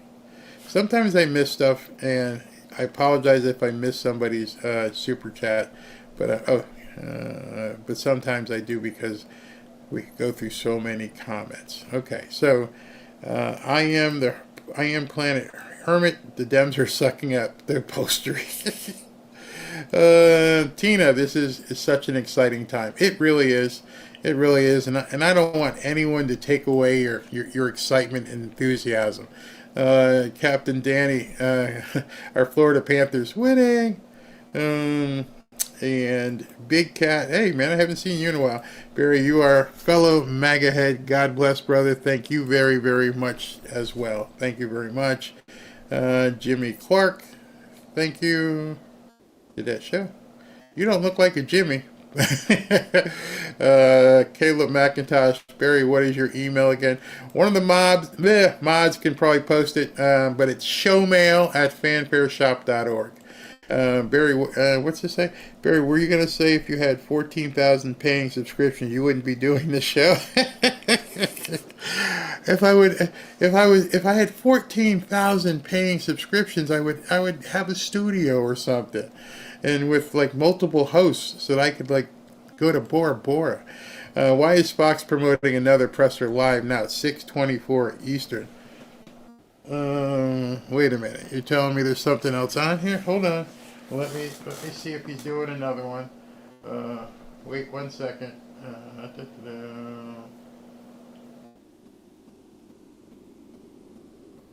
Hold on, I'm looking.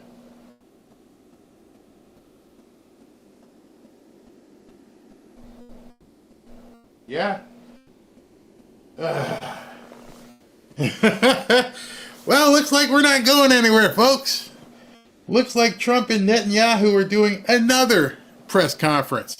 So this must be the real press conference getting ready to come up. Okay. Yeah, they're going to do another press conference. Settle in, people. Settle in. Thank you very much, Beverly, for catching that. All right, so we're gonna hang out because it looks like there's going to be another press conference. They're going to be live any minute now, the two of them. So Ashley might want to let. I don't want to push Buddy back again, but it may end up being live depending how long these guys are going. So if this press conference goes for any real length of time, what we're probably going to do is, it's already 6:30. Buddy was supposed to come on at like 7:15. So if this press conference goes for 25 or 30 minutes, we're probably going to stay on, do the press conference, and then call it a day. We won't do the 8 o'clock show. So I'm waiting to see if he comes on. Man, this guy's incredible. And it's funny, a bunch of people already probably jumped off saying, oh, it's all over, but y'all can come back. We're still here. Man, double shift. Oh, God, hooked on music. Just suck it up, Barry. I love your heartfelt sigh and really. Oh, man. All right, so they say that another press conference. See, I didn't think that was a press conference. I thought that was just like a meet and greet type thing. And now it looks like they're getting ready for a big press conference in front of flags and everything. They're going to be standing up in podiums. So we have a big press conference on the way. So we're going to cover that. In the interim, you ever know when you tell yourself, I'm going to go to the bathroom in a couple of minutes, and then you don't get to go to the bathroom? Well, I'm going to go to the bathroom. I'm going to play my come back soon message here, and then I will come back real soon after going to the bathroom. Be right back.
All right, we're back. Quick change, did that.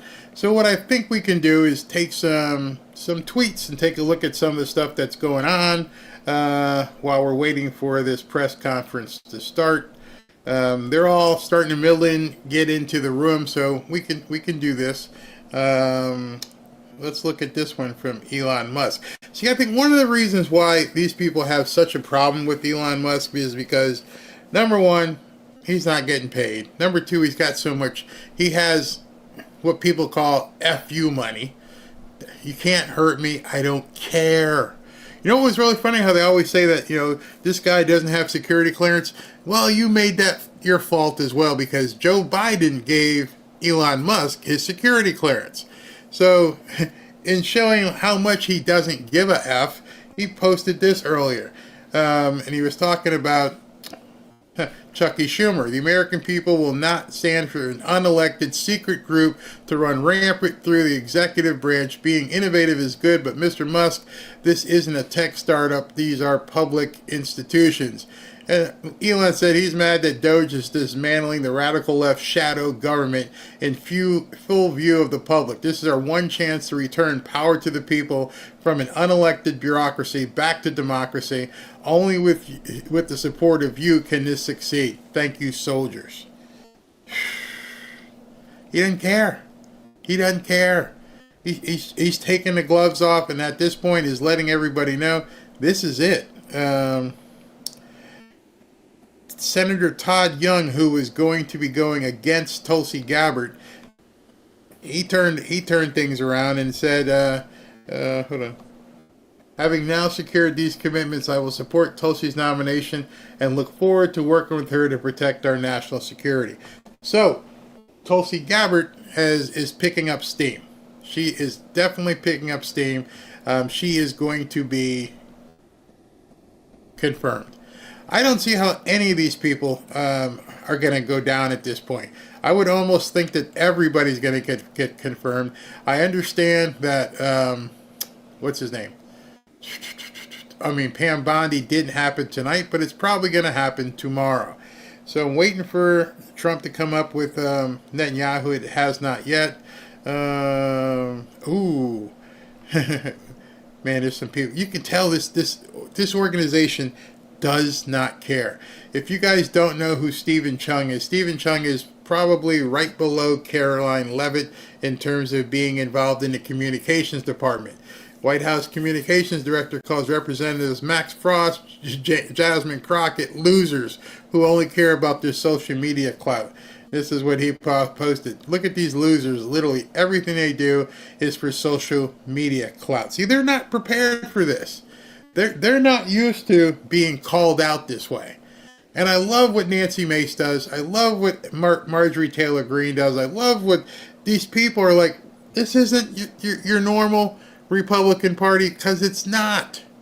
We are done playing your type of games. Screw off. This is a whole new deal, and they can't take it. They really, really can't take it, and it's starting to. You can see it's starting to wear on them, because they don't know how to react to this, because all of their previous stupidity that they used to pull on the public and onto Republicans, it's no longer working. Benny posted something pretty interesting here. Look at this. Ayanna Presley just incited violence against Elon Musk. We'll see you in court, in Congress, in the streets. Elon Musk is a Nazi Nepo baby. They're losing it. They're absolutely losing it. It doesn't make any sense anymore. You're looking at the death of a party. I mean, that's literally what it is. Not only the party, you're looking at the death of media. Ashley says that Buddy Carter is still good for 7:15. Ashley, you're going to have to let him know he might get bumped. I don't know if you're still listening, but he might get bumped, because Trump isn't out yet. It's 6:45. Who knows how long these guys are going to talk. Hold on, let me just tell her that. Might get bumped. He can log in, but I'm not cutting to Buddy while Trump and Netanyahu are talking. We can't do that. Let's see what, man, I don't know when this speech happened. It must have, it happened while we were talking, but I'm not even going to turn up the volume, but you can see Chuck Schumer is just try not to cringe. Chuck Schumer just attempted to start a "We will win" chant and utterly look at his face. Look at Maxine Waters. Oh, that's them. Oh my God. Here's the problem what these people are doing. Oops, sorry. Here's the problem with what these people are doing. They don't understand they've already lost. When they're saying we will win, win what? You've already lost. We can see what you've been doing with money. Oh, they got no shot whatsoever. I'm a 75-year-old woman, and I love AI. Very good. Maxine is salivating. Yeah, I hope the reporters don't act like savage this time. No, they'll probably get tossed out. Let me just show you so you can see inside the room. This looks to be a very dignified press conference with the double podium, and everybody there is looks to be. I don't notice the normal press pool there, but it looks a lot more dignified, VIP-ish. Let's listen to what Peter Ducey has to say. Obviously, the talks have continued, and we still haven't had a 2-minute warning. We've not. And just to kind of set the scene, and I will have Mark go a little bit wider than we would normally be, something that they are doing differently with this event than we saw over the last couple of years. I guess it would kind of be the first time that we've seen this since the last Trump White House. They're like 5 deep. So there are a handful of seats here, and then it's 5 deep in the aisle all the way back to the door. See, there's somebody's waving one back. But there are a lot of people here on the U.S. side and a bunch on the Israeli side, too. And this is the first time that President Trump has done something like this with this format since returning to office. We understand that it is going to be they want it to be a more traditional 2-and-2 press conference, which means that the Israeli side would get 2 questions, the American side would get 2 questions. But I can report from being in the Oval Office with the president today twice, he is very chatty today. And we do have a 2-minute warning at last. All right. Peter Ducey, we'll let you get in position. Peter, thanks. Why wouldn't it? So when they say 2-minute warning, it is what it means. They put out the warning and tell everybody, get ready, we're coming out in like 2 minutes, and it ends up turning into 10 minutes, but let's see if they're prompt about it. But they have a 2-minute warning that they're coming out. The bank is, I love this, yeah, it's definitely a big press conference. And I don't know what Trump keeps doing. If it's bad enough for me, I can't imagine what he does with Caroline Leavitt and how he has her jumping all around, because they just keep doing these impromptu things, keep people on their feet. I don't mind, but I can't. It's hard to schedule anything. I mean, we've been broadcasting for 4 hours and 16 minutes right now, which is not nearly as long. Our longest one, we've gone for as long as 8 hours, but it's still a long time. I may have to switch and go to the wired headset because these things may go out. But he's going to be coming. Looks like Barry, you need a 27/7 show. Oh man, I'll have to get like guest host. Maybe Ashley can go ahead and interview Buddy Carter. This is crazy. Trump and MAGA is the ultimate metamucil. What the hell does that mean? TV has a 10-second delay compared to the computer phone. Maybe Barry, notice the flags, no gold fringe. It's our flag, not the government flag. Yep, I see that. Absolutely, I can see that. Pam Bondi cleared filibuster. She will get her confirmation vote. More than likely, that's going to be tomorrow. And so, if it's an early vote, I'll be broadcasting early. You guys need to come on in. Any coffee left in your house? You know what's funny? I don't drink coffee. Robin drinks coffee. I don't even drink coffee. Good job, Barry. Love your channel. Thank you for watching. Thank you very much. Oh, by the way, put Monica under contract. That might be so. I don't see her in there. She may not have access to this one. I'm not really sure. But here's what's going to happen. Since the 8 o'clock show is definitely not going to be in the cards tonight, and hopefully we can get Buddy. Well, no, we're not going to get him in time. Ashley, I hope he doesn't get mad. You have to let him know Trump is going to be talking with Netanyahu. This is an international press conference that we're taking, and so we're going to have to bump him. Not cancel him. I mean, he may not get on till 8 o'clock, which is fine with me, but you got to let him know he bumped you early. We're going to have to bump him. So we'll see what's happening. Waiting on the press conference to begin. Told you, that was definitely longer than 2 minutes, wasn't it? Yeah. I heard someone say it might be tonight, Barry, but, oh, you mean for the Pam Bondi thing. Monica is buried 5 deep. I'll tell you what, if Monica's 5 deep, we ain't gonna see her. I think she's a little woman, so we may not even see her at this point. Caroline Leavitt is the new bionic woman. Yep. All right, so I'm looking. Still nobody's walked out. Looks like a lot of the cabinet is sitting in the front row, so we're waiting for him to walk out with Netanyahu. Barry, why does Maxine Waters always look like she just sucked on 11? I will not make fun of anyone's physical appearance.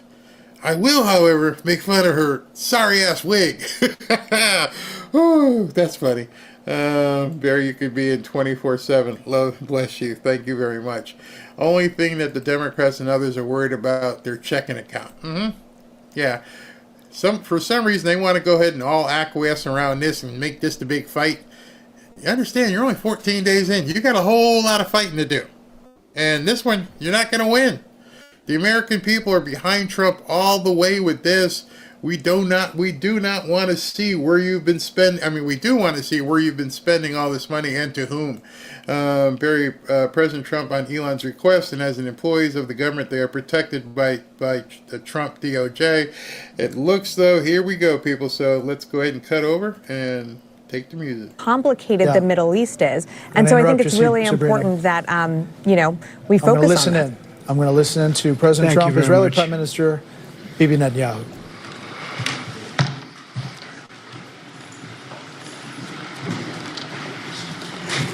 That's a lot of press. Congratulations. You bring them out. You really bring them out. Today, I'm delighted to welcome Israeli Prime Minister Benjamin Netanyahu back to the White House. It's a wonderful feeling and a wonderful event. We had fantastic talks. and thank you very much with your staff.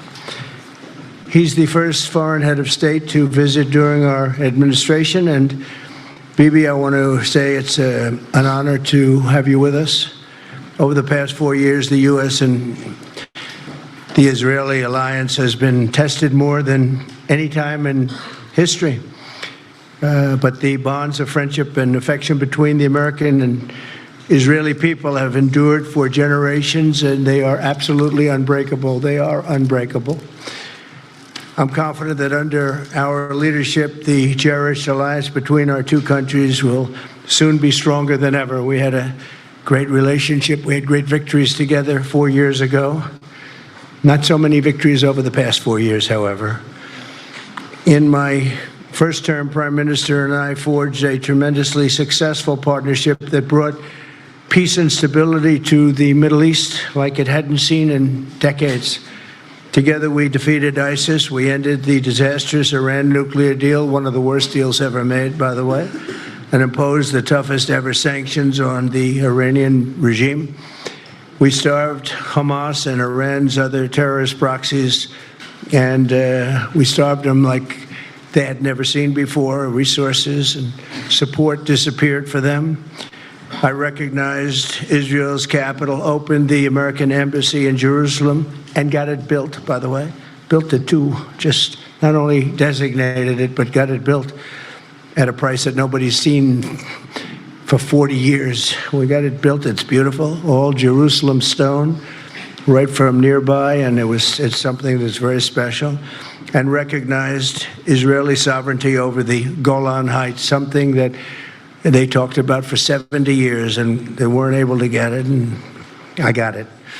And with the historic Abraham Accord, something that was really an achievement that was, I think, going to become more and more important because we achieved the most significant Middle East peace agreements in half a century, but the Abraham Accords in particular, and I really believe that many countries will soon be joining this amazing peace and economic development transaction. It really is a big economic development transaction. I think we're going to have a lot of people signing up very quickly. Unfortunately, for 4 years, nobody signed up. Nobody did anything for 4 years except in the negative. Unfortunately, the weakness and incompetence of those years, those past 4 years, the grave damage around the globe that was done, including in the Middle East, grave damage all over the globe. The horrors of October 7th would never have happened if I were president. The Ukraine and Russia disaster would never have happened if I were president. Over the past 16 months, Israel has endured a sustained, aggressive, and murderous assault on every front, but they fought back bravely. You see that, and you know that. What we have witnessed is an all-out attack on the very existence of a Jewish state in the Jewish homeland.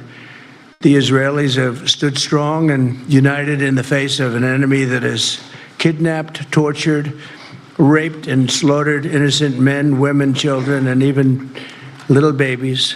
I want to salute the Israeli people for meeting this trial with courage and determination and unflinching resolve. They have been strong. In our meetings today, the Prime Minister and I focused on the future, discussing how we can work together to ensure Hamas is eliminated and ultimately restore peace to a very troubled region. It's been troubled, but what's happened in the last 4 years has not been good. I want to thank Prime Minister Netanyahu for working closely with my transition team, the Special Envoy Steve Witkoff, who's here somewhere. Steve?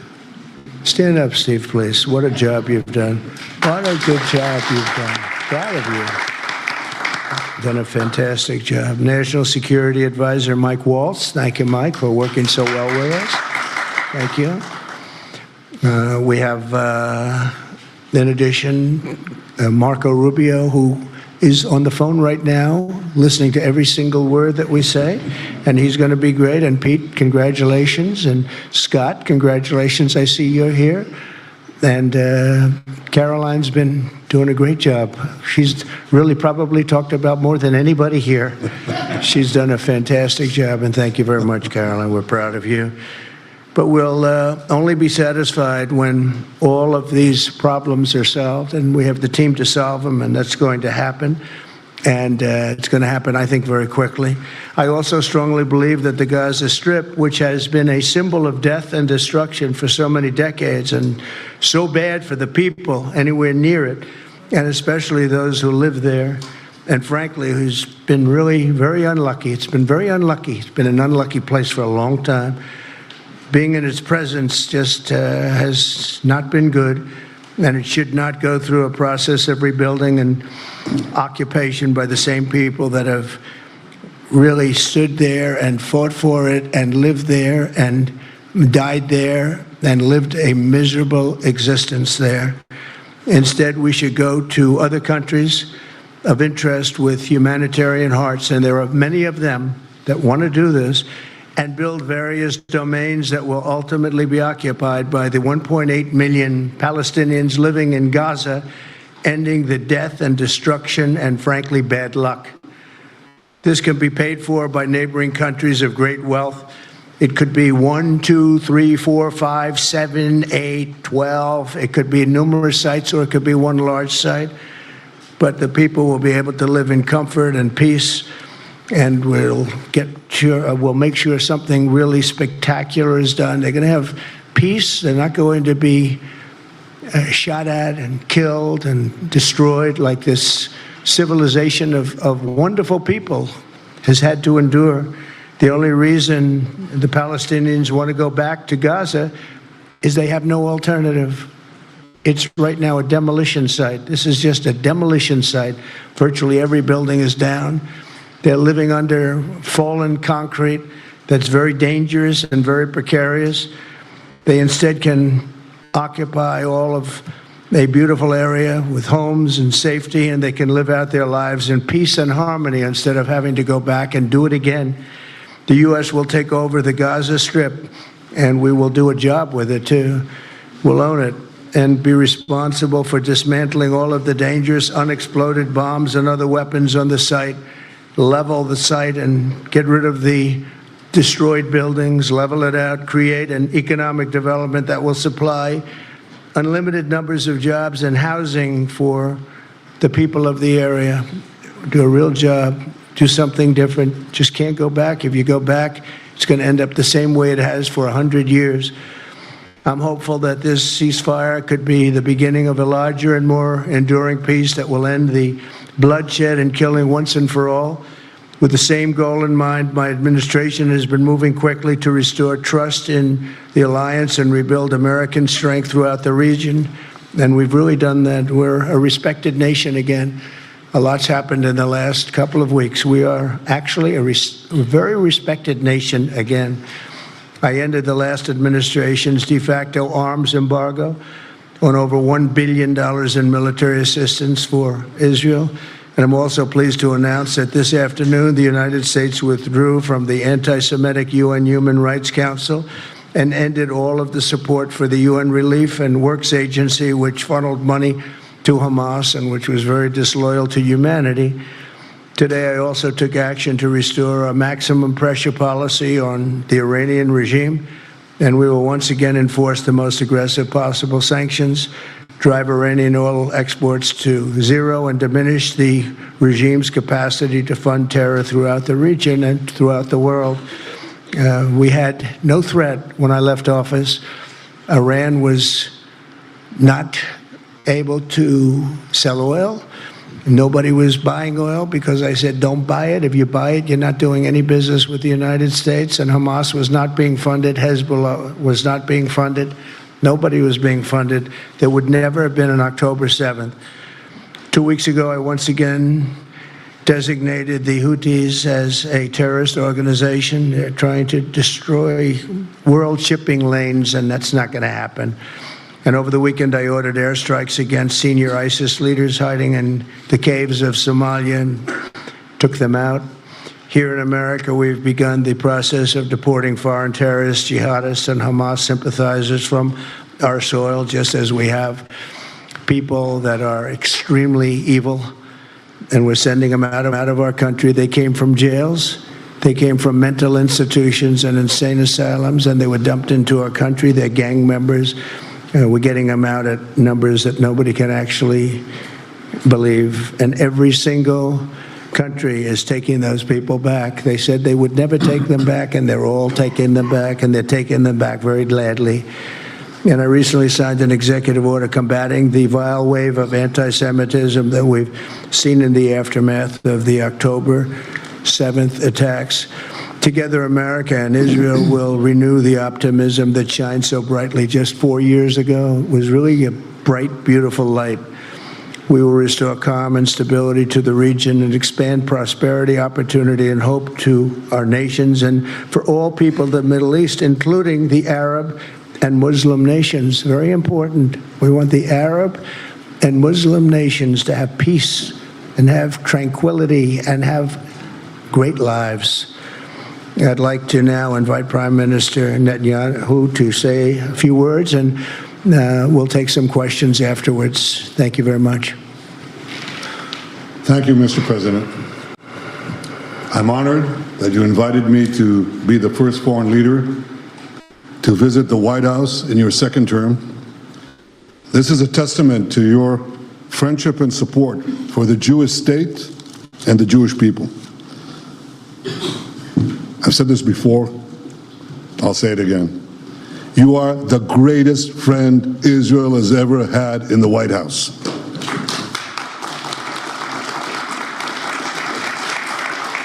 And that's why the people of Israel have such enormous respect for you. In your first term, you recognized Jerusalem as Israel's capital. You moved the American embassy there. You recognized Israel's sovereignty over the Golan Heights. You withdrew from the disastrous Iran nuclear deal. I remember we spoke about it. You said, this is the worst deal I've ever seen. I'm elected, I'm walking out of it. That's exactly what you did. And I think it speaks loudly for just common sense, just looking at things and seeing them as they are. And of course, you also brokered the groundbreaking Abraham Accords in which Israel made peace with 4 Arab states. We did this in 4 months. Nothing happened for a quarter of a century, but in 4 months, we were able, working together under your leadership, to have 4 historic peace accords. And now in the first days of your second term, you picked up right where you left off.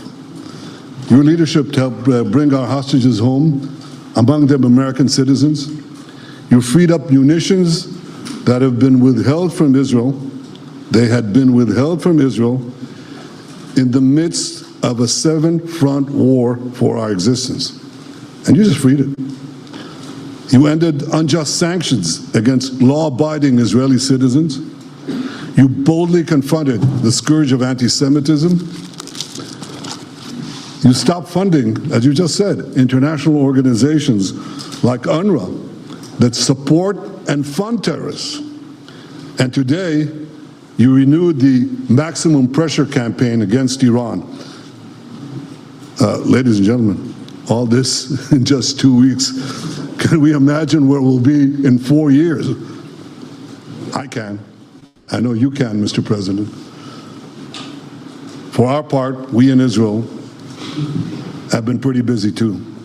Since the horrendous October 7th attack, we've been fighting our common enemies and changing the face of the Middle East.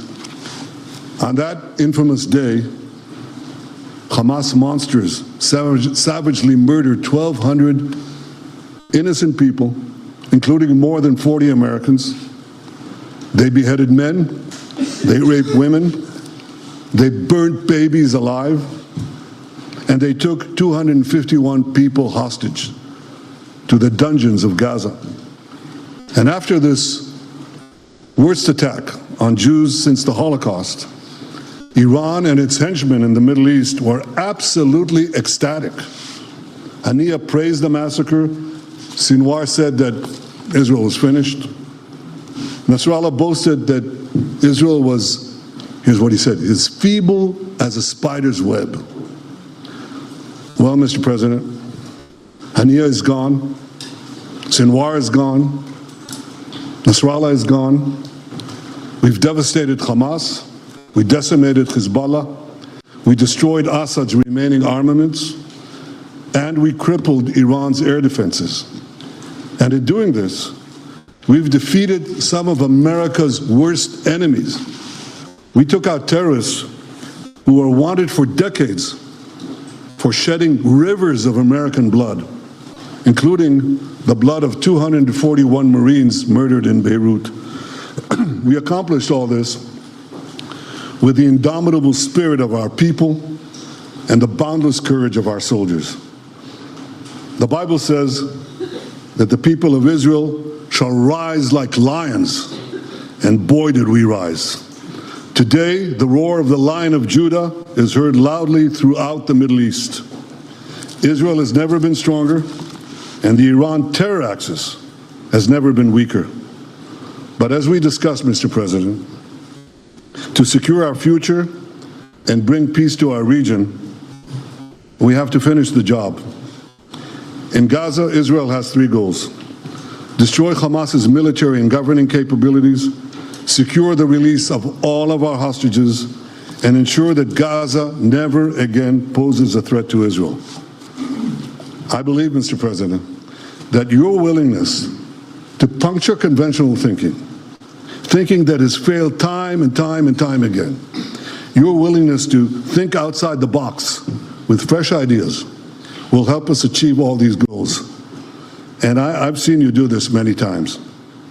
You cut to the chase. You see things others refuse to see. You say things others refuse to say. And after the jaws drop, people scratch their heads and they say, you know, he's right. And this is the kind of thinking that enabled us to bring the Abraham Accords. This is the kind of thinking that will reshape the Middle East and bring peace. We also see eye to eye on Iran. That's the same Iran that tried to kill us both. They tried to kill you, Mr. President. They tried through their proxies to kill me. And we're both committed to rolling back Iran's aggression in the region and ensuring that Iran never develops a nuclear weapon.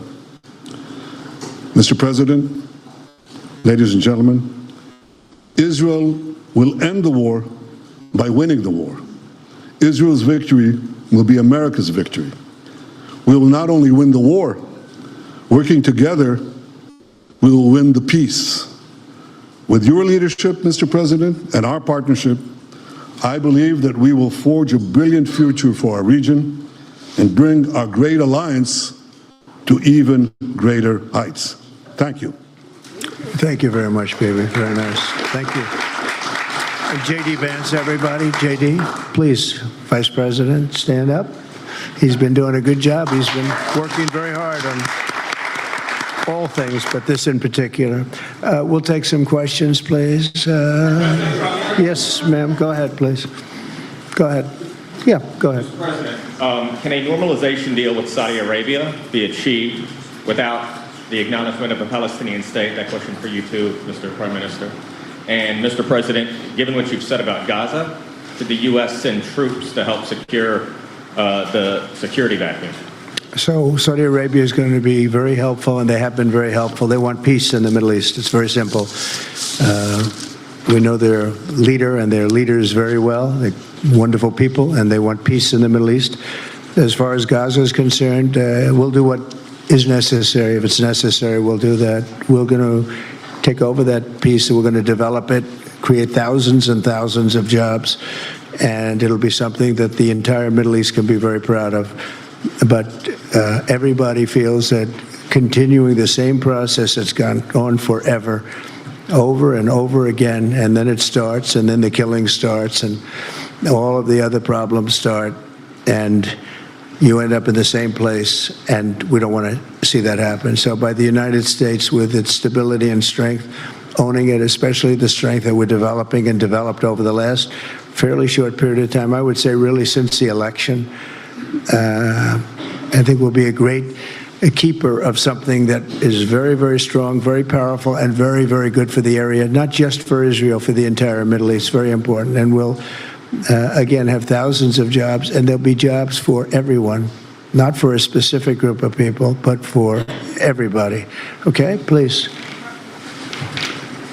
I think peace between Israel and Saudi Arabia is not only feasible, I think it's going to happen. I think if we had another half a year in your first term, it would have already happened. True. Many more, I agree, many more nations. I think you can't prejudge and pre-guess how we'll achieve it, but I'm committed to achieving it. I know the president is committed to achieving it, and I think the Saudi leadership is interested to achieve it. So we'll give it a good shot, and I think we'll succeed. Yeah, please go ahead. First of all, President Trump, did you hear from Prime Minister Netanyahu at your meeting guarantees that ceasefire will go including phase 2, and Prime Minister Netanyahu was agreed. Why are you refusing to set up a national commission to investigate failures of the process? Well, I can't tell you whether or not the ceasefire will hold. We've done, I think, a very masterful job. And we weren't helped very much by the Biden administration, I can tell you that. But we've gotten quite a few hostages out. We're going to get more out. But we're dealing with very complex people. And we are going to see whether or not it holds. We certainly want to have more come out. They've come out damaged in many ways, very damaged people. But they're going to get better, and they're going to be strong, and they're going to have a good life. And we hope to get as many as possible out. Whether or not it holds, I don't know. We hope it holds. We hope it holds. I think that at the appropriate time, which I think will enable us to really investigate what happens, what were the causes of the failures, by an independent commission that will be accepted by the majority of the people. We don't want it accepted by one half of the people and not the other. I think we should have it, and we should find out exactly what happened. I'm insisting on it. And believe me, it'll surprise a lot of people when it happens. Kelly, go ahead. You are outlining something that is really quite striking tonight. You are talking about... Thank you, Mr. President, Mr. Prime Minister. You are talking tonight about the United States taking over a sovereign territory. What authority would allow you to do that? Are you talking about a permanent occupation there, redevelopment? And Mr. Prime Minister, do you see this idea as a way to expand the boundaries of Israel and to have a longer peace, even though the Israeli people know how important that land is to you and your citizens, just as the space is inherited by the Palestinians as well?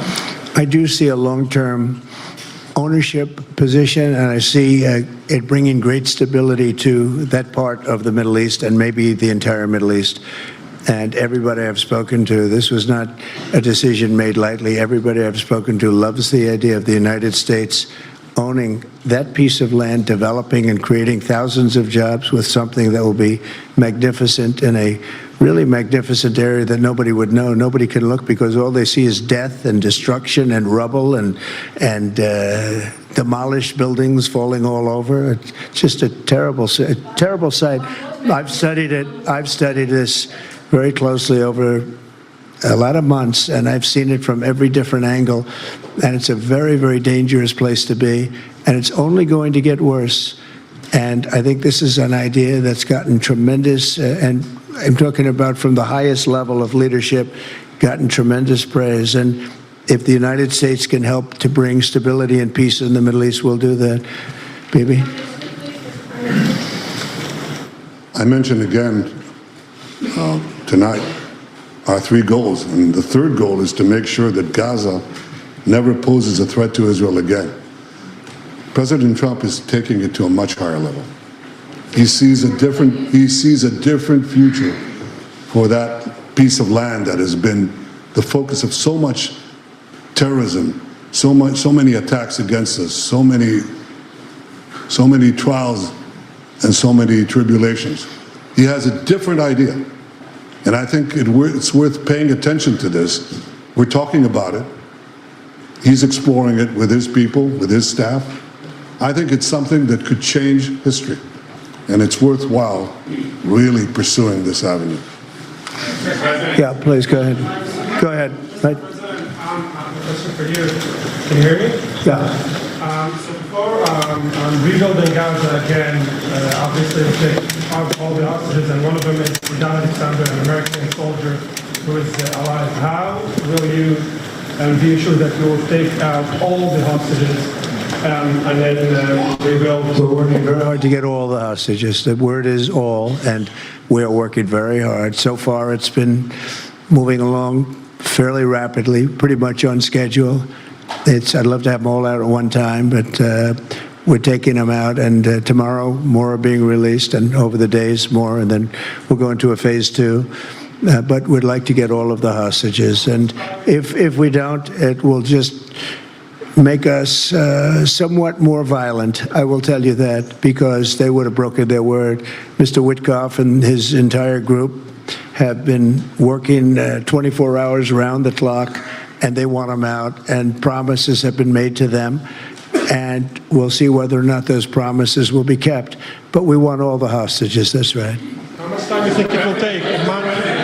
Mr. President, do you support Israeli sovereignty in Judea and Samaria, areas which many believe is the biblical homeland of the Jewish people? Well, we're discussing that with many of your representatives. You're represented very well, and people do like the idea, but we haven't taken a position on it yet. But we will be we'll be making an announcement probably on that very specific topic over the next 4 weeks. Go ahead, please. Please. Thank you so much, Mr. President. You just said that you think all the Palestinians should be relocated to other countries. Does that mean that you do not support a two-state solution? It doesn't mean anything about a two-state or one state or any other state. It means that we want to have, we want to give people a chance at life. They have never had a chance at life because the Gaza Strip has been a hellhole for people living there. It's been horrible. Hamas has made it so bad, so dangerous, so unfair to people. And by doing what I'm recommending that we do, it's a very strong recommendation, but it is a strong recommendation. By doing that, we think we're going to bring perhaps great peace to long beyond this area. And I have to stress, this is not for Israel. This is for everybody in the Middle East, Arabs, Muslims. This is for everybody. This would be where they can partake in terms of jobs and living and all of the other benefits. And I think it's very important. It just doesn't work the other way. You know, you can't keep trying. They just has been going along for so many decades, you can't even count. You just can't keep doing. You have to learn from history. You can't keep doing the same mistake over and over again. Gaza is a hellhole right now. It was before the bombing started, frankly. And we're going to give people a chance to live in a beautiful community that's safe and secure. And I think you're going to see a tremendous outflowing of support. I can tell you, I spoke to other leaders of countries in the Middle East, and they love the idea. They say it would really bring stability, and what we need is stability. Yes, sir, please. Go ahead. Thank you. Are you still committed to imposing sanctions on the ICC despite the move being stalled in the Senate? And please, a question for the Prime Minister as well. The President has been very clear about his desire to achieve a deal with Saudi Arabia. How do you settle this if Israel is required to renew the war against Hamas in the future? Go ahead, baby. I think everybody understands that just as the President fought and defeated Al-Qaeda and ISIS, that we can't leave Hamas there because Hamas will continue the battle to destroy Israel.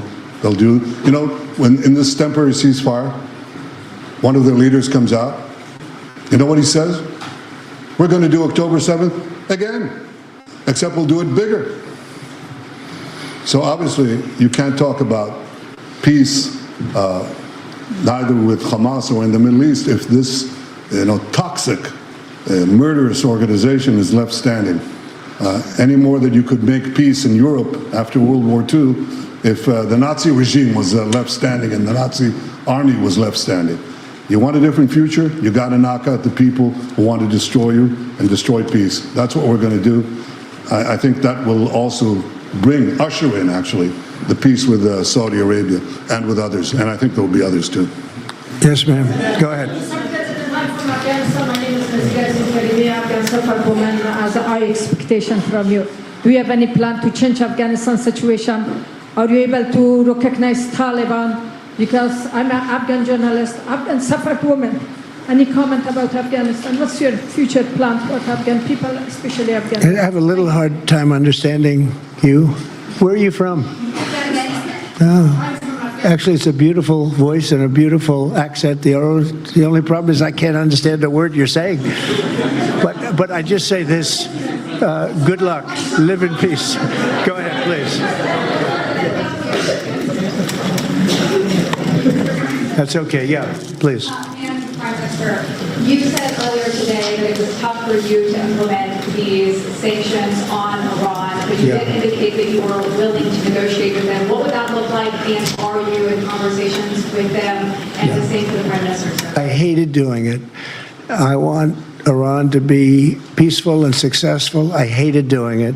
I did it once before, and we brought them down to a level where they were unable to give any money. They had to survive themselves, and they had no money. They were essentially broke, and they had no money for, as I said, Hezbollah. They had no money for Hamas. They had no money for any form of terror. The 28, if you call it, the 28 sites of terror, they had no money for any of it. They had to do their own and focus on their own well-being. And I hated to do it then, and I hate to do it just as much now. And I say this, and I say this to Iran, who's listening very intently. I would love to be able to make a great deal, a deal where you can get on with your lives and you'll do wonderfully. You'll do wonderfully. Incredible people, industrious, beautiful, just an unbelievable group of people in Iran. And I know them well, have many friends from Iran and many friends that are Americans from Iran, and they're very proud of Iran. But I hated to do it, just so you understand. And I hope we're going to be able to do something so that it doesn't end up in a very catastrophic situation. I don't want to see that happen. I really want to see peace, and I hope that we're able to do that. They cannot have a nuclear weapon. It's very simple. I'm not putting restrictions. They cannot have one thing. They cannot have a nuclear weapon. And if I think that they will have a nuclear weapon, despite what I just said, I think that's going to be very unfortunate for them. If, on the other hand, they can convince us that they won't, and I hope they can. It's very easy to do. It's actually very easy to do. I think they're going to have an unbelievable future. Yeah, please, sir, go ahead. You just laid out your plan for Gaza. Yes. Can you lay out your plan for Ukraine and also... For Ukraine? For Ukraine, yes. You consider yourself a strong leader. You blamed your predecessor for letting Russia to take over Ukraine.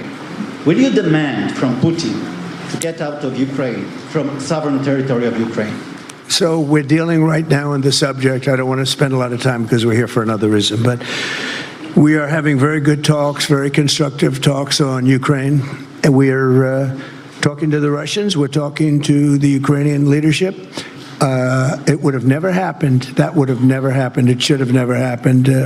I get reports every week, the number of soldiers, mostly soldiers now. The cities have been largely demolished.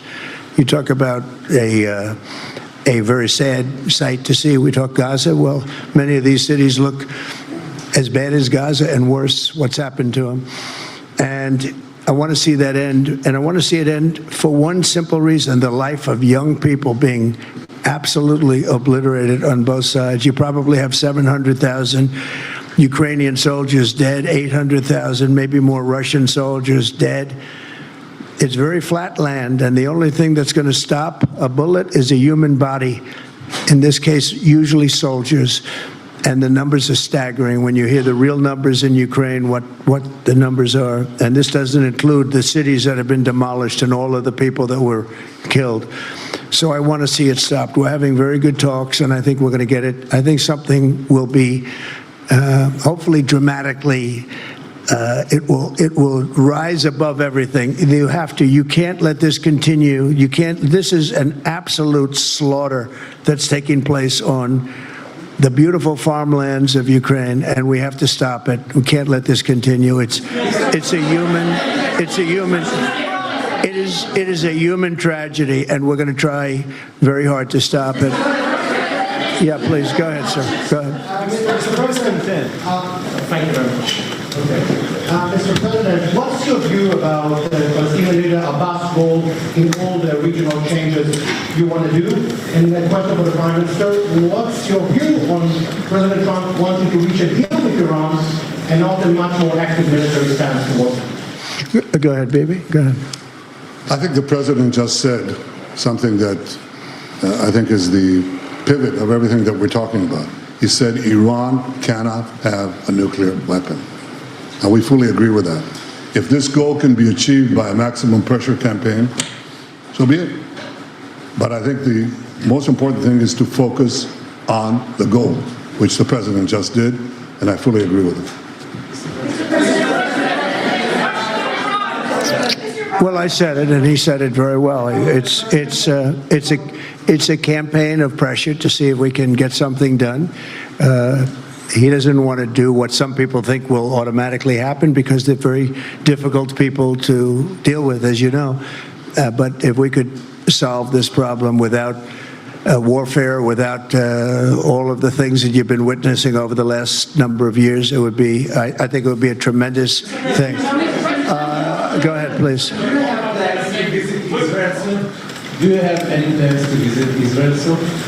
To visit where? Israel and Gaza. Oh, well, I love Israel. I will visit there, and I'll visit Gaza, and I'll visit Saudi Arabia, and I'll visit other places all over the Middle East. The Middle East is an incredible place, so vibrant, so it's just one of the really beautiful places, and with great people. And I think a lot of bad leadership has taken place in the Middle East that's allowed this to happen. It's just terrible. And that includes on the American side, by the way. We should have never gone in there a long time ago, spent trillions of dollars and created so much death. So that includes Americans. But yeah, I'll be visiting a lot of different places in the Middle East. I've been invited everywhere, but I will be visiting some, yeah. Okay. Let's go. Caitlin, go ahead. Caitlin. Thank you so much, President Trump. Caitlin, go ahead. On what you were saying there. Say it. Go ahead, please. Just to follow up on what you were saying about the Gazans leaving Gaza, going to other countries. One, where exactly are you suggesting that they should go? And two, are you saying they should return after it's rebuilt? And if not, who do you envision living there? I envision people living there, the world's people. I think you'll make that into an international, unbelievable place. I think the potential in the Gaza Strip is unbelievable. And I think the entire world, representatives from all over the world will be there, and they'll live there. Palestinians also. Palestinians will live there. Many people will live there. But they've tried the other, and they've tried it for decades and decades and decades. It's not going to work. It didn't work. It will never work. And you have to learn from history. History has, you just can't let it keep repeating itself. We have an opportunity to do something that could be phenomenal. And I don't want to be cute. I don't want to be a wise guy, but the Riviera of the Middle East, this could be something that could be so bad. This could be so magnificent. But more importantly than that is the people that have been absolutely destroyed that live there now can live in peace in a much better situation because they're living in hell. And those people will now be able to live in peace. We'll make sure that it's done world class. It'll be wonderful for the people. Palestinians mostly we're talking about. And I have a feeling that despite them saying no, I have a feeling that the king in Jordan and that the general president, but that the general in Egypt will open their hearts and will give us the kind of land that we need to get this done, and people can live in harmony and in peace. Thank you all very much. Thank you.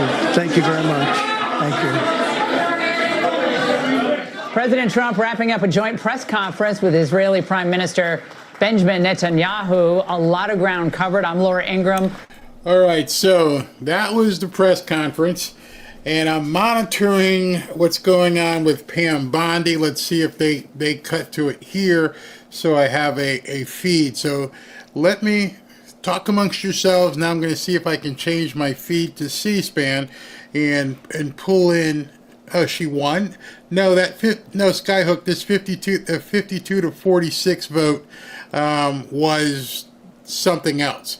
I don't think that's the same vote as right now. Let me just see. I can check real quick to see if she's been confirmed yet. I don't think she's been confirmed as of yet.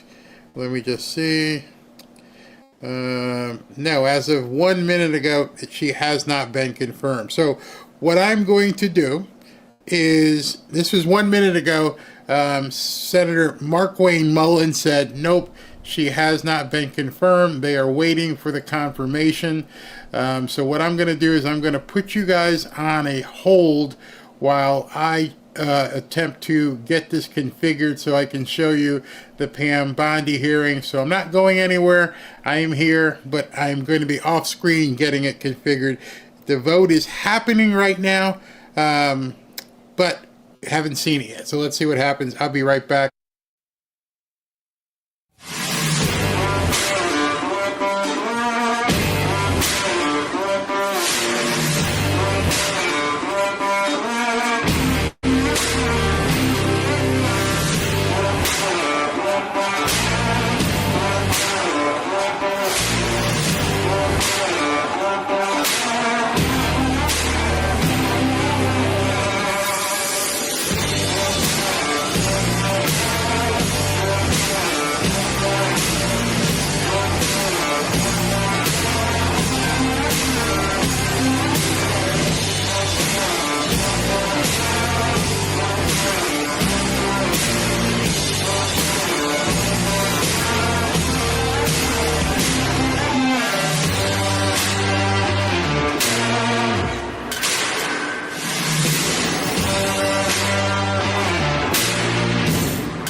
Okay, so I've got the hearing, excuse me, of Pam Bondi up. As you can see, they've got it in a split screen. As of right now, I'm looking at this, it is a 32 to 32 tie. C-SPAN is not showing it full screen. They've got a split screen here with a previous hearing, which I muted because there's no reason to listen. You've already seen it, but we're watching the vote together. 32-32. Still waiting for the next one. Waiting for this thing to go. 33 yes, 32 no. It's close. 33 yes, 32 no as of right now. This is very close. 34-32. Not sure why they're not showing it full screen. They should just put it on full screen. That way we could see the whole doggone thing. I don't need the closed captions on. So we're just waiting. And I guess we can take some comments. I can't really see it because it's small on my review screen. So I might have to face this way a little bit, see what's going on. 34, 35, 32. Okay. So we're looking to get to at least, she gets to 50, she's in. Obviously, if she gets to 50, she is the new Attorney General. Why 50? Because J.D. Vance is over at the White House where you just saw Trump talking with Netanyahu. If it gets to 50, J.D. Vance is the tiebreaker vote, and he'll run over to the Capitol Hill and vote her in. And that would make it 51. It is now 36 to 32. Still waiting for more people to waddle in and give their vote. That looks like Mitch McConnell right there. I'm not really sure if that's him or not. If you 37-32. History in the making. 37-32. Yeah, it is Mitch McConnell waddling around. So it looks like either McConnell is waiting for his vote or he gave it. But it's 38-32 right now. So you're watching it happen live in front of you. Because short beat, I'm watching the game. What's this 54 anxiety through the roof? Let's see. Still waiting. She's talking about basketball scores. All right, so it's 38-32. Waiting for everything to happen.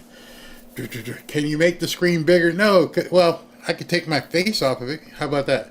If I do that, you can. Is that better? But then you can't see me, so I'm just like here. So I'll just shut it up.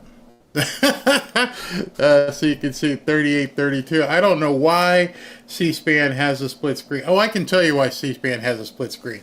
Let me go back to me. They've got a split screen because there's no talking. Nobody's talking about it. It's just people walking in, walking out. So I guess they didn't want you to sit here and listen to dead air. So that's why they've got it this way. McConnell was a yes. Yep, I saw him walk up. Mitch McConnell was a yes. So at this point, she's in. I mean, if Mitch McConnell and some of these other ones vote, it's 40-33 right now. I'll go to big screen so you guys can see better. 40-33 is the score right now. So we're looking for, like to see at least 11 more, but if we got 10 more, we know J.D. Vance is going to break it. Somebody's like, better, bigger. Oh man, so you didn't want to see my mug after 5 hours? Is that the deal? It's better, bigger. Barry, yes, stay out. Democrats are calling for war in the streets. You know why the Democrats are calling for war in the streets? Because that's all they got. There's nothing left. It's nothing left but violence. They are so toast. They can't even see straight. It is now, for some of you who are challenged, it is 41-36. Nail biter here. 41-37 is the score right now. 41. I feel like I'm calling a basketball game. So Mitch McConnell goes up for a jump shot. He scores. No, that would never happen. 41-37. Yeah. At this point, don't get cocky. I see people going, we have an AG. As of right now, we don't. We're getting close. This is live. It's happening right in front of you. 41-37. 41-37 thus far. We are waiting. While you're waiting, let me just show you how done the Democrats are. You guys will come back here. It's 42-38. This happened earlier this evening. Huge update. Countless USAID missions worldwide just got shut down, and the employees abroad are being recalled back to the United States. They got to be back here by Saturday. Get your butts back in town. You're done. So much is happening. The Democrats have no way to recover at this point. Let me see what the score is, because it's small for me too. 42-38. 42-38. Everything's happening at once. Show us the numbers. The numbers are on the screen. You want me to get off? I'm off. All right, I'm off. You can now see the numbers. It's in the top right. 42-38. 42-38. Come on. 42-38. We're waiting. Now it is still 42-38. Looking to see if anyone else that scraggles in and throws up a vote. These people are taking their time. What happened? Put the feed of you over the hearing. Oh, yeah, but if I did that, PBF is live with audio. Okay. When you're doing live streaming, you're limited somewhat by what you can switch to and go back and forth with. And so the PBS thing, by the time I do that and switch and get that feed, it would be probably too late and it would be over. So, and I can't put my face over the hearing because in that regard, then, it just doesn't fit. I could probably try. Hold on. Let me see what I can do live. All right. So let me put the big screen up first. And then what I can do right now is it's 42-38 still. Maybe I can work in here. Okay, hold on. Let me do some magic, and I'll remember not to save this. That way, hold on, just give me a chance. 42 to 38, still we're waiting.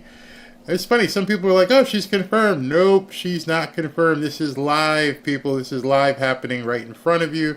She has not been confirmed as of yet. 42 to 39 as we're trying to get there. 42 to 39. Let me see if I can't do something crazy here. If I can do something, nope, can't touch it. All right, can't touch anything right now. It is, oops.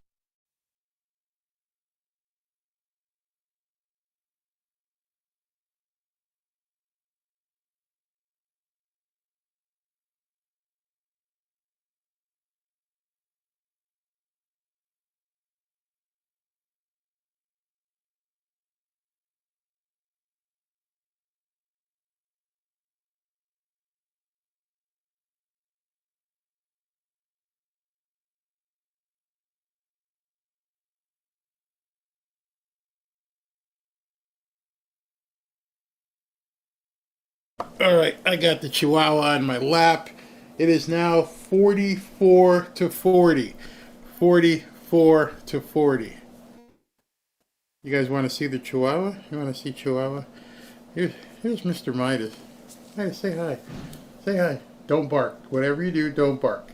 Just say hi. Yeah, that's me. Hi. Hi, little Midas. Hi. All right, so what are we at? 44 to 40. Democrats are trying to fight. 44 to 40. Let's go. This is a nail biter for sure. They don't want Pam Bondi. Can you imagine how bad Kash Patel's vote's going to be? But we just got to get to 50. There's 45 to 40. All right, we're getting there. 45 to 40. You ready? You ready, boss? Huh? That's my little buddy. That's my little buddy. 45, 40. So we're waiting at this point to see what happens. You ready to get down? You ready to get down? Get in bed. Get in your bed. Get in bed. Get in bed. 45 to 40.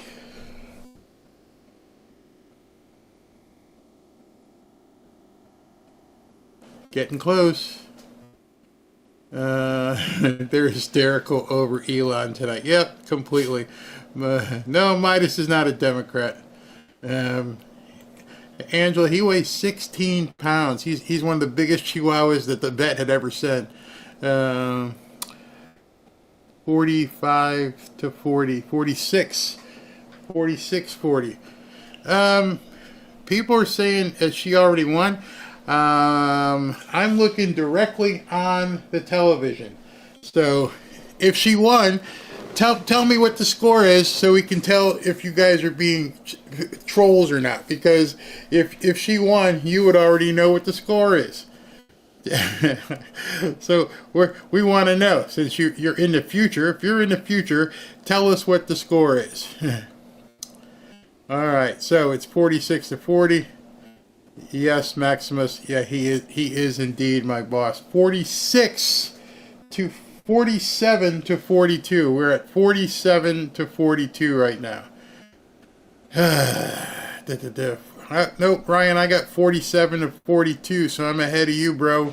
No, 52 to 46. So that's what you think it is, 52 to 46? No, that was the earlier vote. Some of you guys, I don't know what you're watching. But let me just tell you, that's this. You see the corner up there where it says live? Do you realize how far back behind I would have to be for the score to be 52 to 46? That was the cloture vote. So if you're someplace looking, that's the cloture vote. Right now it's 47 to 43. Let's see here. Baby Mr. Mine just stopped eating blueberry muff. He's tired. He's getting cocky. I'm not getting cocky. I'm just telling you, I can see when it says live, and it's right there. It says 47 to 43. Now it says 47 to 44. So I'm not cocky. I just am looking at it on 3 different screens. Let's see here. What is this? Minus. I just repeated what Newsmax had on the screen. No, that's understandable. Yeah, we're watching live right now. It is actually live. I've got it, looked on my phone, I've got it on different things. That 52 to 46 was indeed the cloture vote. This is the actual confirmation. Right now, we're at 48-45. She gets 2 more, and she is definitely in. If she gets 2 more, she's in, because that would mean that J.D. Vance would indeed break the tie. So we're waiting for 2 more votes to show up. It is 48 to 45 right now. Waiting for these next couple of votes to come in, whether it be Republican or Democrats. 48 to 45. I think I just saw a Democrat vote. No, that guy's sitting down. All right, somebody just came over. That was Ron Johnson, so it should go 49-45 real quick here. Yep, 49-45. So if you can see when the guys and ladies are walking down. That was Ron Johnson, the guy in a gray suit up top. He put his thumbs up to make it 49-45. So right now we need 1 vote. 1. Let's see who steps up. The next person coming up might put her over the top. Who is that next person going to be? And you're looking, you can see the people coming up. I don't know why they don't have it on the wide screen, but we're waiting. Here it is. That's Tom Barrasso. That's 50. Tom Barrasso just put her over the top. I'm pretty sure that was 50. Let me see if they changed the number.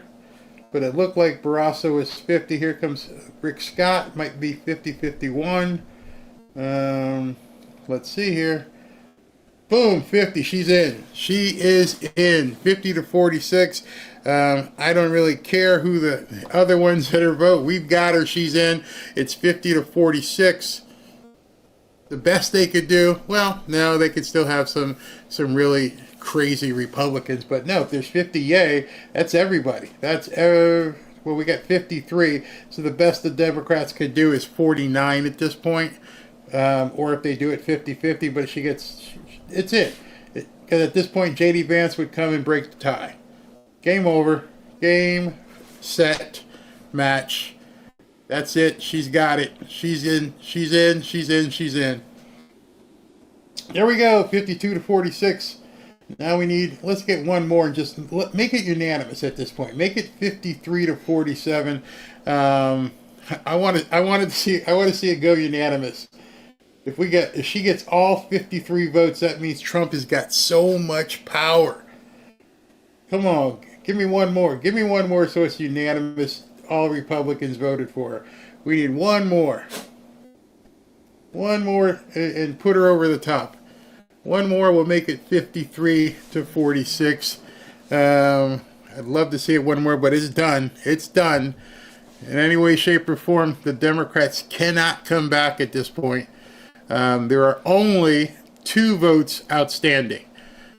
There's 53 Republicans and 47 Democrats. There are 2 votes outstanding.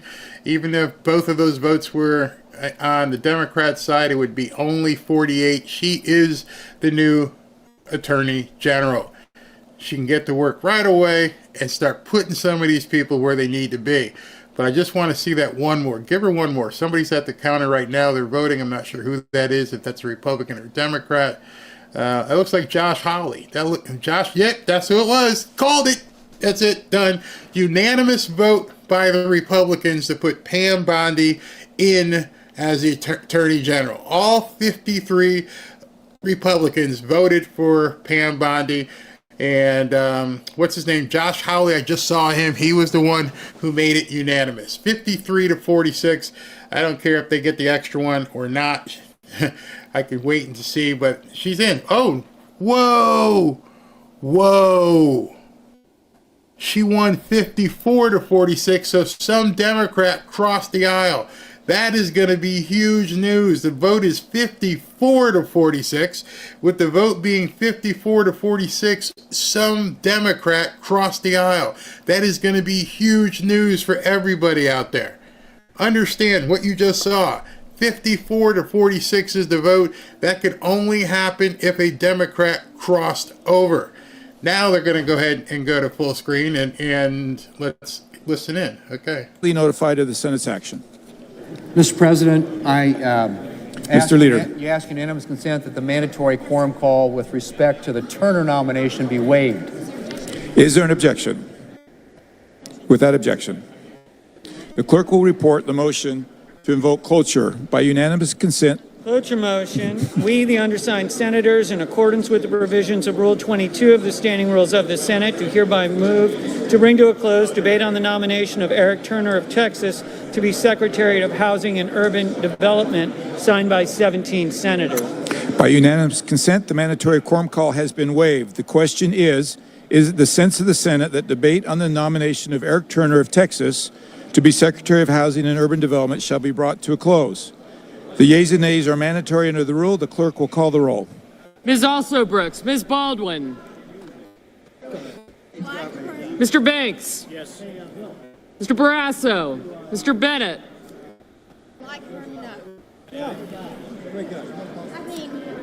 Yes. Okay, I was like, wow.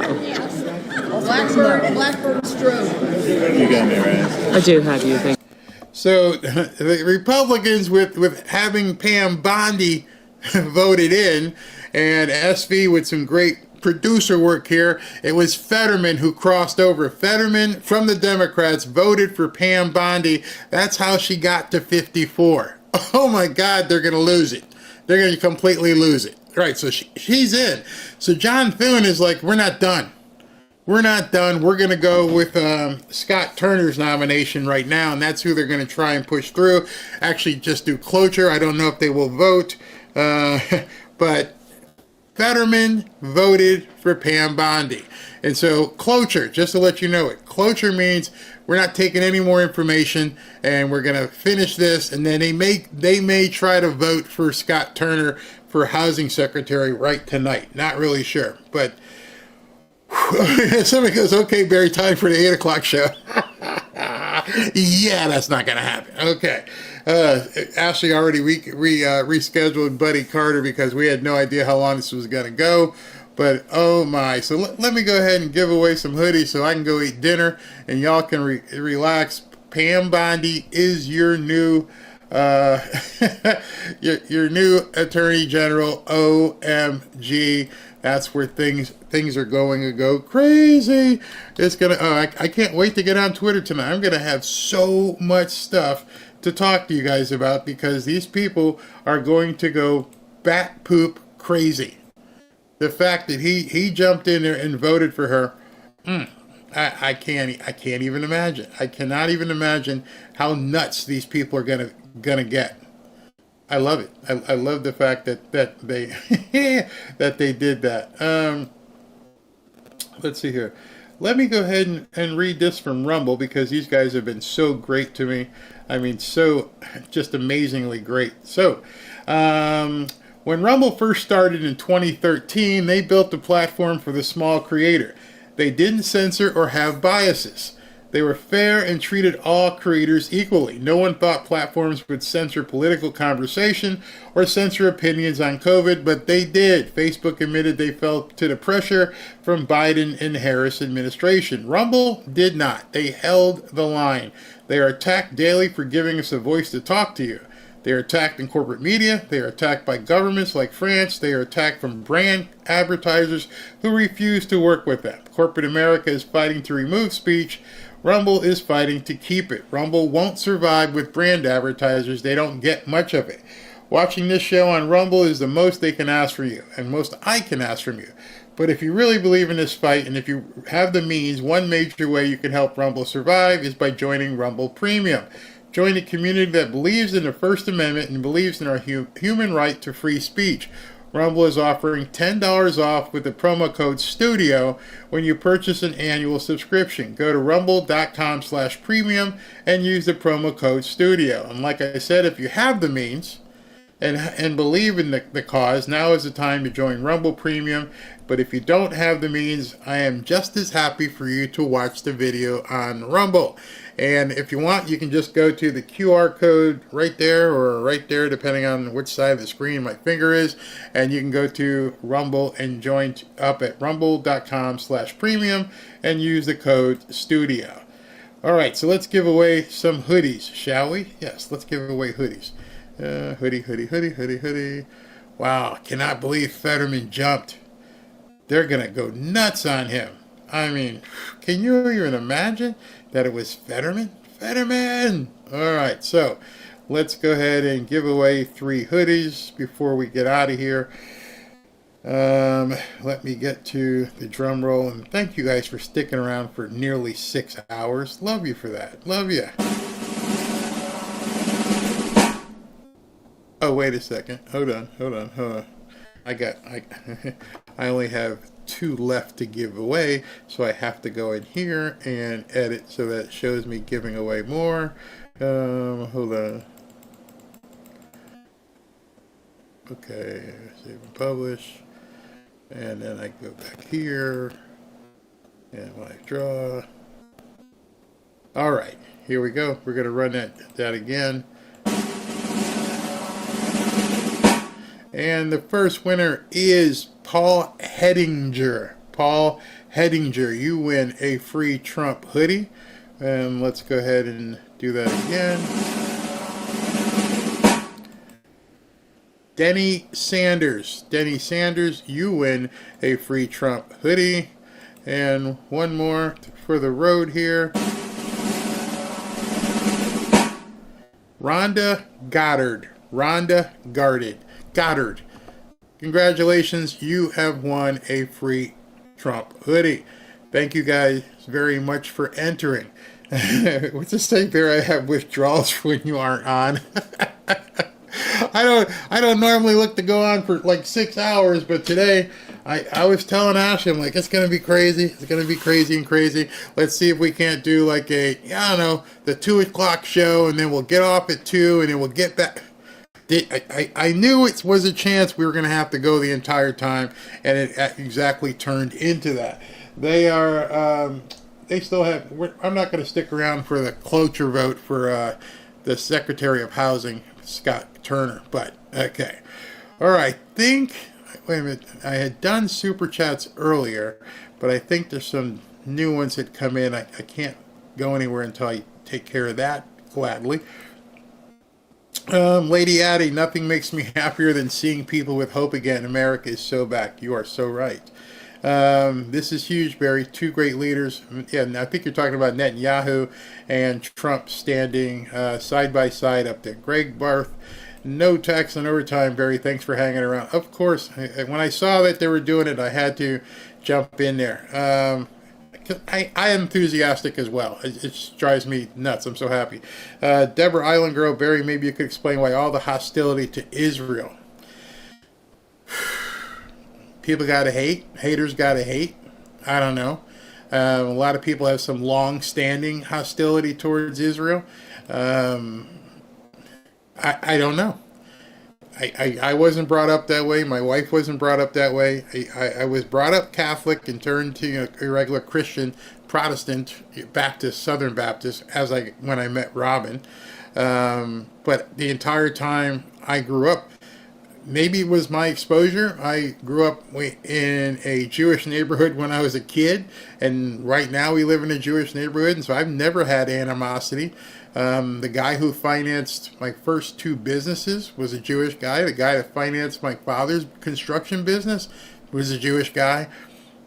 I don't know. I've never had the experience that I guess some people have, life experience. The Jewish people have been very, very good to me. That's all I can say. And to think they want these 2 peacemakers dead or locked away for good. Yes, exactly. That tells you everything. Great show, Barry. Thank you for watching. Tom Novo, thanks Barry and team for all you do. God bless you. Miss Jack, thank you very much. Tommy, okay Barry, please let me guest host while you're sitting by the pool. I can talk about Trump or anything. Yeah, we might have to talk about that because I'm going to need some help. If what SV said that this is how it's going to be, I already told Ashley we got to figure out something with some of these guests. I hate bumping them. But I don't have a schedule. We set a schedule. We're going to do an interview. But I know if I had cut to an interview like Trump and Netanyahu were speaking, people would go nuts. So it's very hard. Party dog. Woohoo. It's the Barry Cunningham marathon. It does turn into that. I'll get some good sleep again tonight, and then we'll hit it tomorrow. Well, the good thing about it, I'll tell you the good thing about it. The good thing about it is she got confirmed tonight instead of like at 9 o'clock in the morning. So, depending on what Trump did say earlier, he's going to read off names, so we don't know what's going to happen tomorrow. Thank you, Jimmy Clark. Barry, what is your email again? One of the mods can post it, but it's showmail, SHOWMAIL, showmail at fanfareshop.org. Tanaya, Barry, were you going to say if you had 14,000? Okay, I caught up. Okay, great, I caught up. That didn't take too long, and I appreciate everybody hanging out because I had done a bunch of them before. I was this close from signing off, this close, almost went, and then he decided to keep going. All right, everybody, 5.5 hours. I thank you very, very much. I'm gonna go have dinner with the wife. I hope you guys go do the same. And we'll figure out what's on the schedule for tomorrow, and we'll be right back at it. Thank you very, very much. Tell your friends, tell your family. If you haven't, go ahead and hit the subscribe. Do I even have that anymore? Yeah, I got this. Hold on. Come on, show some love and click that like button. Okay, I'm getting deliriously because I'm hungry right now. All right, talk to you guys tomorrow. Thanks for hanging out.